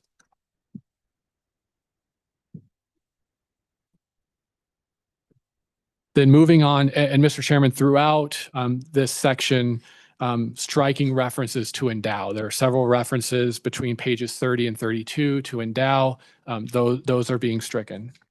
Then page 33, line 9 in 912-1405A, striking a reference to that approved 20-year comprehensive economic diversification strategy. This is for that priority economic sector program, and it would provide that those would be identified by rule of the council.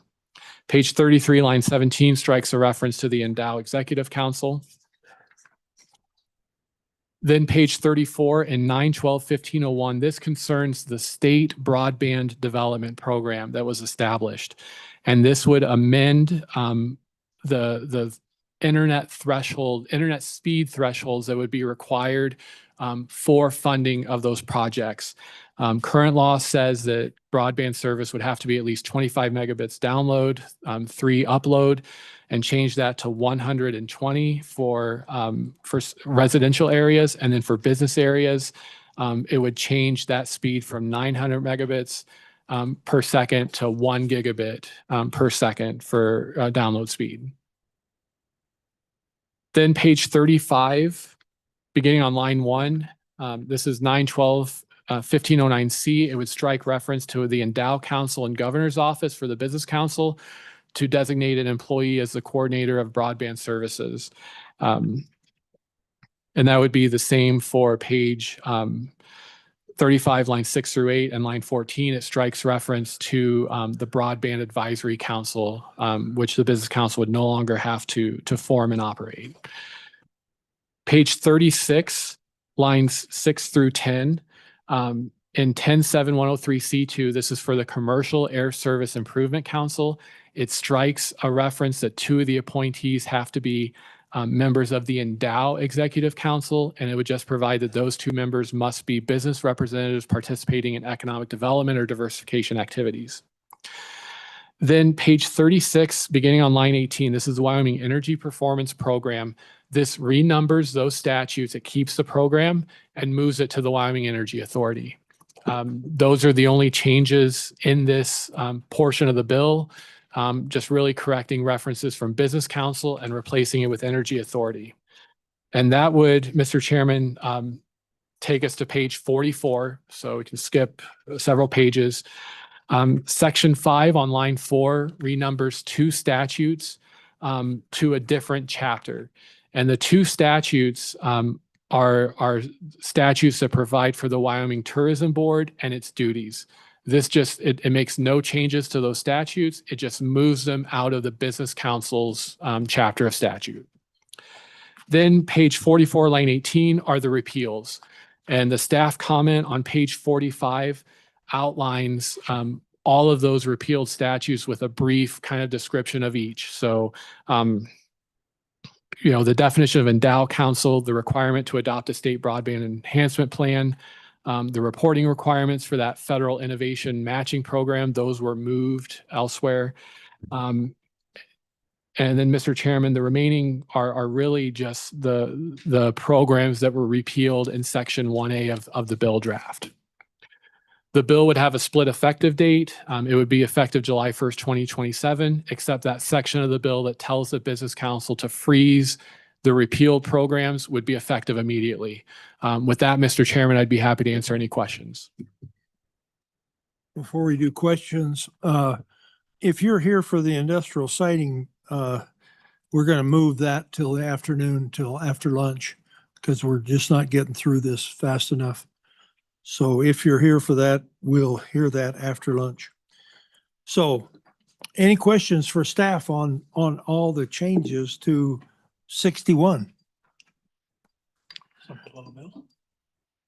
The questioners are gone.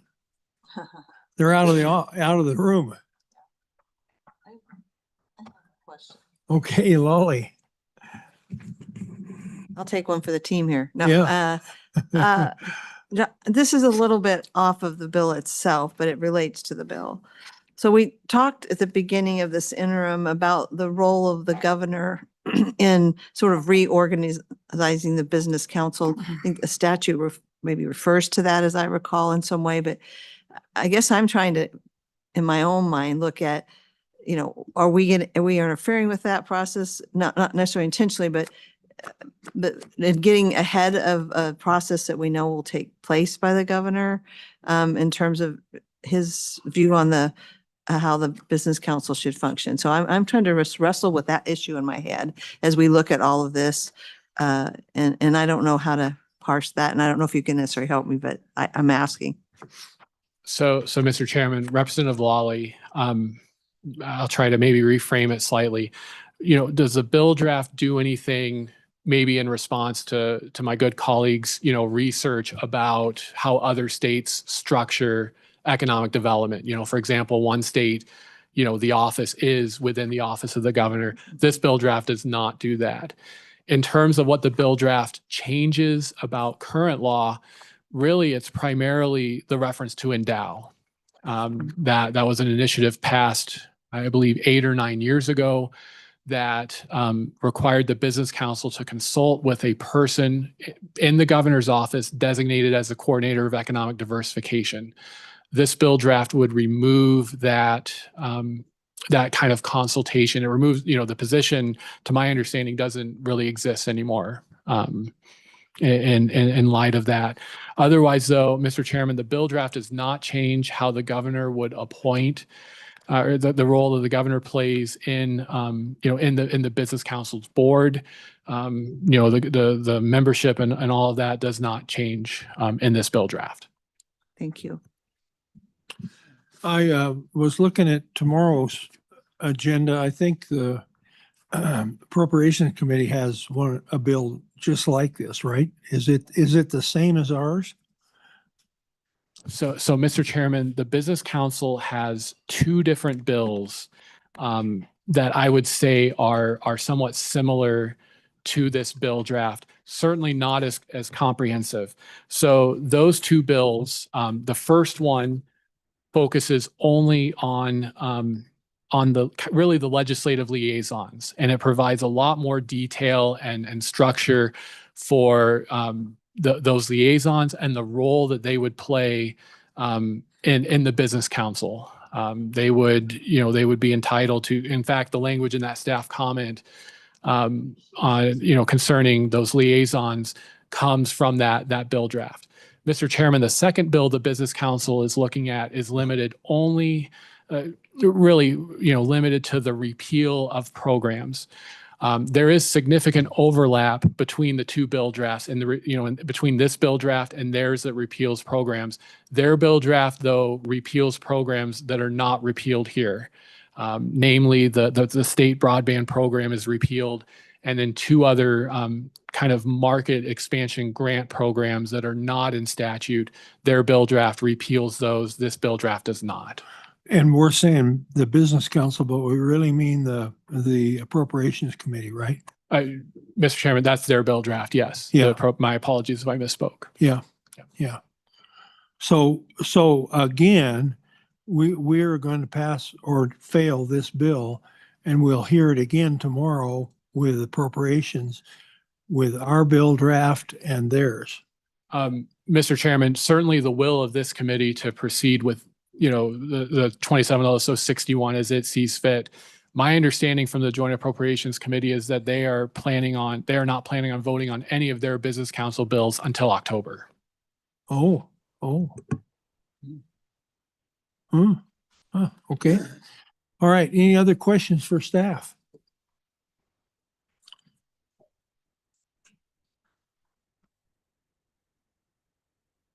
No other questions for staff on LSO 61? As a business council, staff want to make some comments on 61.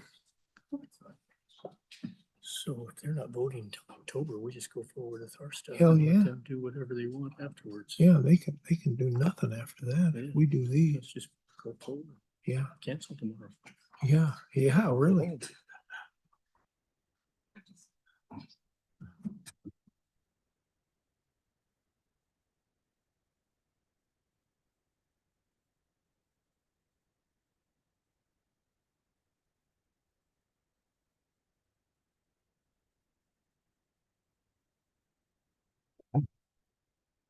Chairman Anderson. Yes. Members of the committee, thank you for having us. My name is Josh Durrell. I'm the CEO of the Wyoming Business Council.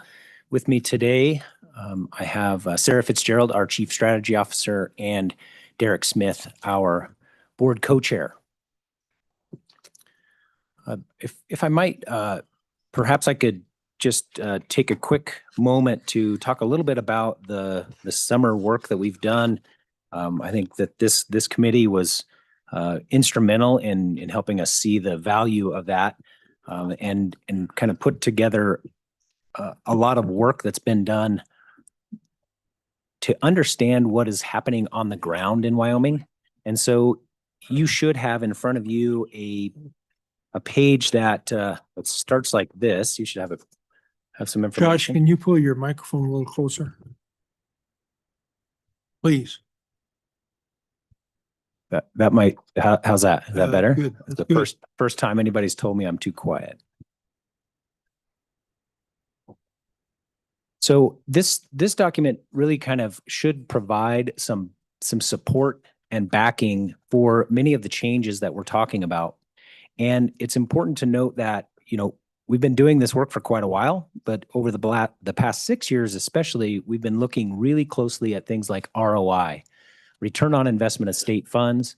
We've been looking really closely at how do we take federal programs and leverage them for the most to improve our economy, and doing all of those things really at the direction of this committee. Many years ago, people sat down and said, look, we've got to make sure that we're getting a positive ROI. We've got to make sure that we are investing in communities that can and want to grow. And we did that. And I think some of the information on that document really show that. The other thing that's been happening over the last many years, but especially over the last year, is we've been doing a lot of outreach, a lot of polling, a lot of understanding what's happening on the ground. That started last fall with a poll that we did to understand the sentiment toward economic development. What we found in that poll was that there is overwhelming support for economic development from the people of Wyoming. Of course, the legislative session was a bit of a departure from that, and I think that was a pretty challenging time. And so we doubled down our efforts over the last few months to really understand what's happening on the ground. And that was not just in meetings with economic development professionals or members of communities that can get off work in the middle of the day and come to something like that. We spent our time at farmers markets. We spent our time at community gathering in the evenings. pancake breakfasts at Cheyenne Frontier Days, wherever we could understand what was really happening. And we took all of that information, including a virtual meeting that had almost 600 people to talk about the future of Wyoming and the economy, and took all of that information and put it into this document. And I do think it's important to utilize this information to understand what's happening on the ground, because as folks who are doing this every day, we have a certain perspective. And as folks who are making decisions about the statutes and about the funding that we utilize, you have a certain perspective. But I think both of us can agree that those perspectives need to match or at least understand what's going on the ground. And that, what we call the team of thousands, is summarized in this document. And I do want to just make sure that you pay attention to that and realize that this is not a one-time thing. This is not something that we're going to say, oh, well, we did it, we got our statute changed, and we won't do that anymore. This is something that we are continuing to do through our assessment to action programs, through BRC applications, through our time within the regions that we work and the communities that we serve. And it will continue to come back in some form or another to provide the support that you need to make the statutory changes and funding mechanisms that Wyoming needs to fill the gaps and make a difference in our economy. With that, I want to address a couple things before we dive into the statute. And that is, we are looking to repeal some programs. Now, by and large, those programs were either not effective because the problem either no longer exists, or it exists in a way that can't be touched by that statute, or it is it potentially has no money in it, or it is a problem that can be solved by one of our more effective programs. For example, Building Resilient Communities Program, or BRC, can be utilized for workforce housing. In fact, this summer, we just approved, our board approved in this past year, a board approved 3 projects for that. SLIB only approved 2 of those. So we have taken in applications for workforce housing. We have provided a positive recommendation for that workforce housing infrastructure 3 times this year. So those problems can be solved by existing programs that are already funded and can be utilized. We don't need a separate program for that with its own nuances or reporting or problems that could come about. We want to have the flexibility in BRC to be able to solve those problems. So again, we've approved 3 of those projects this year. Only 2 made it through SLIB. But as you can see, our programs that we have already in existence can solve some of these problems that we're asking for repeal on. There is, and I'm happy to go through and walk through questions about the particular areas of the statute that we're looking to change. But there is something I would like to just say, and that is we have looked at the large project loan. And while we would recommend getting rid of most of that part of the statute, there are changes that we can make to keep that and fund some of the manufacturing reshoring that is going on and supply chains that need to be built out in areas that are very exciting and new to not just Wyoming, but America, and do them right here. There's already a lot of work started there. And we have been working with manufacturers and supply chain folks across the state to understand that program could be very effective in filling out those supply chains, as well as helping existing businesses in Wyoming expand. And that is why Mr. Wandler was online. So during public comment, he will have some commentary on that. So that is a bit of a wrinkle in the statutory changes that are drafted here. And with that, Mr. Chairman, I'm happy to go through it page by page, as Mr. Fuller did a great job, or we can address specific questions however the committee would like. Let's just address some questions. I think we've gone through the bill enough. Any questions? Any questions? Representative Regans. Thank you, Mr. Chairman, Director Durrell.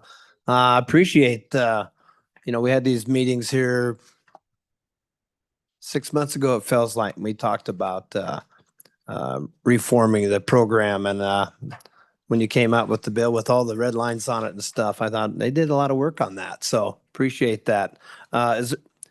Do we have an idea of you take those programs, you cut them down, what did that do with the budget part of Wyoming Business Council? Got any ideas on that? Mr. Chairman, Representative Riggins, in many cases, those programs that we're cleaning up and taking care of, we have, they don't have any funding, and so therefore they weren't being exercised at the time. In other cases, those individuals that were working on elements that would be taken away, they have other duties as well as expanding the duties that we do today. So for example, assessment to action is something that we work in communities across the state. That's a program that is actually getting a lot of support and it probably needs more resources. We looked at our budget and did not change it from what the 1 year of funding was. It's slightly less right now. And I'm happy to walk through that. My board of directors took a look at it a couple weeks ago. It's a little bit, the process is that the governor will still look at it at the end of the month and then do his work to submit that to the Joint Appropriations Committee. But I'm happy to discuss that. Our budget today is slightly less than that 1 year of meager funding.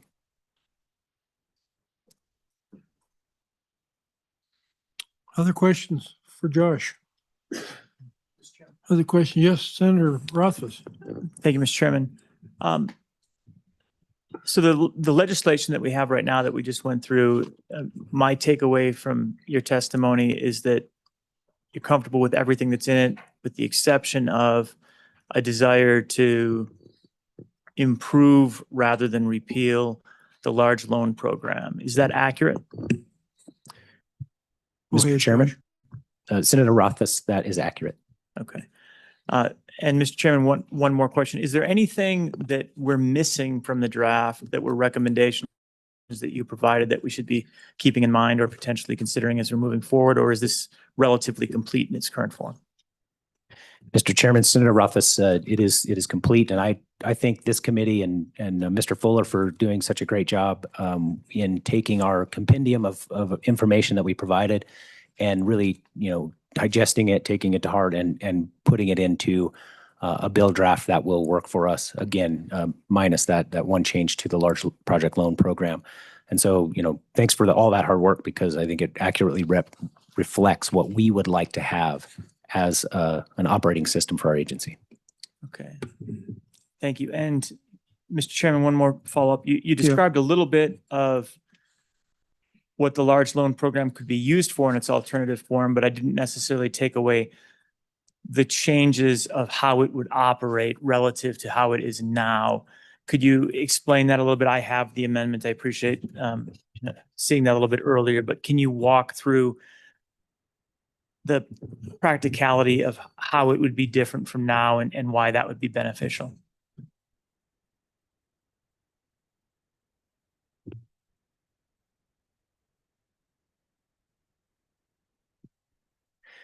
Mr. Chairman, Senator Rothfuss, yes. So the amendment that we have provided really kind of shifts the large project loan program from a tightly prescribed multi-layer statutory approval and underwriting process toward a more simpler and general tool that can move the needle on the economy of Wyoming. What it does is it expands the tools that are available and the qualifying purposes, so it can be used for more things. But it removes some of the prescriptive elements that were written into statute that don't really move at the speed of business, and frankly caused it to be not oft used. We do expand the tools and purpose, for example, adding equity investments as an authorized funding tool alongside loans and loan guarantees. And we also broaden the uses to allow for manufacturing products in Wyoming, commercializing technologies, and strengthening strategic manufacturing supply chains. So those are all elements, as I mentioned, that are really key to this particular component, and you will utilize this tool very well. It does change some of the review committee and the way the investment review committee is added to it, and loan review committee is taken away. It adds a couple members, namely the chief executive of the Wyoming Business Council and the Wyoming Business Council Investments Director. And then it limits the committee review to projects exceeding $10 million, meaning that others can be approved without the investment review committee if it is lower than $10 million. It also simplifies a lot of the statutory language I think there are a number of things that are done there. It eliminates the entire multi-step approval process in subsection E, including the 15-day lender notice or bid process, any conflict of interest disclosure requirements, and sequential counsel, committee, state loan, and investment board review. It removes the state loan and investment board's final approval authority, much like the bill draft does today. It also deletes the requirement that projects show greater economic impact than standard business-ready community projects, because generally speaking, they're loans. It removes the county-level assessed valuation and tax revenue public benefit test. The surviving wage benefit test is re-benchmarked from the county to a statewide median wage. So rather than looking at it localized, it just takes it across the state. It strikes statutory loan terms standards in subsection G, collateralization requirements, interest rate methodology, and board approval, the 25% non-state matching funds requirement, the bar on refinancing pre-existing debt, borrower security residual value requirements, guarantor requirements, first lien or security interest protections, and the 1% origination fee, all again intending to really be much more friendly to business and make sure that these are working to close those gaps. And then it also removes the statutory cap tying outstanding loan balances to legislative appropriations, along with related fund repayment and expert consultant cost recovery provisions. So we plan, as you can imagine, to provide this reporting and make sure that the Minerals Committee understands exactly the results of this program, no different than we would in our normal annual report of BRC projects, YVC, and whatever this committee may ask for in an ad hoc fashion. But we'll also take this would be the statutory piece, obviously, and then we would have the rulemaking authority to make it fit the problem. This is something we could do during the session, though we don't have to do it now, right? Mr. Chairman, I think that's up to the committee to decide the best time in which to do that. I think that we will continue to represent the problem that exists, and I think that we can continue to refine it, but I think that's at the pleasure of the committee. Yes, Representative Reagans. Thank you, Mr. Chairman. Mr. Durrell. I was just looking at the Kickstart Wyoming program, and so you boosted that up significantly. Can you explain why you did that? Do you see potential there that you didn't have before? Mr. Chairman, Representative Riggins, we do see a lot of potential in that. That $50,000 mark was put in place about 10 years ago when that came out of the Endow work, and since we have seen that the gap has widened, that the what is required for companies at that stage is actually more, and we just want to have more flexibility there. That doesn't mean that we're going to be just writing checks for $150,000 and they'll get to use it. I think we're working right now to tighten that up so that it's much more in alignment with how we do all of our programs. However, what I would say is that there's a company out of Casper right now that happens to have utilized Kickstart to get started, and they recently closed a huge round of financing. So they've gone from the Kickstart, a couple folks commercializing research out of the University of Wyoming, as President Reeves talked about, and now they are a very going concern in some hot areas of the world and really making their mark. And the more that we can do to those early stage companies with Kickstart, the better. And that company I'm mentioning is DISA Technologies, who has utilized Business Council programs all the way through. Yeah, follow up. Thank you, Mr. Chairman. So how do you go back and assess it when you're checking how successful we've been? How many years do you go by, and how much do you allow an applicant to say, this is how much time you got to demonstrate something? In case you want to, do you ever add to it? Do you ever give them another start? Mr. Chairman and Representative Riggins, thanks for asking that question, because generally speaking, that's how it would work, is that we wouldn't give it to them all at once and just sort of hope it works out. We tend to meter that out and have them hit benchmarks. So they do reporting along the way, and you'll see the reporting requirements we want to increase because we want to understand a little bit better idea of what's happening. We work with them alongside them, and we don't just give them the money and walk away. our Kickstart administrator is working with those businesses to understand what challenges they face, how they can address them, doing things like mock board meetings and mock investor meetings so that they understand how to move from the next stage. So that's all being done. And all of that is reported in our annual report, and I could provide a detailed report on Kickstart if you would like, but we absolutely track all of that. I got one over here. Representative Campbell. Thank you, Mr. Chairman. And Mr. Drell, under this draft, agriculture is being restructured under the Business Council. What qualifies the council to act in this role, to pick winners and losers with our poultry, dairy, et cetera? And what are some of the criteria you guys are looking at for choosing products and projects with this? Thank you. Mr. Chairman, Representative Campbell, so we don't add agriculture. We have an obligation today, which we fulfill, to promote Wyoming agriculture. All we're simply doing in that particular section is getting with the times around agriculture technology and making sure that we can sort of leverage the full breadth of agriculture innovation that goes on in places like the University of Wyoming and throughout the state. That's all we're simply doing there. We already have that obligation. Go ahead. Thank you, Mr. Chairman. Can you give me some 4 examples? Because I'm just having a hard time wrapping my head around what we're spending money on here. Give me, we're going to do this to promote poultry. We're going to do this to promote dairy. I don't understand the fit here.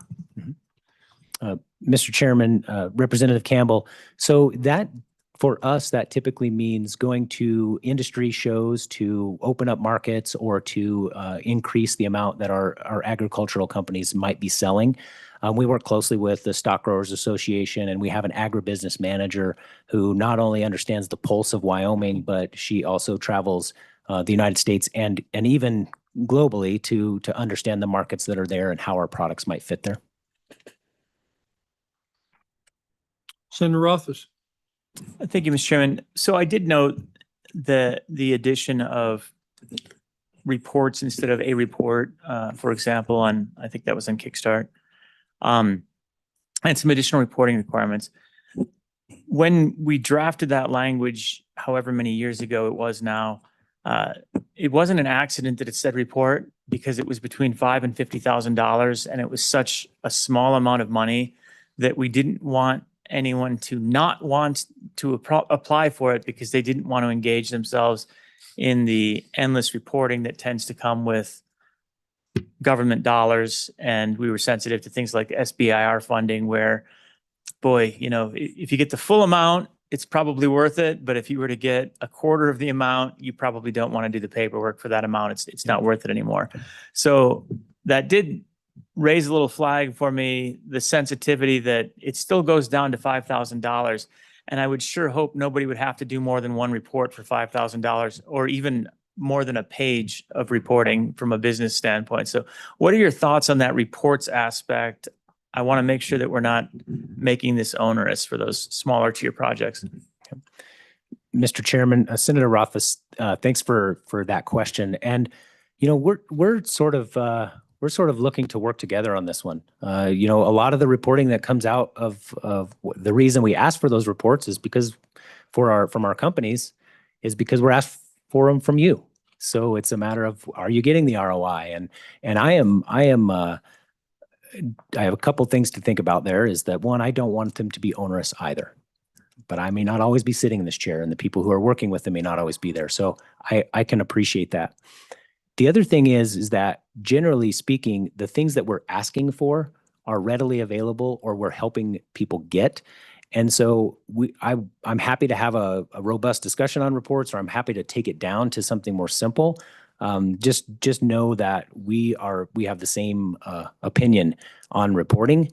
We would like it to be as simple as it can be, knowing that the work that we ask them to do is generally asked for by folks who are sitting in your chairs. So we all want the same thing, I think. Yes.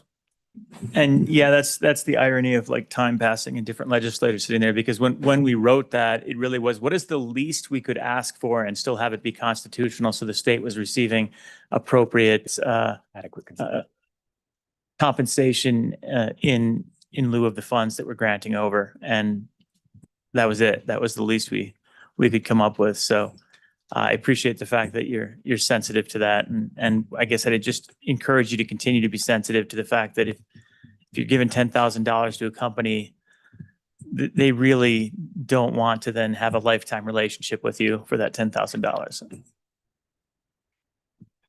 Mr. Chairman, Yes. Senator Rothfuss, would just like to add from the board perspective a little bit here. Again, I guess for the record, Derek Smith, board chair. We also have asked for some of this reporting, not as something to be onerous on the business or onerous on the business council, but also to allow for a little more introspection on the program and that continual evolution. And if we don't continue that communication cycle, we don't necessarily know how to make it better. So having a little bit more of that documented, just going, okay, is that $25,000 investment actually being successful? Or to the point we're bringing with the dollar increase here, $50,000 doesn't go nearly as far as it did 10 years ago. How can we help you to be effective, leverage that same impact? What dollar amount would leverage that? And without that continued communication and some documentation behind it, we didn't feel it's nearly as effective to deliver that message.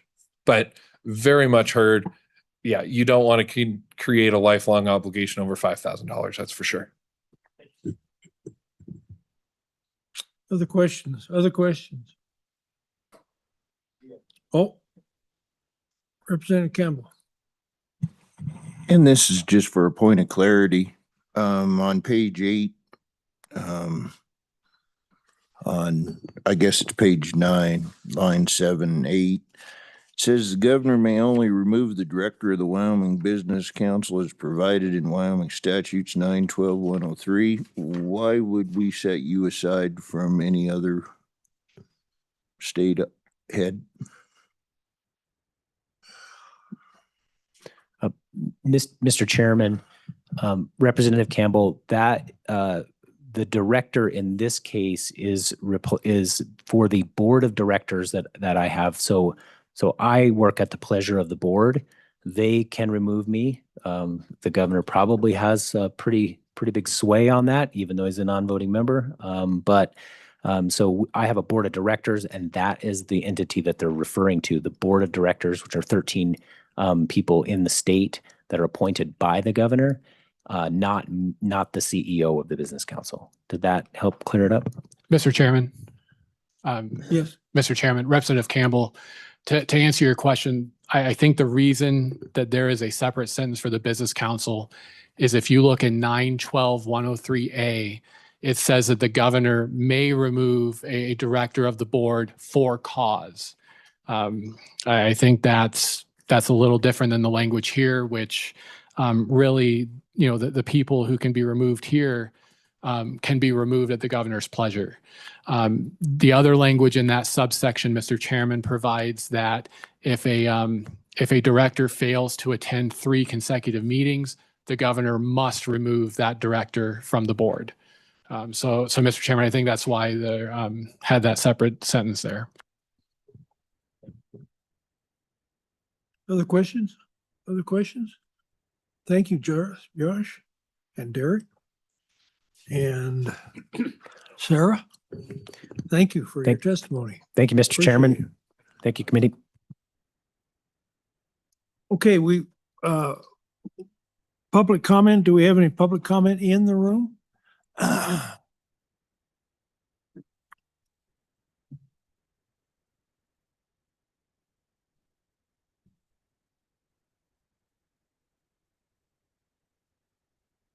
Do we ever?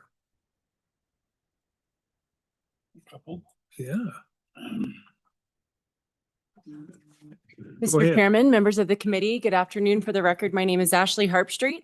Today, I am here on the behalf of Wyoming Association of Municipalities representing Wyoming's 99 cities and towns, also presenting for the Wyoming County Commissioners Association, representing all 23 Wyoming counties, and the Wyoming Economic Development Association, whose members are the economic development practitioners working on the ground in Wyoming's communities every day.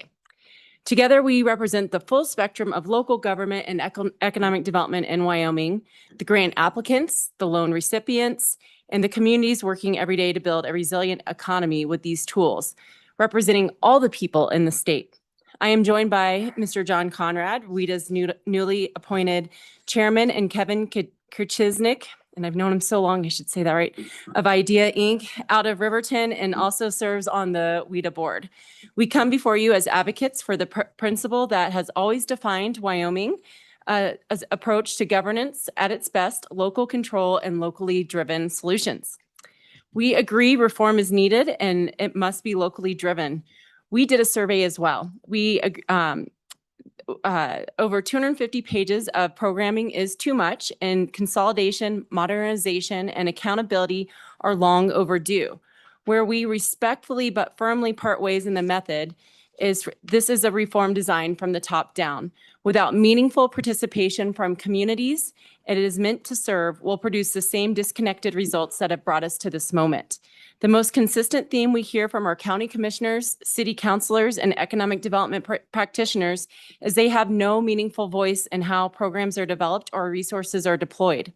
And yet they are expected to implement, apply for, bring local match, and be served by decisions made by agencies in Cheyenne. Local communities are not passive recipients. They bring real dollars and administrative capacity to access state resources at precisely the moment when their own revenue streams have been under the greatest pressure in years. Property tax uncertainty, state budget constraints, and shifting revenue distributions are making that ask increasingly difficult to meet. Asking communities to contribute more to a system that gives them no voice in how it works is not a partnership. It is a burden inconsistent with the local control Wyoming's Constitution holds dear. Before eliminating programs, we should be asking whether they could be housed closer to the communities they serve at DEQ, OSLI, the Wyoming Energy Authority, or through a local and regional partners.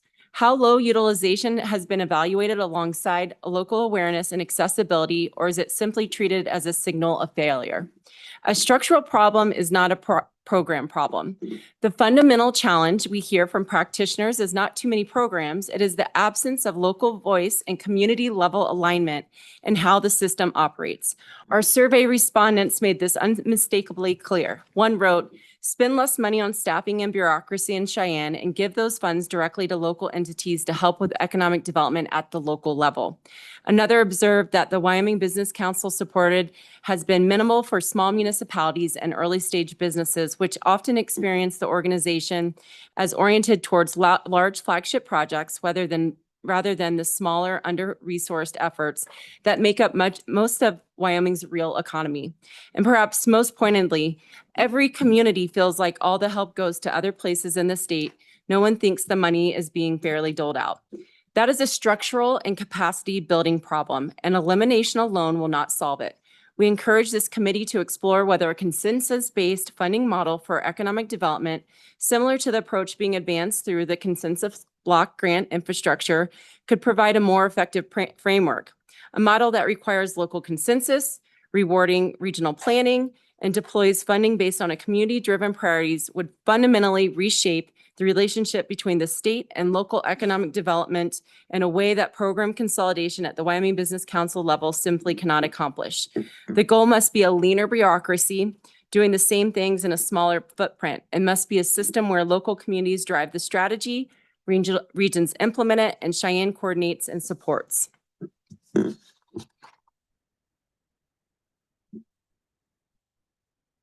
Mr. Chairman, members of the committee, Kevin Kirchiznik with IDEA Inc. in Riverton.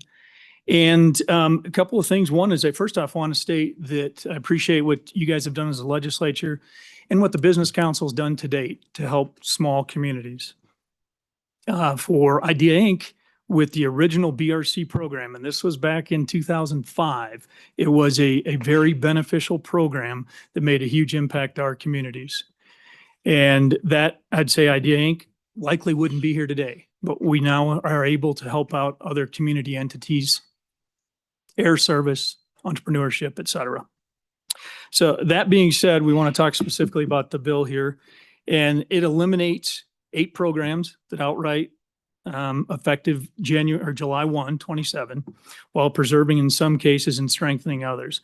WIDA, like Ashley had mentioned, based on the input from our membership, did the survey, got the information. We want to go on the record with the position on each of these items.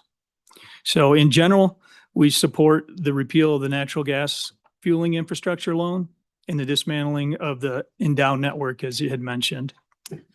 We have reservations about the Science, Technology, and Energy Financial Aid Program, and also on the Partnership Loan and Community Development Organization, as we work closely with a lot of partners there locally. We have strong objections to 4, and I think 2 of them have actually already been addressed to a certain degree earlier by Mr. Durrell, but I'll state them anyway, is the housing, the Wyoming Workforce Housing Infrastructure Program. We have concerns with that. That was our number 1 concern through the survey. People said that they utilize that program. It's extremely or very useful, better than 3/4 of the time, 76%. The large loan program, again, if it's a restructuring, that could be fine, but as it stands, the repeal we oppose. The Wyoming Community Facilities Program and the Small Business Investment Credit gives us a little bit of pause there. We think that one probably is just the fact that it hasn't been out in the community. People are unfamiliar with the program. Repeal concerns, the Main Street program, participation program, talked about that. That has been beneficial in communities and helpful or extremely helpful in quite a few cases. And then also on the brownfield revolving loan, and we can talk a little more about that. There's some advantages there that we need to keep in place to help economic development financing function.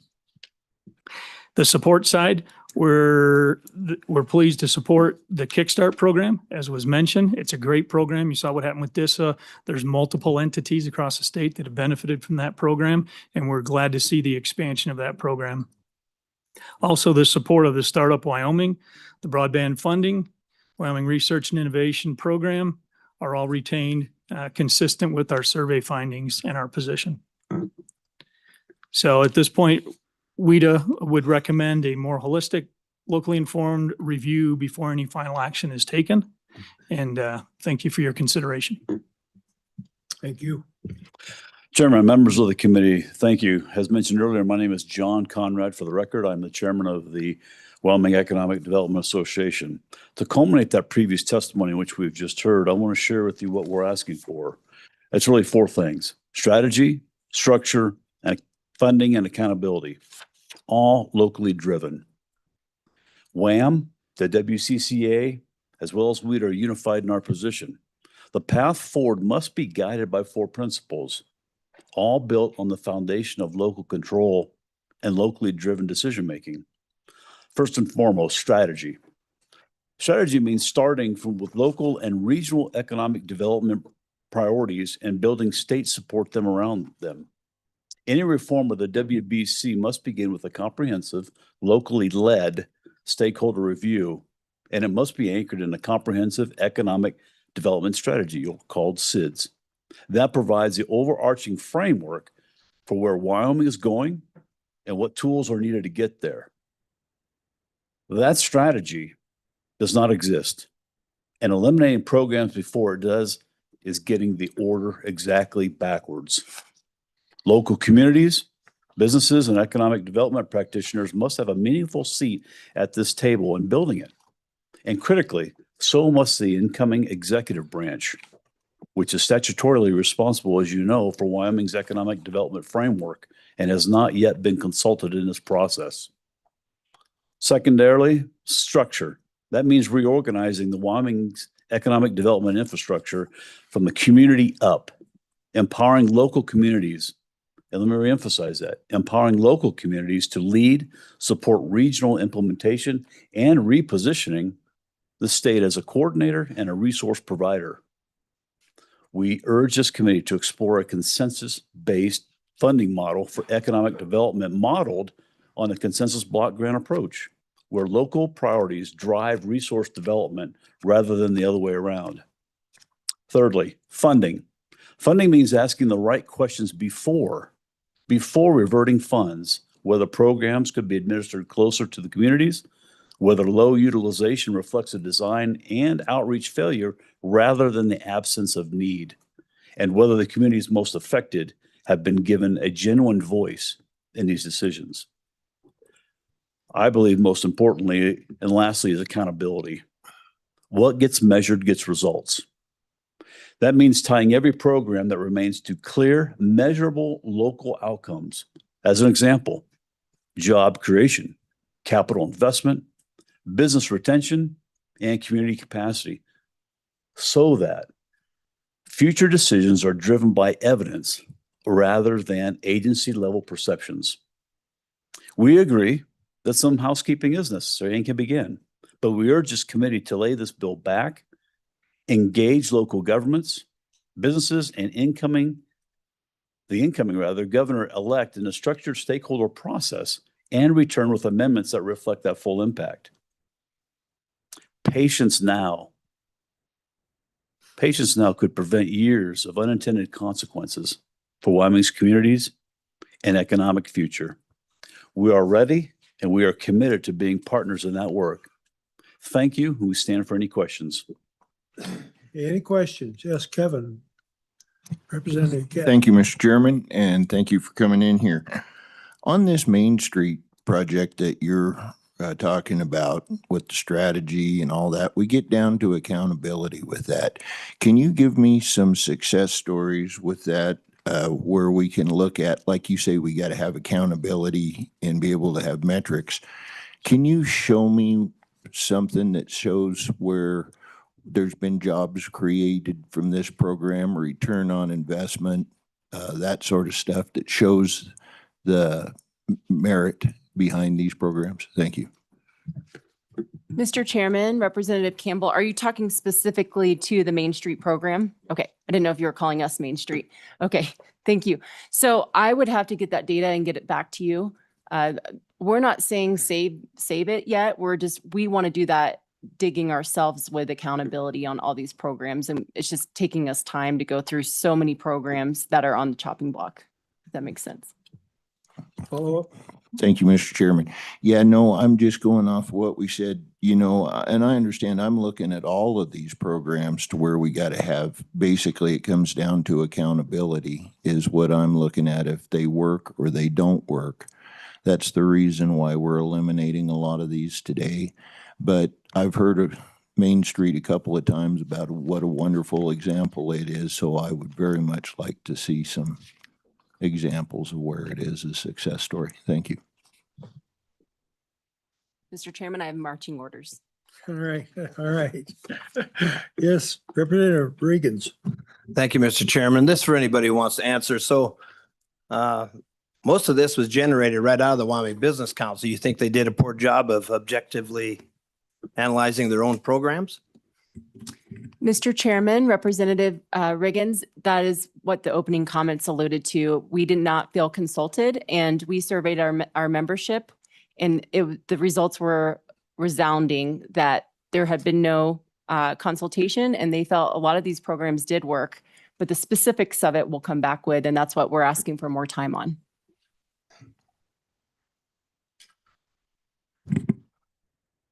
So the follow-up, and he mentioned I'll just use the consensus grant model as we're talking about. So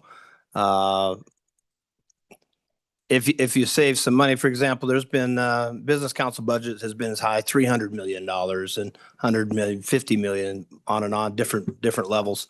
So do you consider the consensus grants as to me, it's certainly the consensus grants isn't a makeup for property tax, in my opinion. This is an economic development program. So, and it's not for ongoing operations and maintenance and minor maintenance and things like that.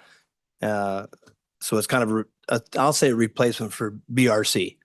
So, or yeah, business ready communities. So So do you think that $50 million a year, you think that would have to be elevated to offset some of these programs that might be disappearing or something like that? Mr. Chairman,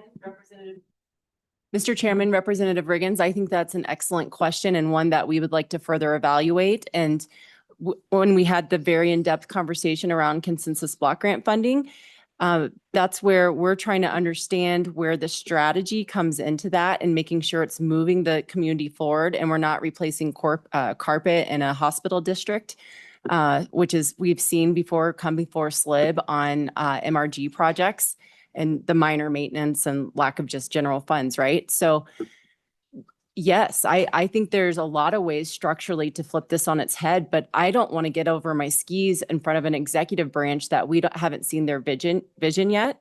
I have talked at length with the new GOP nominee, but he still has a general election to get through. If he is successful, he is looking at a whole different structure that I think could take care of a lot of this program elimination, but there are some items that we might not want to throw the baby out with the bathwater that are tools that not necessarily take from your general fund, like the large loan fund. That's a return on investment back to the state. So that's why we're urging caution before there's any redlining in the green books to really align with and taking a step back. What is the structure we're looking at to deploy economic development as a state partner with local communities? And we feel with the state agency, we have not yet had that conversation. And then there's another big partner missing, which is the executive branch. Representative Lawley. Thank you, Mr. Chairman. Ashley, you brought up about the incoming governor and whoever that might be. And this is something that I've had concerns about from the beginning of this interim was, were we getting ahead of ourselves? And I'm still wrestling with that question, but you made that comment. So could you elaborate on that further about what you see as possibilities of the next governor, and not so much in terms of details of plans, but the idea of what all they could do that would, in some ways, we're getting in the way of that rather than wait and see. And just could you just expand on that a little bit? Mr. Chairman, Representative Lawley, that's another excellent question. I believe that taking a step back with your legislative duties, the first thing that I think you guys should be thinking about is their supplemental budget for the Wyoming Business Council. And I know the current executive branch, I'm sure, is working with the agency of what that looks like for next year, because you guys agreed to just fund through this fiscal year. In the meantime, I think where we're going to buy some time, if we can just tread water for a little bit longer, we get the new executive branch in. You guys have a different, the 69th legislative body coming in to consider this. So executive, what are we trying to solve for? Legislatively, what are we trying to solve for? And locally, what are we trying to solve for? We could have a really robust discussion, come post November 4th and into the general session and probably into the next interim. I know that's not on everybody's timeline, but I rather measure twice and cut once.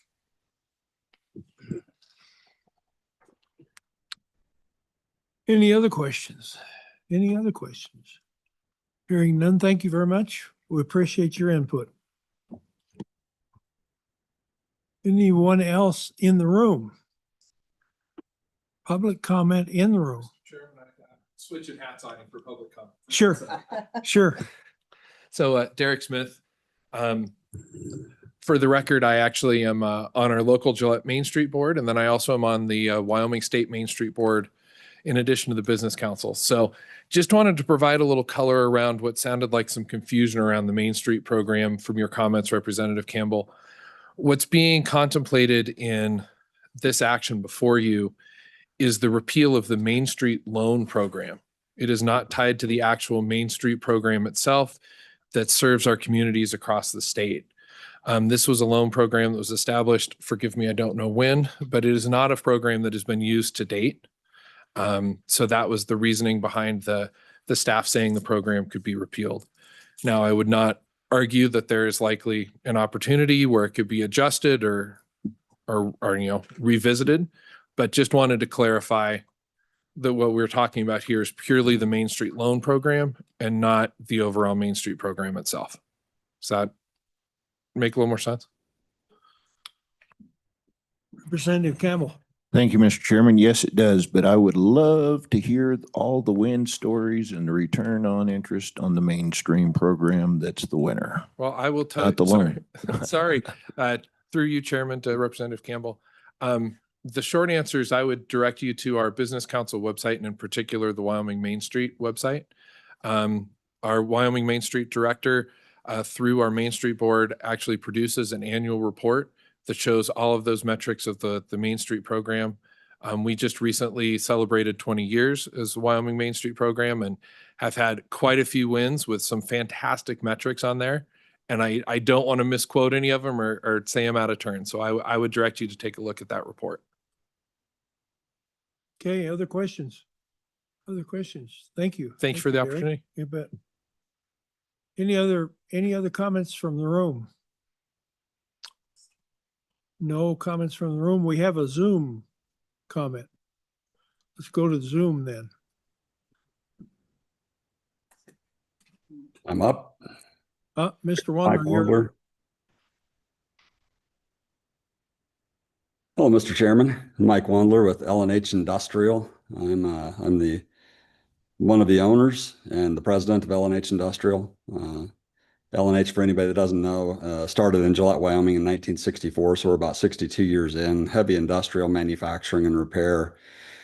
We build parts for the biggest machines on earth, and I'm here about economic development, so I'm very passionate about Wyoming. I'm very passionate about manufacturing and energy, and I'm working on this. I've been talking to the Wyoming Business Council and Josh about this opportunity that L&H is taking advantage of, and through the Wyoming Innovative Entrepreneurs, we've got other innovative entrepreneurs in Wyoming that are tapped into this.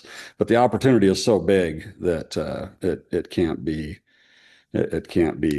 We could put everybody we have on it. So I wanted to give you some framing on that. And as I'm working with the Business Council, I was in the Business Council for 10 years. I was a board member. So I love the Business Council. I think that one of the things that people miss is the reason that Wyoming lacks the abuse, waste, and fraud that a lot of other states have is because of the Business Council and the good work that they do and the good work that you do, making sure that that doesn't creep in.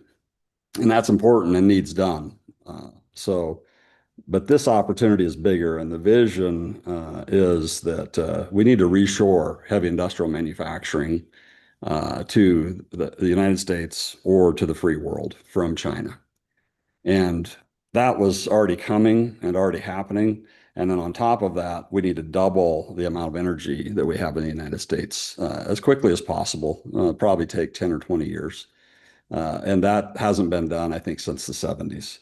So there's a massive opportunity. There's two massive opportunities that collided. And we're seeing that at L&H with growth and opportunities in advanced manufacturing with both of those. And Wyoming, when you talk about ROI, Wyoming is very well set up to do this. The ROI is huge. The jobs are really high-paying jobs now. So it's really interesting for L&H and for all of Wyoming. I think that convergence of energy and energy manufacturing, service and repair, and taking that global like L&H has. 20 years ago, we were very local. 25 years ago, we worked in Wyoming at about 20 million in sales. Now we're global. We do 120 million sales, and half of that is exports out of the country.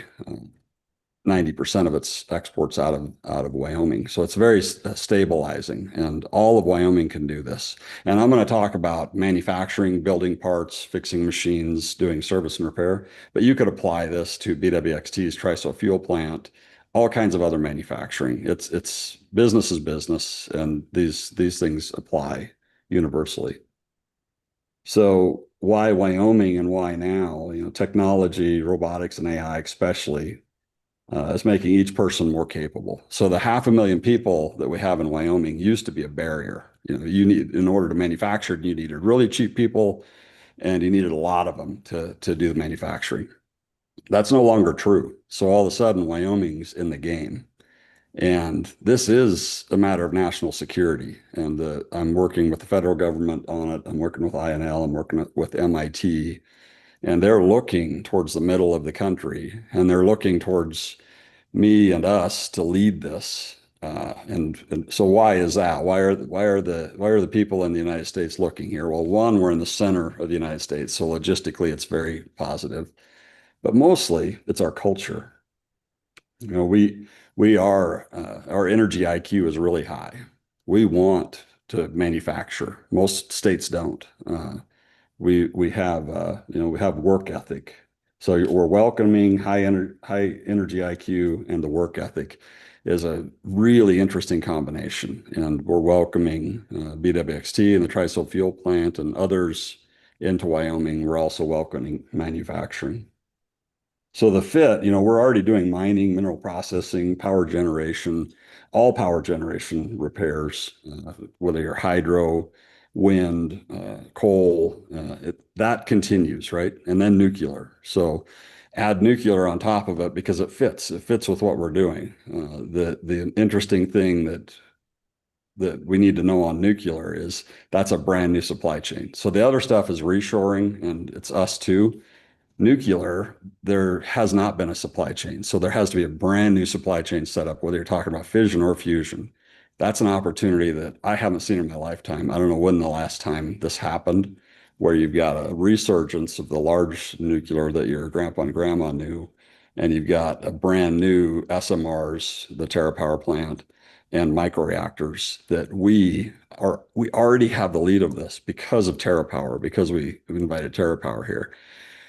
We just need to keep that lead and be the manufacturer, be the place that TerraPower or BWXT or any of the other people can call and get 3 quotes for every part that they need for their reactor and service and repair. And we have that opportunity. I'm going to do it. I'm going to do it for the good of the United States. I'm going to do it for the good of Wyoming. I'm going to disseminate it out through Wyoming Innovative Entrepreneurs. I'm already doing this. I've been landing jobs. We've been working on it for 5 years. The deal flow is coming, and it's large deal flow. So I've proven it. I'm sharing it with any innovative entrepreneur in Wyoming that wants to know, and there's room for all of us. So talking to Josh and his team about, okay, now getting all the resources from the state and the federal government behind locally owned, locally headquartered entrepreneurs that are already here, they're already proven, they're already doing this, and they want to do more. They want to grow. So making sure they have whatever resources they need to grow and whatever help the state or the feds could and should bring them to make that happen. That's this extra piece to add on to it. And I will be your private partner. I will, I'll advise on it. I'm already doing that. And this is part of that. The opportunities are endless in manufacturing, whether you're in space. We're big into the space race. We do about 10 million this year in space, defense, all of that. So it's a great opportunity, once in a lifetime opportunity, I think, for Wyoming to take hold and be the manufacturing center and actually help lead the rest of the state and the country on manufacturing, especially for energy. That heavy industrial manufacturing and energy, that's our jam. Nobody can beat us on that. We already do it. And the spin outs from that, if you focus those efforts on locally owned, locally headquartered is most important. My 10 years on the business council, I was involved in the Cody Labs and them leaving after they weren't locally owned anymore. So I'm a little bit tainted on, the people that are owned and headquartered outside, because they usually flip out of Wyoming. So we want to do that. We want to invite those people in. But when you're looking at resources, focus it towards local headquarters, locally owned. If we could have kept Cody Labs locally owned and locally headquartered because of the attention we were paying, or Taco John's, or JCPenney, or Cloud Peak, that works, and it works very well for Wyoming. It's very Wyoming centric. And then the spin-offs, imagine those companies I just said, and the spin-off companies that you would have if you kept those locally headquartered even. And if you kept them locally owned, even bigger spin-offs. And then that, if you're doing that, you're going to attract other businesses from outside, which you already are with BWXT, with Kairos, with all of these others that are coming in, and they're welcome. We want them here. So it's a matter of national security. Wyoming is positioned to lead this. We're already in it. Happy to share it because there's only abundance. There's no scarcity. We could do everything we could do as L&H, and everybody else in Wyoming that wants to grow and innovate and manufacture could do everything they could possibly do with all of the assistance of the federal government and the state government. And you would still have an abundance of opportunities that we can't fill. So that's what I see as a low-hanging fruit opportunity. And mostly I want to, since you're re-looking at economic development, let's focus on that heavy industrial manufacturing, any manufacturing, and especially where it intersects with energy. That's our sweet spot, and we can make incredible gains in that area. So thank you, Mr. Chairman, and I'll stand for any questions. Okay, thank you, Mr. Wandler. Any questions? Yes, Mr. Campbell. Representative Campbell. Thank you, Mr. Chairman. Thank you for coming out here.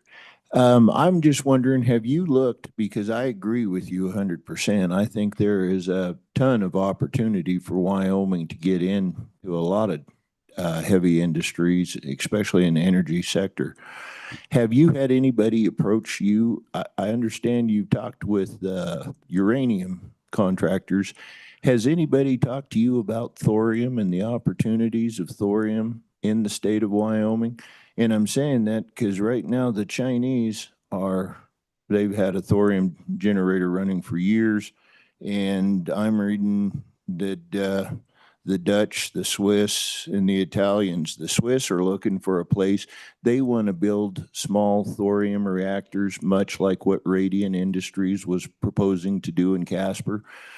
The reason I'm asking with this is thorium is also a nuclear fuel, much like uranium and all that. But because thorium has such a complete burn, you are only dealing with 2% of the nuclear waste that comes from uranium. In my mind right now, everybody wants clean, green nuclear energy, but nobody wants to deal with the nuclear waste from uranium. Since we could actually burn uranium's nuclear waste, there's a lot of energy left in that waste. We could burn that in a thorium plant.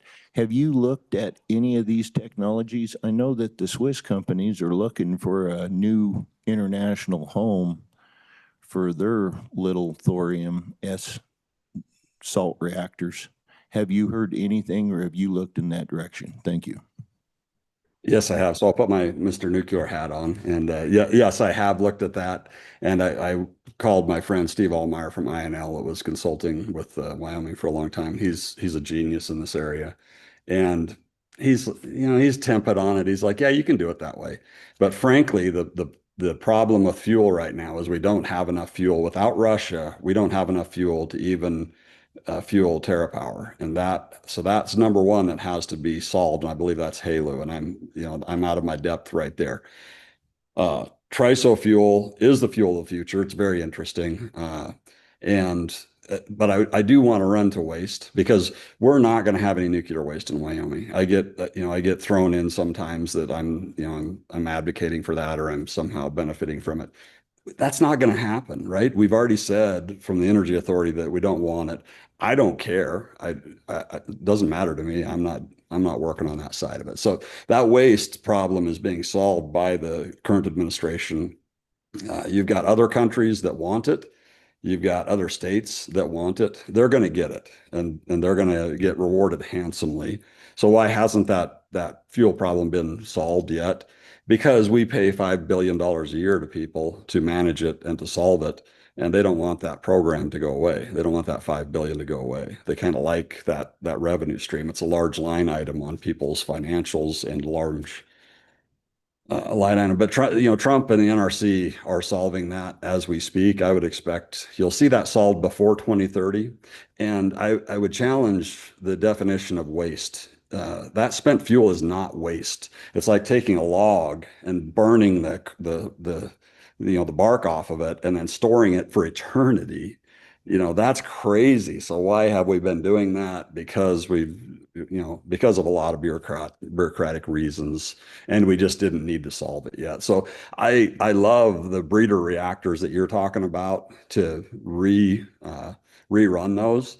And then it becomes a conversation of, okay, what's the most efficient way to use this up? And we do need to use it up or turn it into different uses. If you go to INL, you'll see a lot of different uses of that waste. It's not waste, right? That's a categorization of that. It has incredible uses. Remember, none of us own that. The federal government owns 100% of that. And that waste would sit on a football field 30 feet tall. And 27 feet of it or so is still good fuel and can be used for other shielding and things like that. So they aren't going to want to let it go. They aren't going to want to let control of it. They're not going to let another country take it. That is good product. People are making billions a year on it. Whatever state this raises their hand, and there's I think 3 or 4 of them that are going to take it, they're going to make $1 billion a year for perpetuity just by storing it on a football field, 30 feet tall. And that's a pretty good deal. But the consumers, the taxpayers will save $4 billion when that happens. So that's huge, right? That's the next step. But it's not waste. It's fine. We're not going to have it in Wyoming. I have nothing to do with that in Wyoming. You've already got legislation written that doesn't allow that. And then you got federal consent-based siting that doesn't allow that. So, and anybody that would love to talk about that, anytime, I'd love to talk about it. Follow up, Representative Campbell? Yeah, Mr. Chairman, that was my whole point, was the $5 billion that is off the books that the government, because that doesn't go against the national, that doesn't even count against us. That's off the books thing. My concern was, again, we want a nuclear future. Nobody wants that 240,000 year nuclear fuel sitting in their backyard. So thorium reduces that. The nuclear fuel that they call nuclear waste is deadly to mankind for 240,000 years. The nuclear waste that comes out of thorium is deadly to man for 200 years. 200 years versus 240,000 years is quite a little discrepancy. As you mentioned, that nuclear fuel that is not waste can be burned in a thorium generator to get rid of that. My question is, though, with this new fuel that we're going, I am to understand that once you put carbon steel into those fuel pellets, that they are no longer recyclable and cannot be rerun as fuel. Is that correct? Can you confirm or deny that? I think I would defer to Josh at BWXT on that, or not off the subject here. Let's we need to get back to this bill. Okay. Wander, thank you. Thank you very much for your input. You're a wealth of knowledge on all these subjects, and we appreciate you joining us today. Thank you. Thank you. And thank you for the great work you all do. I appreciate you. Bye-bye. Anybody else online? If not, I'll close the Zoom public comment. And we're not going to work this bill yet. We're going to go after lunch for this. The committee will start after lunch with working this bill. So we'll adjourn for lunch and be back here at 2:30. 2:30.